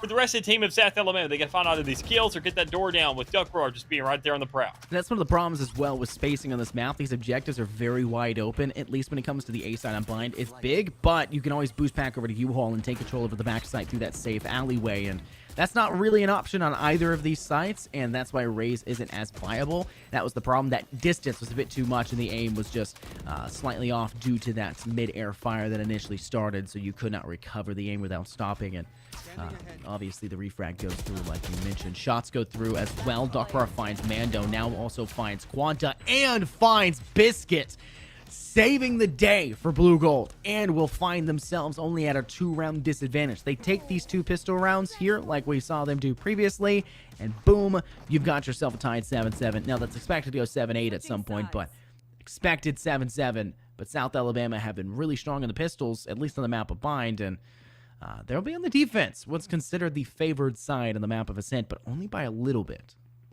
Yeah, I mean, that alone is already something. You sat there and mentioned a 7-7. Well, that is if they find themselves that pistol round. And that's still a very, very kind of wild card to go ahead and bring a prediction on for. I mean, you got to sit there and consider what exactly Blue Gold's done. And I don't think they have bad members by any means. I've sat there, you and I have both casted this team before, and they definitely have a lot of potential, but I have not seen that same fire, or the same kind of, composition that we've seen out of them prior to this matchup. I mean, they have sat there and seemed to be somewhat asleep at the wheel. And I mean, sure, they don't have the best record in the world, but they have the potential to go ahead and grow off of that and make themselves that much more of a competitor. But when you have South Alabama just going ahead, pushing up, getting aggressive, making these plays, and Rudafurl making an answer now, getting the first kill at least of this round, and Quanta and Speed getting one respectively, I mean, it makes it hard to really react.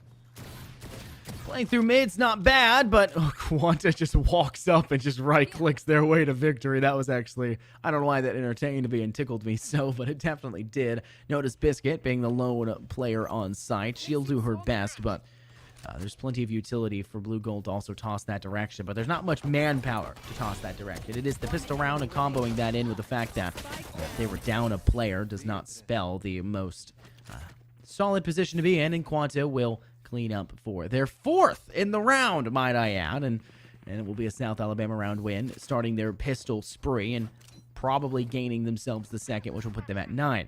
That was an important round for Blue Gold, like we mentioned, and it was a wild card one as well to make the prediction, and it's exactly what you said. The wild card does not come through. It will be a straight ace of spades for them, and South Alabama will go up again.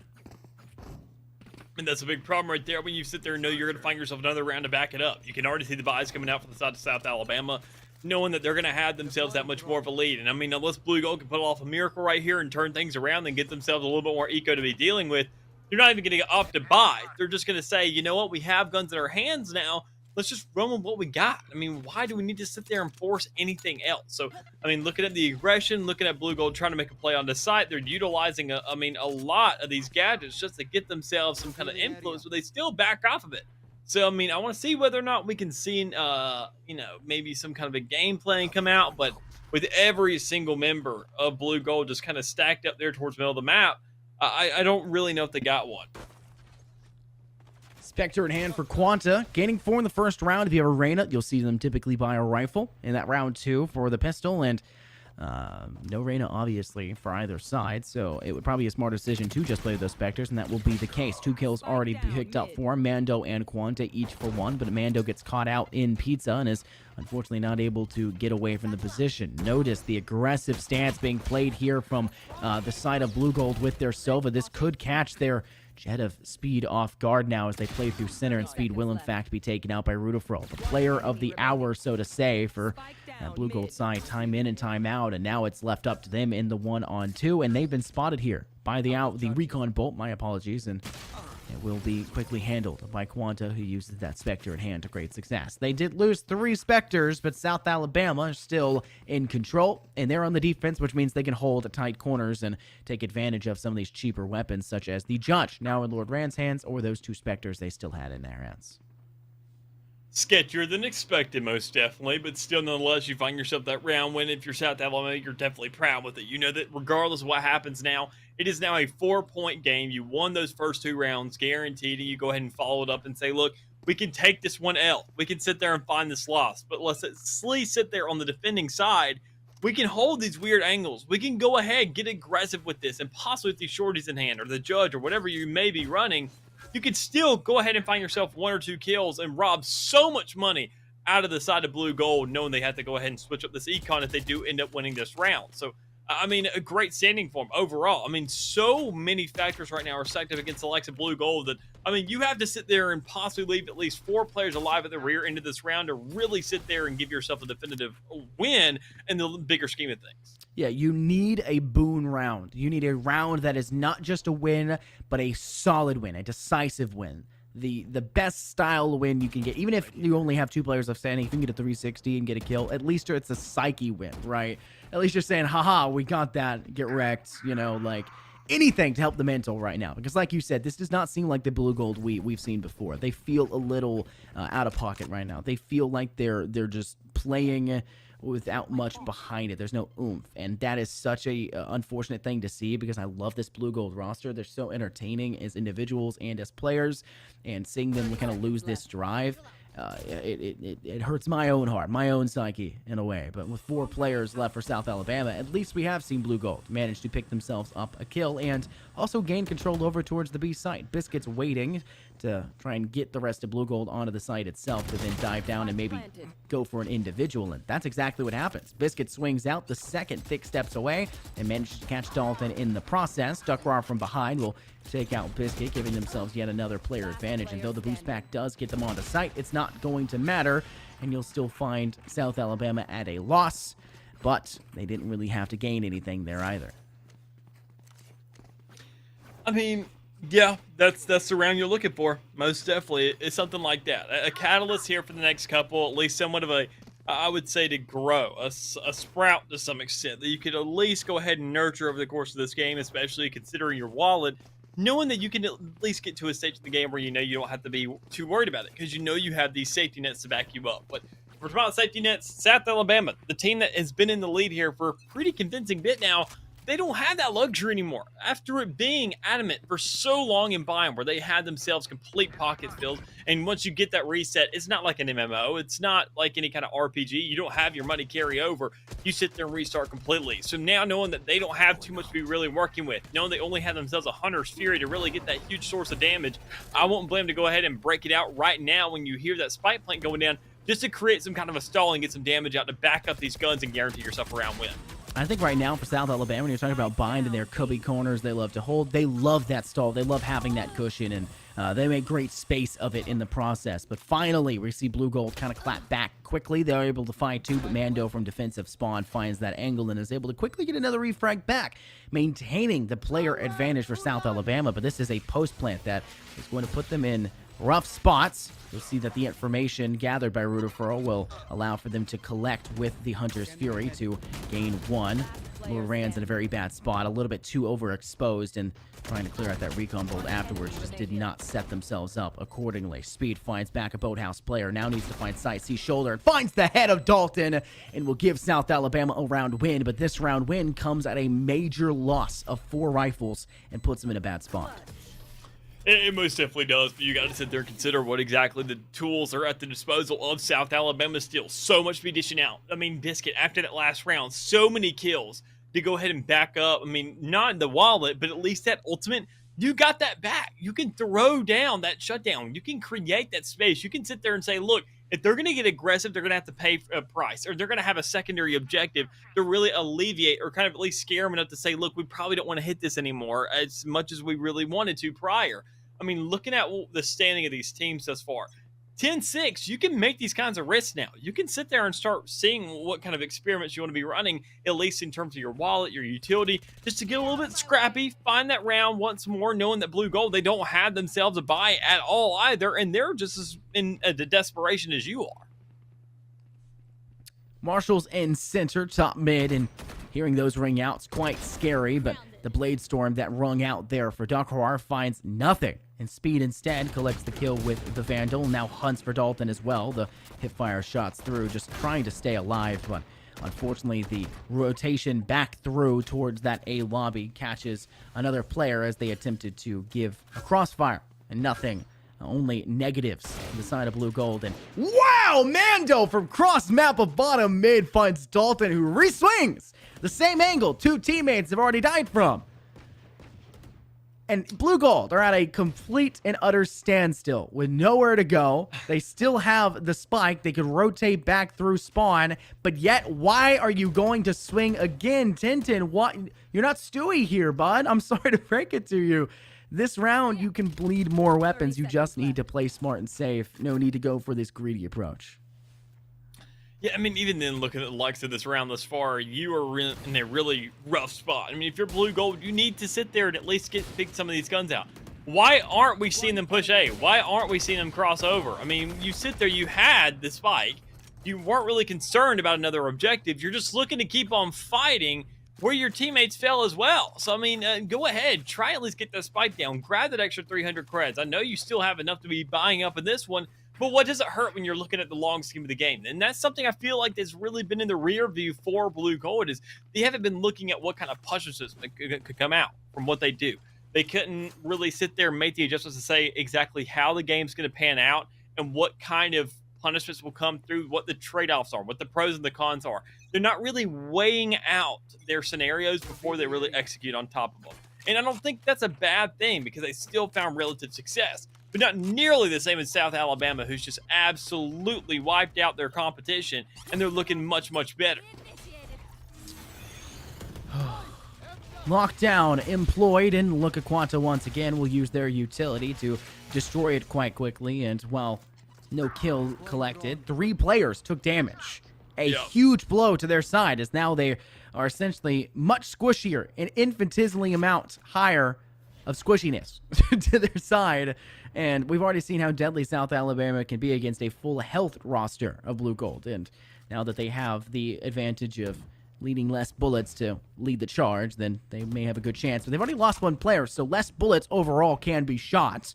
But Lord Rand's in a pretty good position to play this one. Dakar is playing quite aggressive, goes through door, barely survives, but Tintin will not be that calm and collected as he steps through instead. But Dakar on the move finds one more. Thick was trying to play over towards B main for some semblance of a split, but it does not work, and the shock dart barely misses, but the second one just as close. 1 HP on the head of Dakar right now, and Dalton as well, down to 23 off that back shock dart. 3 on 3, but look at how low blue gold are.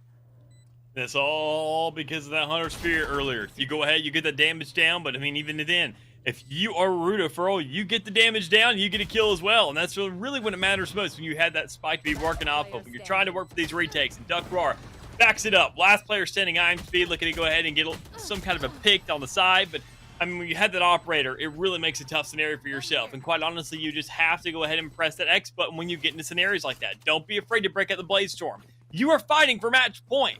I mean, no matter what happens then, you've now given over an operator, you've given money over to the side of blue gold, essentially for free, and they can do whatever they want with that. I mean, that's one of these scenarios where you get so far ahead, and if this game ever goes to a map 3, you sit there and consider, where did that happen? Well, that scenario right there, you can't be scared when you have 4 ultimates. You are not sitting that high and mighty. This is not a 13-2. This is a 4-round deficit that we've seen on so many different occasions we come back from and just grab the lead from so easily.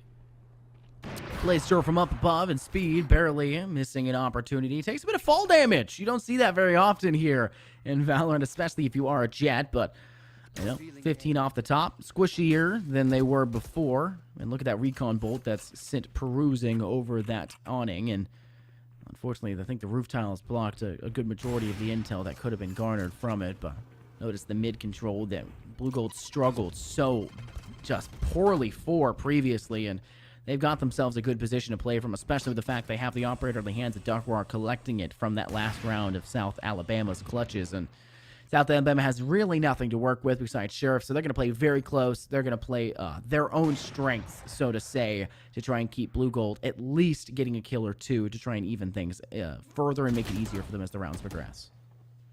And looking at what they got thus far, I mean, they have 4 ultimates to be dealing with. I mean, I wouldn't blame them if they want to go ahead and save a couple of these, maybe split up the Showstopper and the Bladestorm respectively, but I want to see Speed absolutely just become a menace to society with it. But, I mean, sadly enough, with being the first player picked off in this round, we're not going to see too much of that. So, with everybody else really pushing onto that A site, looking to get the spike down, and Dalton R going for somewhat of a flank, trying to bring that pressure with that combat stem, it's not even going to matter, because Quantum finds an amazing shot to the head with that old Sheriff in hand, looking to now break open that door, give his teammates the backup, but Duckroar have something to say about it. That operator picked up earlier, going to go ahead and make its work right now. You sit there, you get aggressive, you play off of what you can, and think, making sure to also push up as well, knowing that players are towards that tree section. The rocket fuse now just gets diluted. It goes ahead and just dwindles all the way down.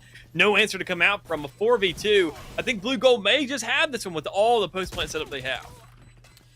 Biscuit with a great shot through, forces Tintin back. Unfortunately, Rutherford gets the kill, but Quanta is still a hefty presence on site, but it's Rutherford to find their third. And oh, wow, how close that was. Talk about how strong Rutherford has been to give any chances to Blue Gold time in and time out. 20-14 as a Sova, as your information gatherer, as your late round players. That is such an impressive statistic. It's unbelievable. But with Duckroar, you would expect that. Duckroar's a phenomenal player. He's playing the duelist, but still leading the charge. Solid performance. Cannot understate that at all. The rest of Blue Gold are just being caught off by South Alabama. I don't think that they're poor players. I think that South Alabama has just caught their number, and it's one of those moments where you just don't know how to adjust yourself accordingly.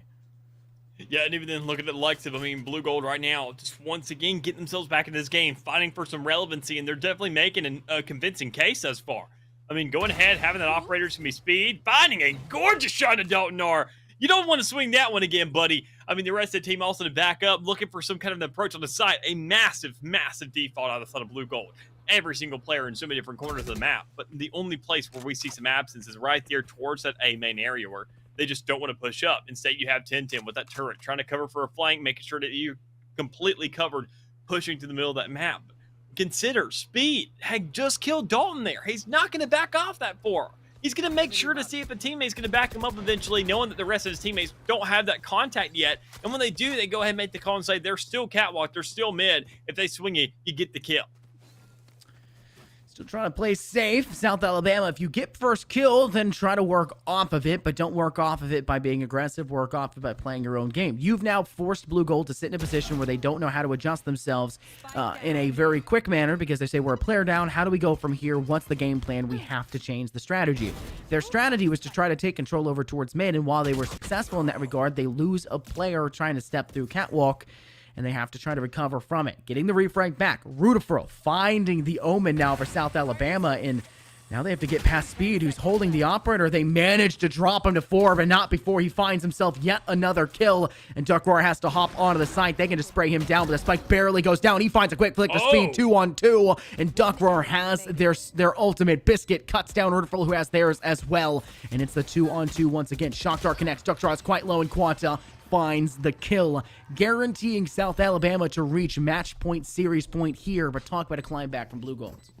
Yeah, most definitely. I mean, a little bit of a sketchy run there once again, but I mean, after such a long losing streak, that Blue Gold has kind of sufficed and made themselves somewhat of a convincing case to get back into this game and even then take the dub here.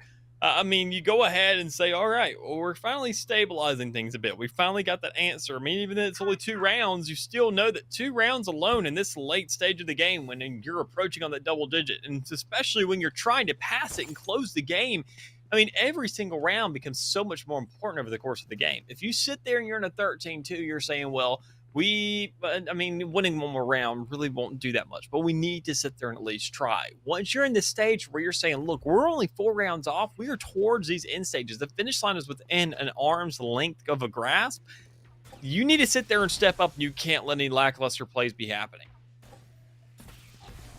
Thick's trying to avoid the shock dart sent through B main. That looks like where we're going to see Blue Gold trying to step in through, but keep in mind the fact that the operator being placed on A through that cubby section could be devastating. I don't think this is a bad decision from them, but the utility that's in play for the side of South Alabama could be devastating. Intel is very important, and while they gather it, Tintin just sprays through where they expect Quanta to be, and they find the kill because of it. There's going to need to be some ultimates being expended, and we see that go through. Hunter's not available.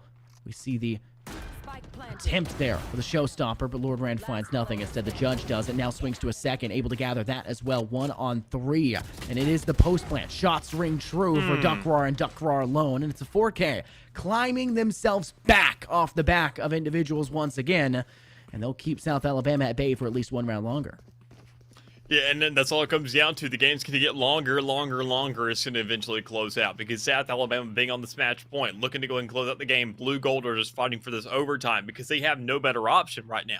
They've already sat there, let that match point come up. We've already sat there and seen South Alabama now hit this 12-point threshold. But knowing that Blue Gold, they have 4 ultimates at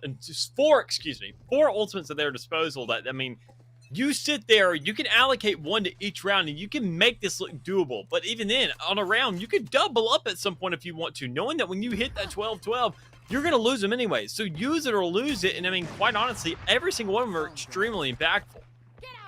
Quanta's doing their best to hold on with basically nothing in their pocket. The only ultimate they have is coming down from the shadows, and it's just not much expected. Duckrar will get 1 with a clean headshot kill in a round, and right-click onto Quanta to just guarantee the kill. And the lockdown is actually being utilized by Blue Gold. This feels like a question. Why? Why is it necessary to use the lockdown? But if they feel it, I don't think it's a huge waste in that regard. And as long as they can guarantee it, then we can at least try to stabilize from beyond there, and it looks like Blue Gold are nearing the possibility of reaching that 10th round win. Step away real fast, and South Alabama can go for maybe some exit frags, but they're not giving the spacing to do so, and it does look like we'll see them try to step onto site at the very least to contend. Speed's only able to pick up 1. Biscuits able to get a double swing together and find yet another. 3 on 2. They'll tease that spike, and Duckrar will peek out and actually gets a double kill with the No. A classic. Why? Free gun. Free gun. Keep in mind, free gun. Right click. Balanced. Even after nerf. Balanced. What nerf? The gun's always it's always been a free gun. It's not a sidearm. It's a full rifle at this point. Let's be real. Come on. But, you know, anyways, we're going to sit there and go back to the score. We're going to go to the lineup and sit there and say that now with the game getting this close, with everything being within arm's reach for both sides, I mean, South Alabama kind of choking when things really matter most. I mean, now knowing that they only have 1 round left, and it's after stringing so many rounds together earlier in that last half. I mean, sure, it's not the best defending side in the world. You sit there and find the same kind of default that we saw Blue Gold kind of be, I would say, victim to.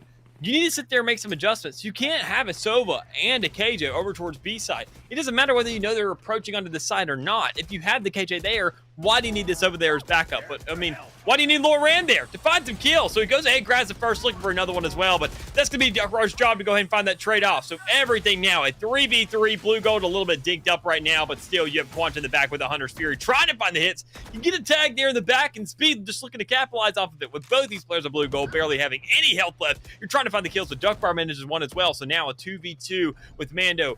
With a guy who really hasn't stepped up too much in this game just yet, now has his opportunity to shine. Yeah, notice how low they both are. Tintin able to stay alive. Duckrar finds their third, and Quanta! Oh. What a way to send us out of this match as he finds the wallbang kill onto Duckrar's head. I don't think either of us saw that coming. Duckrar was a player that we saw get 3K, 4K, 3K, 4K. We were expecting a 4K once again. No. Sent out of the Quantum realm. Get it? Nice reference to Quanta there. Okay, but we'll move beyond that, Dallas. All right, I apologize. But that was match point, series point, done and dusted, and you will have your victors being South Alabama. It is Sweet Home Alabama for them. It wasn't just Sweet Home Bind. Yeah, and even looking at the likes of South Alabama, great shots today overall, especially on Bind. We can't really just capitalize on that too much because, I mean, you can't sit there and evaluate a win like that too much. If you go through a VOD and you sit there and say, I mean, the team is only as good as its weakest link. If you're looking at Bind and you're saying, well, good job on that, good job on that, good job on that, you're not going to learn too much from it, quite honestly. I feel like, though, in terms of Ascent, that's where things are looking a little rocky, but still very impressive nonetheless for their attacking side and what they really accomplished. I mean, overall, feeling at least pretty confident. Maybe it could be a factor, the fact they absolutely steamrolled that first map and they're really going ahead and getting fired up for the second and bringing out that momentum, or was it more of just them actually knowing Ascent almost as well as they knew Biome, but still with some rocky trails here and there that we saw Blue Gold be a little bit more adapted around it. Go ahead, be a little bit more adjusted prior to this matchup and sit there and say, look, we can play this out. We know what goes on. We start a defense, and when you turn things around, we know the exact same setups and how you manipulate them. We may try that same thing. So, I mean, overall, great match. I would feel, at least on that second map, maybe on the first, it went a little bit too fast for our expectations. But, I mean, overall, whether or not we sat there and got the icebox or not, as fun as it would have been, South Alabama still looking like they have, at least in the Emergence division, some kind of potential to go ahead and grow a little bit more, at least in terms of their defaults. Yeah, I really did like that map a lot. Obviously, a much better map for the side of Blue Gold on the map of Ascent, getting really close and just climbing back through it. But biggest problem for them is just that game of individuals. The fact that you needed Duckrar to drop 34, 33, I think. No, it may have been 34. I think it was at 31 at the start of that last round. I think 34 is what he ended with. Yep. The fact he needed to get that many kills to get you that close is just, you can't have that be the case. That player, even if you guys manage to win that map, that player is going to be burnt out for map 3. That player is going to be just at their wits' end. Burnout is a real thing in that regard, and they just will not be able to keep up at that same tempo. That's why you don't see pro teams that have just one really good player win all the time. They'll do really good, but either they don't do enough or they don't do enough on the other maps, and that's just how the game is. That's how esports works. But Blue Gold, great job. Map 2, figure out what went wrong on map 1 of Bind. You can see a lot of things. We definitely did see them, but you'll have to find view, like you said, for that. Congratulations to the South Alabama side. My name's Infernosis, joined here by Mick. I think there's another game coming up right after this one, so stay tuned for more NECC action.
And welcome to our final series of the evening. Thank you so much for being so patient here. I am excited to bring you this amazing series here in the Champion Cyan division of the NECC Valorant season. My name is Orbital. With me is Captain Atsoka, of course, coming in here, giving us some Valorant action. Atsoka, how are you doing?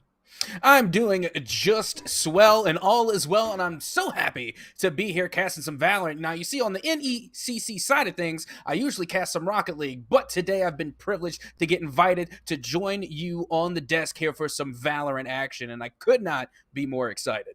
It's going to be a good time, as of course we are a little bit behind schedule. So of course, let's take no time and waste none as we go ahead and introduce the teams. It will be CSUDH Cardinal versus UCSC Blue, with CSUDH Cardinals currently sitting at a 2-2 record. UCSC still chasing their second as we do move into week number 5. It's a very quick rundown of the rosters here. We have Gunbar on that first slot, of course, one Mad Bad Dog, Carbon, Red, and Fat Neck, of course, sitting down there. CSUDH Esports, that is the group that they will be running here tonight. Yeah, I'm going to be looking out for Fat Neck Johnny, because honestly, I think I identify with Fat Neck Johnny the most. Because, I mean, think about it. I also have a fat neck, and this guy is straight up to the point, and I appreciate that. That's going to be a straight shooter, literally in life and in the game. Not to mention, that's a comp sci major right there and a sophomore. And as you can see, their team has a pretty good balance of age overall. We got a junior, a senior, a freshman, and a sophomore. So they're looking all across the board on their lineup. So I expect a pretty balanced team, all things considered. We would hope so, and of course, they are the ones that are 2-2, hoping to be favorites here, moving into a potential 3-2 scenario, or dropping down into a 2-3, which would be a little bit unfortunate, but we will go ahead and take a look at UCSC Blue as well. It is going to be a little bit of a nice roster as well. It will be Schick in that first slot, and then Braden, Brian, Trip Out, and Mike Breen. Yeah, and this is a squad right here that definitely needs a win, as their record is currently 1-3. If they were to get the dub here today over their opponents, the Cardinal team, of course, then they would have the same record that they currently have, or vice versa, being that both of their records would sit at a 2-3. So this is honestly the Slugs' game to win, especially since they have to live up with that mascot right there, the Slugs. They better show up tonight.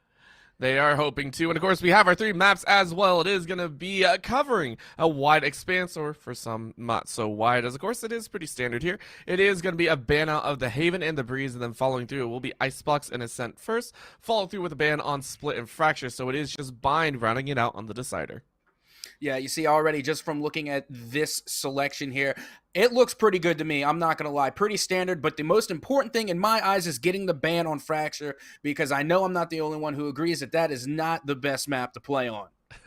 I don't know. I personally love it, but of course that is because I suck at callouts. So it's just Fracture still feels like a run and gun style to me. It's so split, it's so open, it's so awesome to go ahead and watch. But of course we aren't even going to be talking about that. We're getting into map number 1, as of course CSUDH. They are going to be the Cardinals on the attacking side to start things off, as the Slugs are going to be rolling out on the defensive. Icebox fairly even across both sides. It really depends on the agents that you do want to use. Yeah, right now I'm looking at the agent selection right now, and just off the jump, I can see Gonbear right there going up with the Chamber pick, and on the other side we got Brian going with Cypher. The reason those stand out to me, because those are the 2 Sentinel characters. Granted, that Chamber is, of course, a lot more aggressive, and as I say it, Brian switches to the Chamber selection, so now we got 2 Chambers on the field, and this is my point. Just the Sentinel being, of course, a defensive player, but Chamber with the new addition, one of the newer additions, the fact that they can play their defensive role and yet be so aggressive with their teleportation abilities, and the fact that they can save you a good amount of currency because of their special abilities, you know, like their sniper and of course their extra sidearm weapon as well. So it is interesting to see a lot of Cypher characters now opting out to play for Chamber. It is going to be that chance, of course, but as we go ahead and load in, taking a look at some of the rest, I am curious to watch how these teams roll out. Again, CSUDH Cardinals do have a decent record behind them, and this is a team that we cast here before, and it's been very, very entertaining, I have to say. The rosters are locked in, and it looks like a fairly nice mirror matchup. I don't think we have anything too out of the ordinary. I think the main thing is, of course, the difference in the KO. Looking at the Rays on the flip side for CSUDH Cardinal, and the Jet for Mike Breen. So a little bit of changes there. Very, very excited to see what they can pull out here. Well, again, I think that just depends on whether you're attacking or defending. Of course, I'm expecting to see a little bit more coming from the defenders because I think their lineup is definitely stacked for it, and that definitely reflects in the character selection. So that one or two little bit of differences that we saw between the two teams, granted, most of it was a mirror reflection. I think that one small tweak and difference between that one character difference is the difference being decided upon whether you're playing offense or defense. And right now we are getting a little bit of a flyover the new B sites, or slightly adjusted B site, a few wider angles to work with, and giving those attackers a little bit of a breath of fresh air, I guess is the best way to put it. Widening some zones, extending some of the corners that you can hide in as well. So it might be a chance for the teams to play out, and we can already see it opening up. CSUDH Cardinals are going to take a chance. The default setup here is going to be prepped appropriately, but that's the first shot by Mike Breen. Easy headshot on the red. Yep, and here we go already. Things are underway right now as Brian coming in looking to try and get that shot off. But like I said with the chamber, you can get in and out extremely quickly with that teleportation. Now it's going to be Fat Neck Johnny to take a turn here, but it's going to opt out to rotate back around. And as we can see, it was Brian and Fat Neck Johnny holding it down in the mid lane. Holding up that mid, but the angles here on this B site, again, for the attackers, it does feel a little bit more optimal. However, the difference is the angles are a bit tougher to hold on to. So you can walk in, it's going to be a little bit smoother walking in, but of course the chance is going to be plant, but that's going to be a shot, unfortunately, for Trip Out. Fat Neck Johnny is able to find a headshot. Can't be using the utility like that. 17 HP and running. Mike Breen is going to take a couple pot shots straight through that wall and hopefully find something, but Brian says thank you very much. Headshot onto Fat Neck Johnny, and they're going to continue. This is a 3v4 in favor of the Slugs as the Cardinals try and rein it back in. However, it is going to be the Slugs going ahead and carrying over one more. Just need 2 more kills and then get the defuse. They're trying their best here. Schick is going to go in, going to try and get this defuse off. Can you get it? No one's checking so far, but Carbon hits it through the smoke. Beautiful shot. Yeah, that was almost a cheeky little sneaky defuse, and now here we go. The final oppressor has been eliminated from Cardinal, and now the defuse will come in for the defenders as Mike Breen will get the defuse with literally only a small percentage of health to spare. Just so interesting seeing that new B site. So far, the changes are still kind of being danced out, and so far it is going to be UCSC Blue feeling a bit better about it. So really, really good shots. Phenomenal picks here. It was close. It was down to the last wire, but no matter what, a win's a win. You did get the plant, so CSUDH Cardinal were thinking about possibly buying. You do see the money in their pocket. And of course, Carbon sitting with quite a bit. Doesn't want to buy, though. Is going to save all the way into that third round, which is pretty much a standard. Yeah, I mean, I don't expect them to, kind of shy away from the meta. Of course, you're going to have to save up so that way you can get a little bit better equipment. And then, of course, on the Cardinal side, we don't see them saving up barely at all. I mean, they won the last match. They got a little extra chunk of change to play around with. And already they're bringing out a good bit of the Spectre here, as we already saw. And now Mike Breen's still going to opt out to stick with the Magnum, but it will cost them as they will go down early. And now Chicken getting the elimination on Fat Neck Johnny. As we see Natty here with the Spectre, gets a glimpse and will be able to lay down some shots but not get the elimination. Now it will be a 4v4 down on the A site.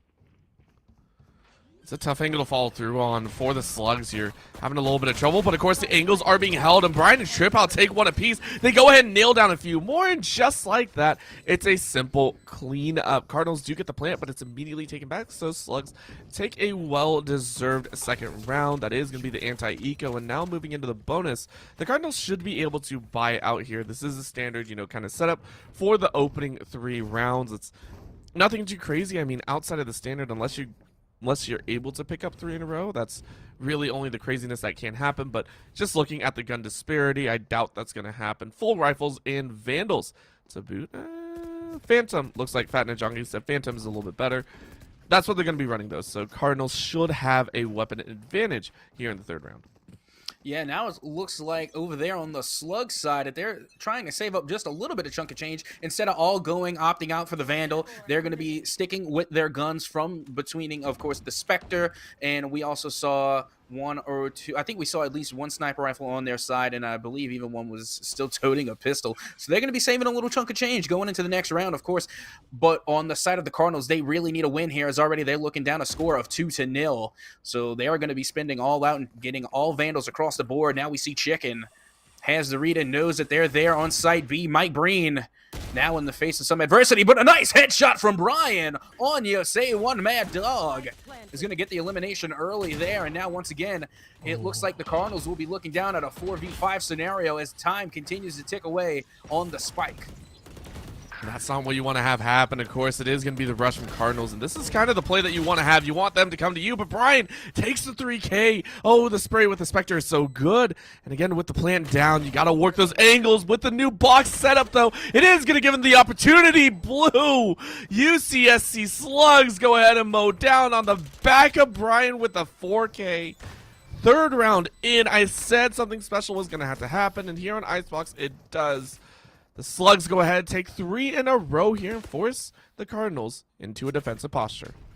Yeah, did we just see like a ghost emote? Like, what was that? It was literally just a dead raise, just kind of still hovering there like a ghost. It was kind of spooky, all things considered, but still GG's all around to the Slugs, because like we said, you know, they're going to benefit the most from a win here tonight against the Cardinals, and honestly, I really expect them to show out in a major way, and so far they have, and now we can see them spending a little bit more here as the Vandals, the Phantoms, and even an Op will come out on the side of the Slugs as they maintain this 3-0 lead.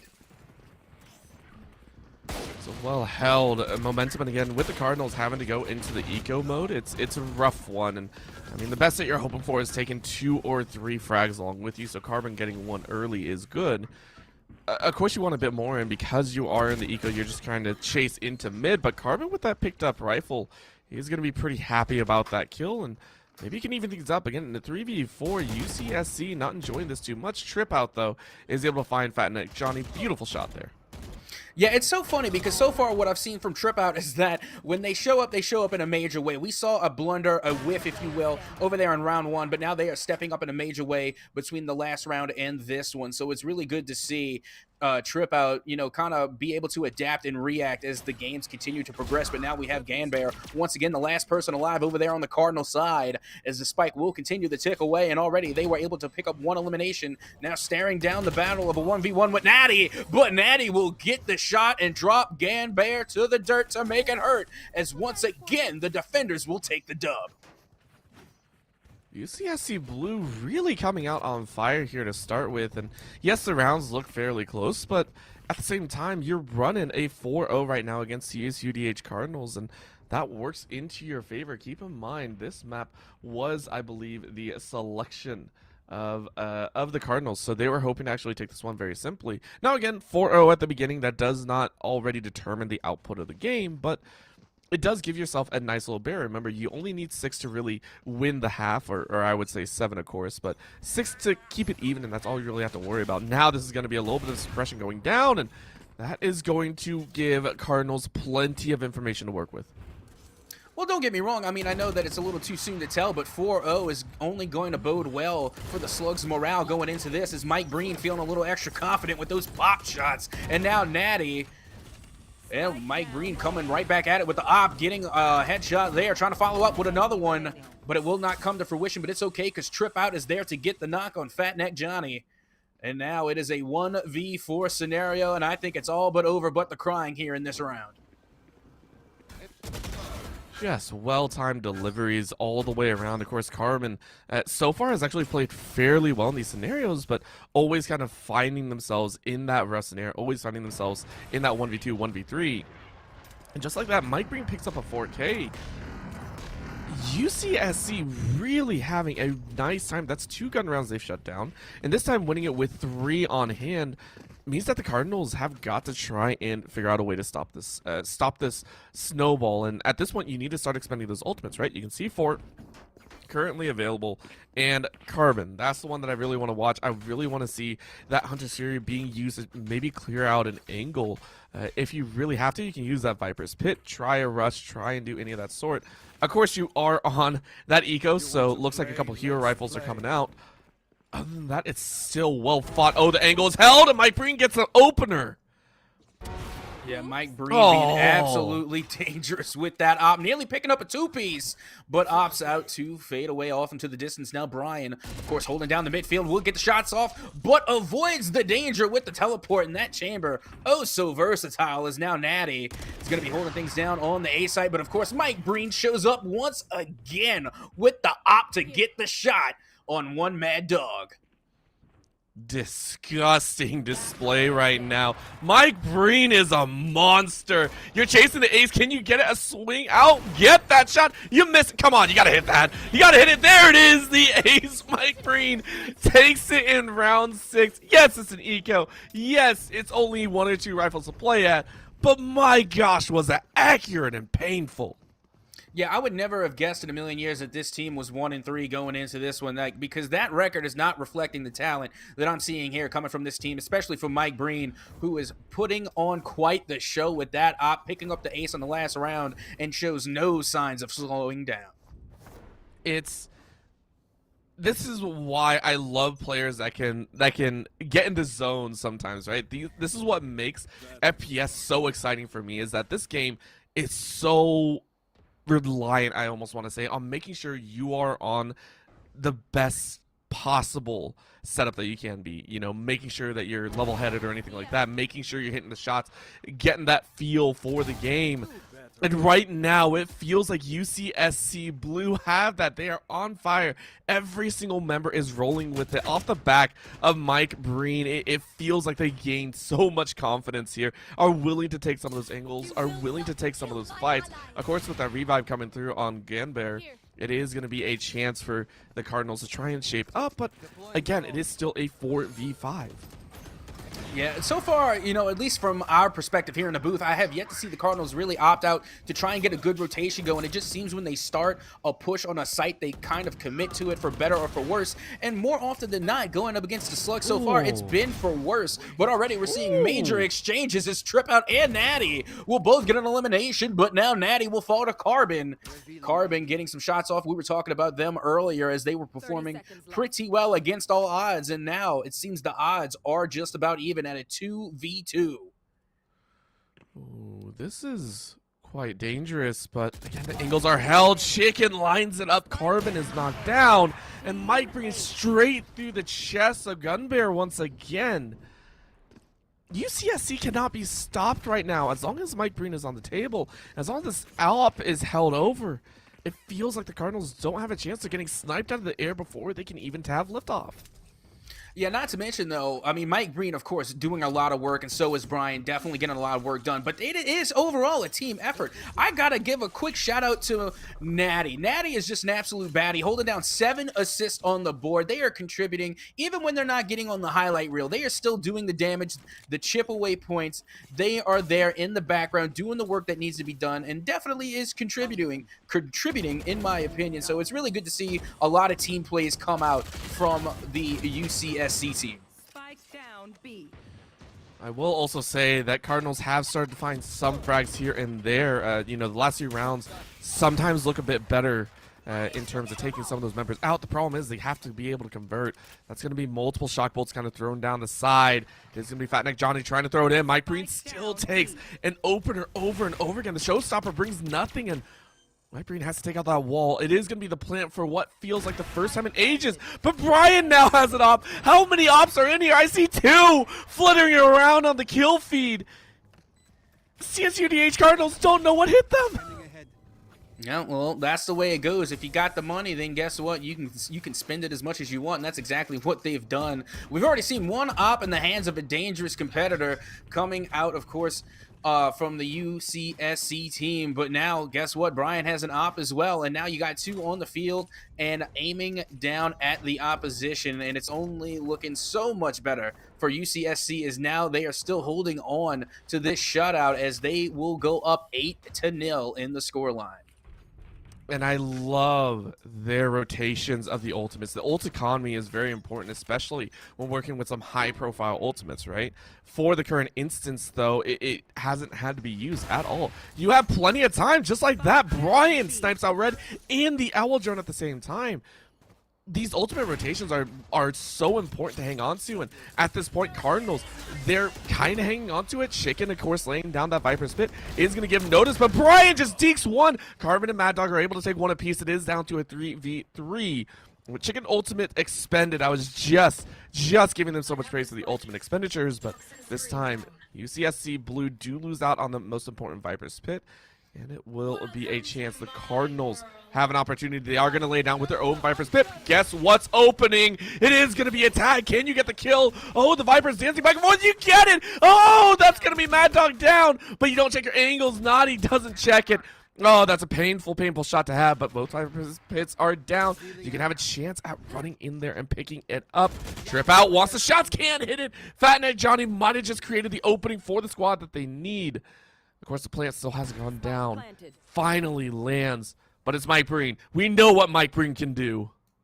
Absolutely. If there's any teammate coming from the UCSC that can clutch it up right now, it is Mike Breen. But now they're going to opt out to use their ultimate as they will be going in here, taking their time, getting some early daggers out, but it won't be enough because Fat Neck Johnny will get the shot right on target to send Mike Breen to the graveyard, and that will give the Cardinal team their first dub of the night. It's been a long time waiting there at Soka. It took a while, but they did it. And now they got to run through it again. That is the painful scenario that's been going on. Oh my gosh.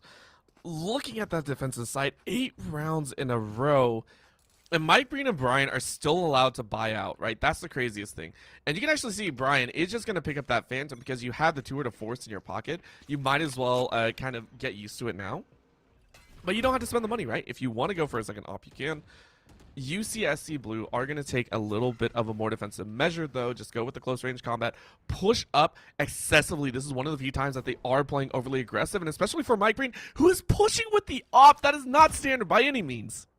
Yeah, but Mike Breen is just not the standard player. Mike Breen is popping off on all cylinders. So if there's anybody I expect to push you with an op, it's going to be Mike Breen, who's going to come at you all different types of mean. But as we say that, we got Fat Neck Johnny once again pushing the B site, which honestly I think is a great call for Cardinal because they have had 0 to no luck over at A. But here comes Mike Breen again getting the pop shot on one Mad Dog. What a shot there, as now we have once again the 4v5 in favor of UCSC.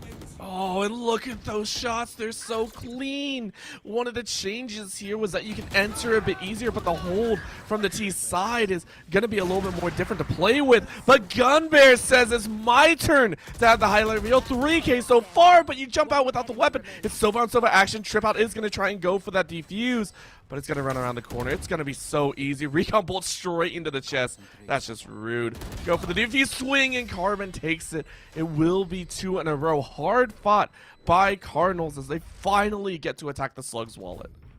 Yeah, and don't get me wrong, I'm glad that we're seeing a little bit of a pulse coming from the Cardinals because Lord knows the last thing we want to see going into this matchup is a one-sided venture, but now we're getting a little sign of life coming from the other side as right now the Cardinal team is doing a little bit better as far as kills are concerned as well as econ. They saved up a little chunk of change. Now that all remains is to spend it. And like you were talking about with Brian, and of course on the other side they have Gone Bear, who are both using chamber. One of the benefits of using chamber is that you do have that total force. So some rounds you can opt out to just stick with that instead of spending on an op or a more expensive weapon, and then even buying for your teammates so that way they can have a better weapon. So having chamber on your side is really beneficial in terms of econ. Wow, and Fat Neck Johnny just went ham. That's one of the great things about arrays. You can get that kind of stylish play. You can grab the flow of the game in your own favor. Great use of the ultimate. You force it into a 4v5, and another Viper's Wall is a very quick plant from the Cardinals. They're going to try and play this one fast and loose. Slugs kind of questioning how they want to enter into the site again. They're wasting a lot of time. The great suppression going down. Fat Neck Johnny is going to have to swing hard with the weapons. You can get one, but that's enough. You did your job. 3v4 up top they go. Red is hiding on top of this standard crate. This is a weird angle to be held, but Gunbear isn't able to get the kill. Can you pick it up? No, Trip gets Gunbear. Red takes out 2, and that's going to be a third finish off Cardinals paint. Another one on the board. It's 3 in a row. If they make it 4, that's a great comeback into the round to give themselves that safety net they so desperately need. Absolutely. And right now, if you're on the side of UCSC, you want to start being a little bit more careful with your decision making. I've already known that I've praised Mike Breen for pushing in with the op and making it look oh so clean. But with that being said, now that the Cardinal team is starting to come back a little bit, maybe it's time to play a little bit more conservative for the Slugs. Maybe it's time to start playing a little bit more careful, because clearly the Cardinal team will not be going down without a fight. They're going to try one more time again. Everything is out in the open now. It is the last round before the half ends. And Fat Neck Johnny says, hey, I am now on point. 8 rounds in a row, that's all you're going to get, is what he's saying. Tour de Force is out. Brian is going to swing. Sees a foot, but a little bit too late. Tries to take a shot, and the invisible Tour de Force will once again be reloaded.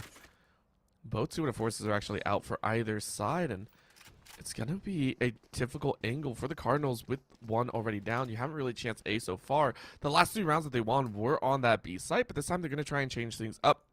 Mad Dog leading the charge. Great sight line as Mike Breen is going to pop up that smoke. Is going to see the angle, gets the first headshot. Can you get a bit more? You are spotted out on the side. Red is laying down the plant, but can you get the headshot? Mike Breen takes it. Carbon is down. 30 HP left. It is now in the advantage of blue. It just goes to show how quickly things can turn around, but just like that, Fat Neck Johnny is able to bring Trip out down, and now it is a 3v4 with the spike planted. And here comes Brian, of course, bringing out the Tour de Force. He's trying to get the peek here on Ganbear. Ganbear not giving them an inch. As here comes the cross map, will not be able to pick up the kill, but the spray will come through, looking for wall bangs and all, but we'll find not. As now a quick shot coming from Red onto Natty, and now Brian onto Red. The kill exchange will finally end here as Fat Neck Johnny will close it out with that last shot on Brian. Switching sides. You said you wanted to watch Fat Neck Johnny and see how they could play. They're doing it. 100% Fat Neck Johnny has been the MVP of this side so far. Carbon quietly seeking with that 12 kills so far as well, but Fat Neck Johnny has had some immaculate plays so far. One with the Raze ulti, with that showstopper, now following through in the last few, making sure to solidify complete challenges on their end. It is going to be UCSC Blue trying to climb back, and again, you only need to win 5.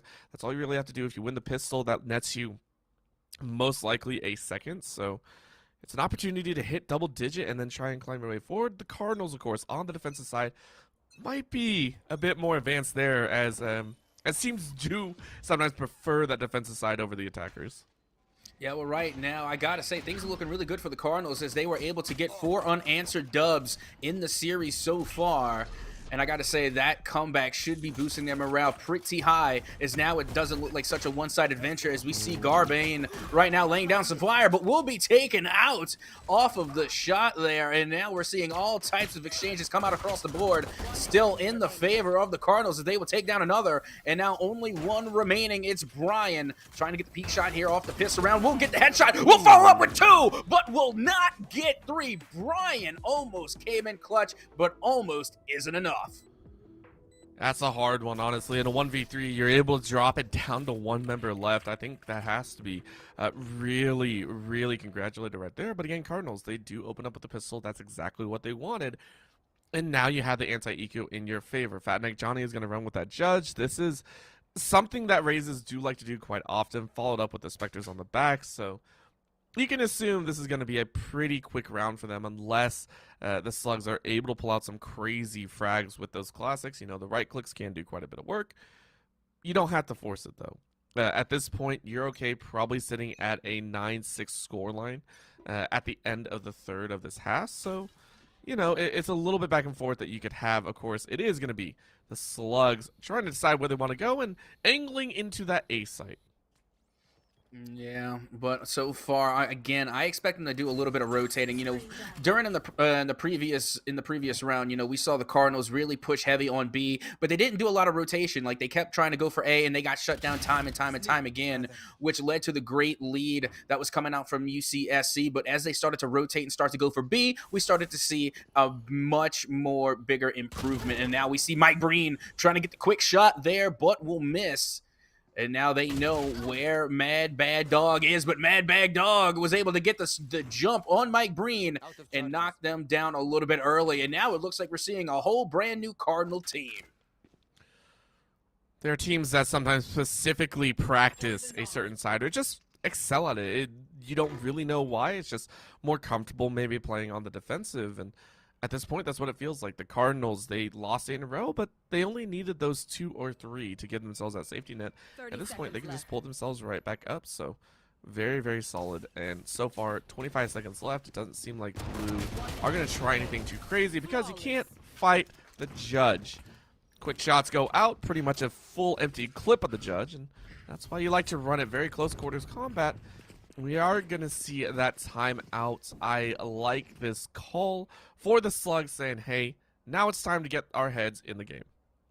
Yeah, honestly, I'm surprised they didn't call a timeout just a little bit sooner. Like, honestly, once you see the game starting to slip away from you, it's good to take a break, take a couple of seconds, and get your mind right. Because right now, the Cardinals are all up in that mind game. They're in the mind space. And now they can take advantage of this timeout, too, because they get a second and they get to take a little break to talk over things and see what has led to their success in this comeback. Now only 2 games away from equalizing. It is looking that much better for the Cardinals. But I just got to give one quick shout out to my guy, Fat Neck Johnny. The utmost patience to be sitting there with the shotty. Oh my word. Waited and did not move a single inch for days. It finally moved when players came across the board, and it was just spray and pray and just absolute devastation, picking up a 2-piece with the shotty. I think it's needless to say that Fat Neck Johnny, of course, is a hottie with the shotty, getting that 2-piece kill there, showing off the use of the shotty, which we honestly don't see a lot of, so it's good to see it come out when it does. It is, and there used to be a style run by specific Raisin Jet players, which I personally really, really like. It's highly aggressive, it's highly mobile, but it's really just a pug style, which is you pretty much run the judge or any shotty exclusively, and you just push for days. You don't stop pressing W, and that's how you win out that angle, but this time it's going to be a bit more difficult. Again, the chance in by CSUDH Cardinal, that was going to be the chamber trying to take a quick swing. Didn't really pan out, didn't really get any damage down, but did give some information. It is going to be a B-side swing. Out goes that wall, and that should section off at least 2 or 3 members. It's only going to be 1 holding off on that edge, and again, Bear is going to have to fall back. A huge spray, though. Fat Neck Johnny not enjoying that, and the shock bolt is going to take him out. Yeah, they're not going to fall for that one again. That little corner camping move there to try and catch somebody napping and get some early devastation in with that shotty. Not going to happen again 2 times in a row. As now we see Brian trying to get some shots down, but it'll be 1 mad dog to get the drop on Brian, and that will be in a limb there. Now it's all even square 4-4. But as I said, Gone Bear is going to get the drop on Natty, making it now 4-3 in favor of the Cardinals. I got the spike. If the Cardinals actually come out with this win, they might be paying back UCSC Blue in spades here. If they're able to take this one, they shut it down. It's going to be a 7-8, and that's going to work in their favor, right? However, Blue are going to get it laid down, very close to getting taken out. You can see the Jet quickly getting back to the teammates, but all 3 pinched on this angle. This is going to be a chance. Cardinals hoping that they can spray in, but the swing is good. You catch 1, you trade 1. It's 2v2. Trip is going to take 1, but Trip is down. It's down to a 1v1. Mike Breen wants it. Peeks one side. It's going to be the odd angle held. Oh, Carbon, you got to start moving a little bit quicker. The dance around this box is so scary. Oh, the do-si-do. They still can't find each other. I love this. I love this so much, and you gotta go. There's no other chance. You get the shot, but it's over, unfortunately. Mike Breen knows it. Carbon goes for the fake. It's there. UCSC Blue, they win it, but not in the way that they were hoping.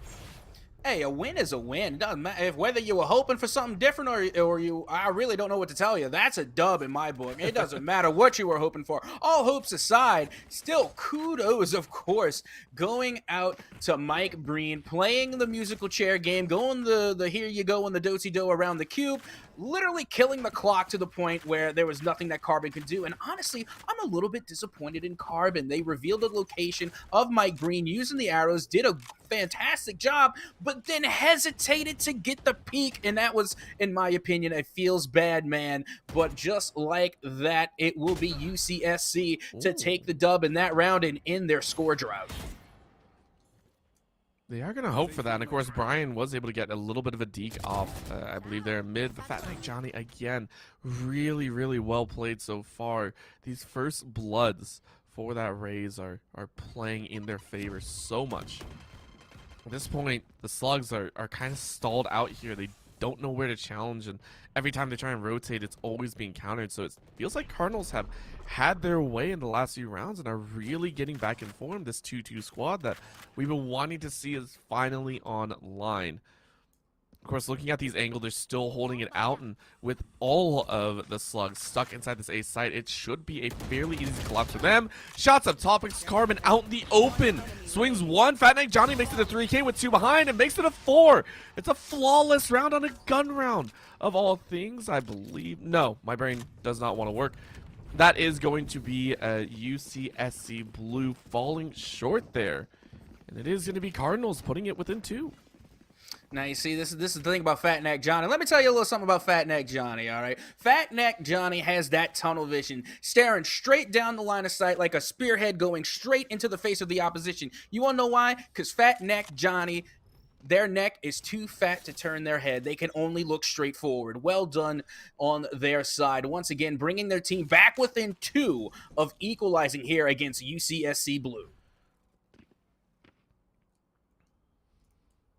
As they work their way forward, it's going to be a little bit slower pace. Again, this is a gun round now for the UCSC Blue squad, but it's Cardinals still raining pain on their side. The mirrored chamber is going to go in favor of the Cardinals. The little swing top as Fat Nate Johnny gets a great amount of information. You saw at least 2 members. Now can you corral them down? Chicken is going to take out Fat Nate Johnny. It's going to be a hard rush. You want to try and get the spike down as quickly as possible and start prepping for it. That retake. Red is currently suppressed and is going to be held inside. They do get the plant. Now how hard is that spread? One Mad Dog finds Trip out looking the wrong direction. Carbon is going to try and do the same, but Mad Dog makes a space opening for Carbon as they swing hard and take out all 4. It's the easiest entry back in as Cardinals sweep the site and take an 8 for themselves. Now there is only one game separating UCSC Blue and the Cardinals, and just seeing the overwhelming comeback from the Cardinals, looking down at an 8-0 deficit, now only within 1 to equalize. So it's going to be interesting to see how UCSC goes about this next match. It looks like they're going to opt out to save, as they are going to be all toting sidearms here and pistols. Could be an interesting call, as I think they now realize that the equalizer may be inevitable. It hurts, especially for UCSC Blue, right? They ran 8 in a row. In the last 9, they've only won 1.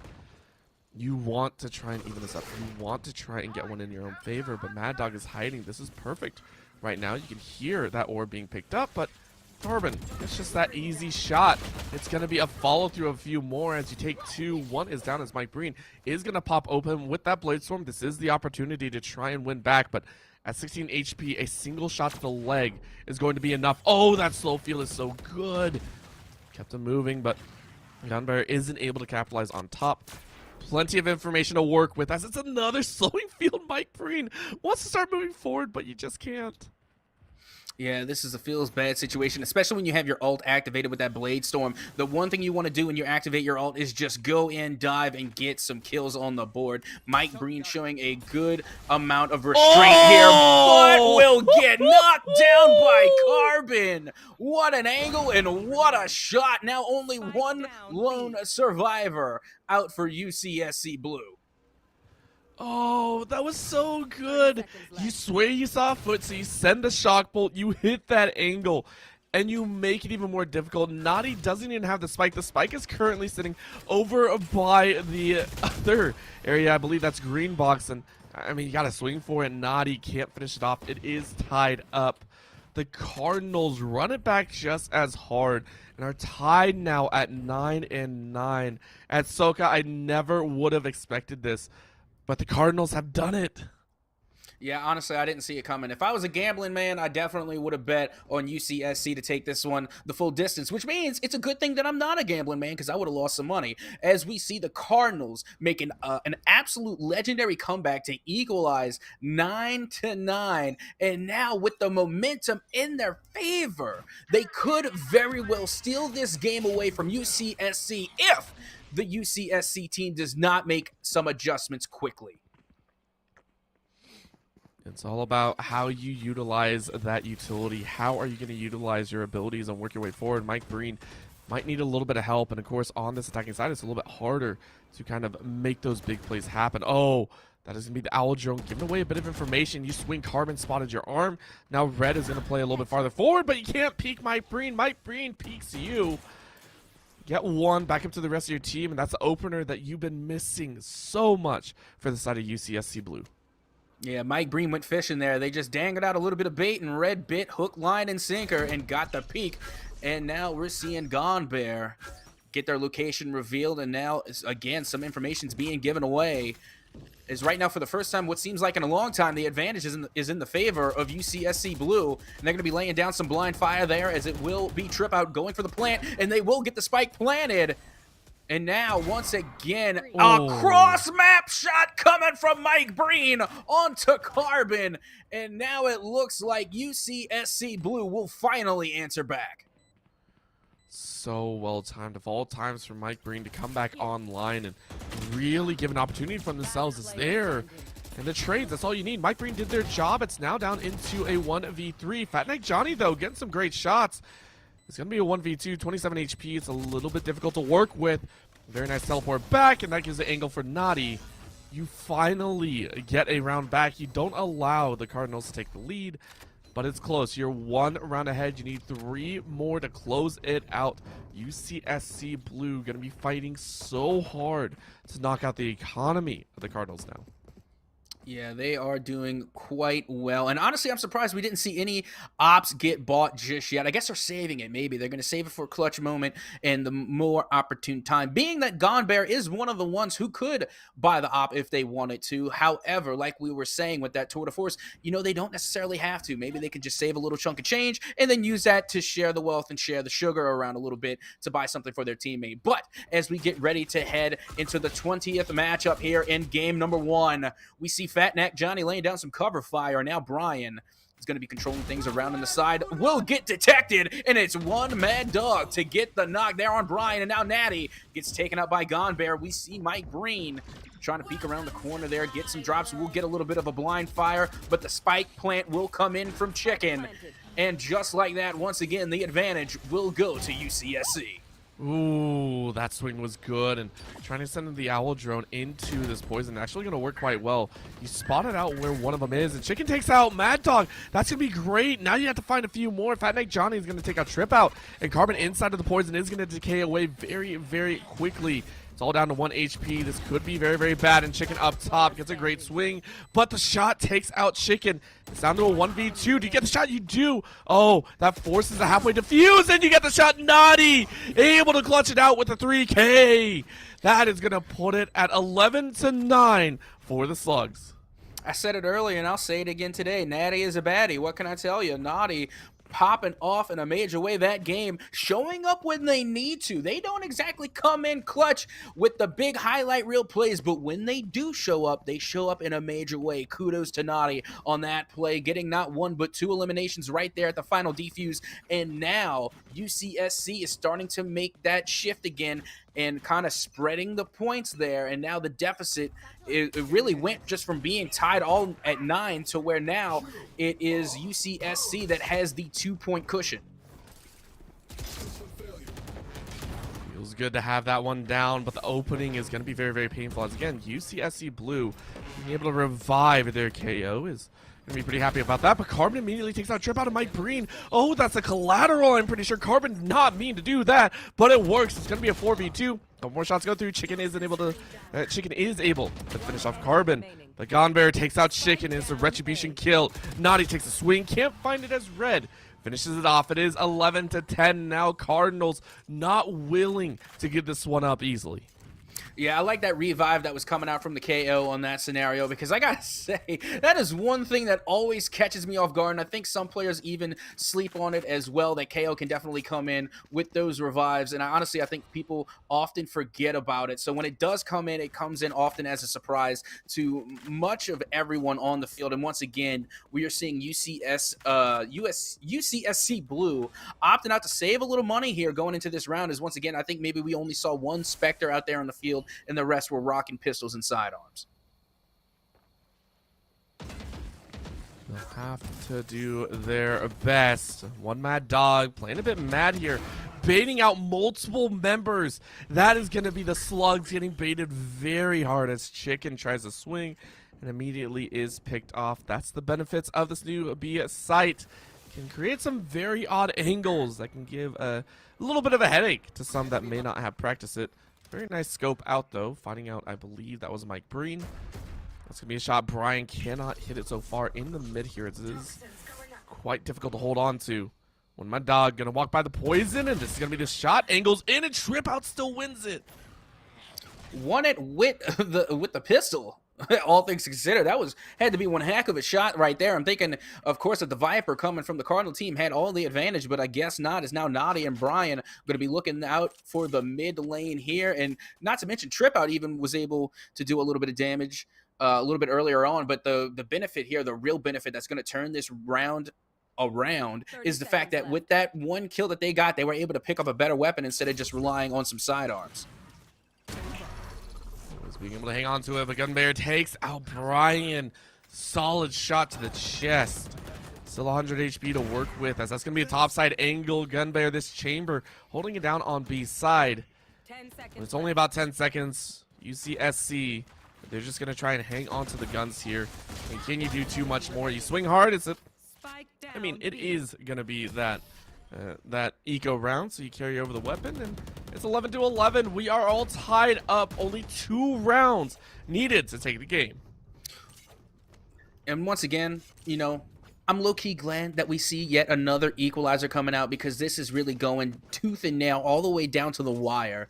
And this is exactly the type of competition and intense back and forth that we expect to see in such high competitive scenes and scenarios. But with that being said, I can completely understand why UCSC Blue decided to save the previous round, because as we get down to the final rounds, of course, heading down towards round 13, they need to bring the best of the best. They have to bring their A game. So going down a round, opting out to just go out with the pistols, so that way you can bring your best going into those last 2 crucial rounds. It's completely understandable, as already the Poison Pit will come out for Viper down on A. And honestly, this would be the prime time for UCSC Blue to try and rotate back to B. Let's see what they do. You're going to slow it down again, and with the early drop of the Viper's Pit, you know you're going to have at least maybe about 20 seconds left. But Brian found Fat Neck Johnny. That's a big opener. Again, Fat Neck Johnny has been one of the main aggressors for the side of the Cardinals, and losing that player is going to be a bit painful. Mike Breen takes out Carbon. That's 2. That's a 2 down. That's going to be a 3v5. UCSC Blue might have found their opportunity to get on match point here, but can they make it happen? It's barely any HP on their attacking chamber. They're going to swing into A, a little bit behind, and they're going to drop the plant. It is going to be in plain view. What do you want to do? Gunbear takes out Mike Breen. It's now a push in 3v4. Yep, the top killers for both squads have been taken out. Fat Neck Johnny, of course, for the Cardinals, and now Mike Breen on the side of UCSC. It is now a 3v3, all fair and square, but just like that, the tables have been turned, and it's now a 3v1 as One Mad Dog will be going for the defuse, but we have seen Natty in this situation before, and they were able to clutch up, so let's see if they can do it again, and they cannot, as it will be One Mad Dog to get up on the zip line and get the drop on Natty. And just like that, for the first time in this match, it will be the Cardinals with the lead over UCSC. Not a moment too soon. If there was ever a time to take the lead, it's now. And you get a great round as well, because look at the economy. On the flip side, Chicken working with light armor. Same with Naughty. You're looking at the Blade Storm from Mike Breen. It's manageable. Don't get me wrong. They still have the weapons hot. CSUDH Cardinal, though, are working with so much more. Utility is all open. You're looking at an overtime if the Slugs do win. Hunter Series is open as well, and this is going to be a bombardment. Mike Breen with the Blade Storm really wants to get in there, immediately flush out of the angle. Yep, and already all the alts are starting to come out, as Mike Breen, of course, coming out with the Blade Storm and not being able to use it, as Carbon will get the drop on Mike Breen and shut that ult down ASAP. Such a nasty shot, and Trip Out is going to take one. Chicken takes another. And that puts it into a 3v3, but again, HP bar's bleeding. Cardinals don't want to give up their initial advantage. In goes that recon bolt, is going to give a bit of information. But with the Viper's Pit, you just got to spray and pray. I think Carbon is going to wait out this suppression. Might take another angle in. What do you want to do? Carbon is lining him up, is going to peek in, gets a swing, misses all the shots. Oh, that's painful. Oh, you don't want that to happen. That is an unfortunate blunder. Red up top is going to try and hop in. This is going to sit right in the middle. You can't find anyone. What was that? That was a shot in the dark. It's going to be Gunbear. You have to get a 3K, and it's all close quarters combat. You get one. Can you get another? Maybe. Playing quietly. Last few seconds tick down. You see the gun, and you don't see it fast. Now Trip out. Gets the kill, and at Soko, we're going to overtime here in map number 1. Honestly, this is exactly what I expected coming out from these two teams. Of course, not with that early push coming from UCSC Blue, but all perceptions in the beginning is what I thought this was going to neck and neck. When you look at the overall record and, of course, how these players consistently go about their business here at the NECC, it was only a matter of time before we found ourselves in an overtime between these two teams. But now things are getting a little bit more interesting because in that previous round, the Cardinals came up clutch and they took a dub with a low amount of econ. Now they got a little bit of money to play with, and we see Mike Breen once again bringing out the op. It's time. It's time. Gotta make it work. And you want to take that win again. It's been Cardinals battling from the bottom now to even neck and neck. Mike Breen on the defensive. He's gonna try and lay in. However, it might be a peek. Oh, you looked down at the wrong time. Gunbear is able to take one. Brian immediately gets some retribution. But it's not going to be in time enough. It is going to be a B-side push. 3v4. Cardinals go ahead, throw up their own Viper's wall. And they're going to try and get that plant down quickly. Brian is going to swing hard. Gets a bullet to the head. As Carbon takes that kill, Trip Out is going to send out the drone. Try and get a bit of information extra. With the plant down, though, it is the 3v4. Cardinals ready to go. Poison over the top. Chicken is going to flush someone out of that angle. Mad Dog wants to get that angle hold, though. Cheating all the way around the back. Trigger discipline is good. You get one. You get two. Mad Dog might have made the play of the overtime rounds for Cardinals here. I have to say, I think Mad Dog, Bad Dog just showed one of the biggest skills in esports, and that is restraint. Anybody else in that scenario would have been pulling the trigger as soon as they saw the first opponent come out of that corner and show their face. But good on Mad Dog for showing the restraint to wait to get both players out in the open, and none the wiser thought to turn around and check behind them as what can only be considered an assassination coming out from one Mad Dog, coming in clutch here in overtime. Again, like you said, might just be the play of the game. You needed that so bad. Now on the attacking side, though, they're still going to try their best. Mike Breen prepped and ready to go. Carbon hanging off the side, and this is going to send that recon bolt up, or is it a shock bolt? It is a shock bolt.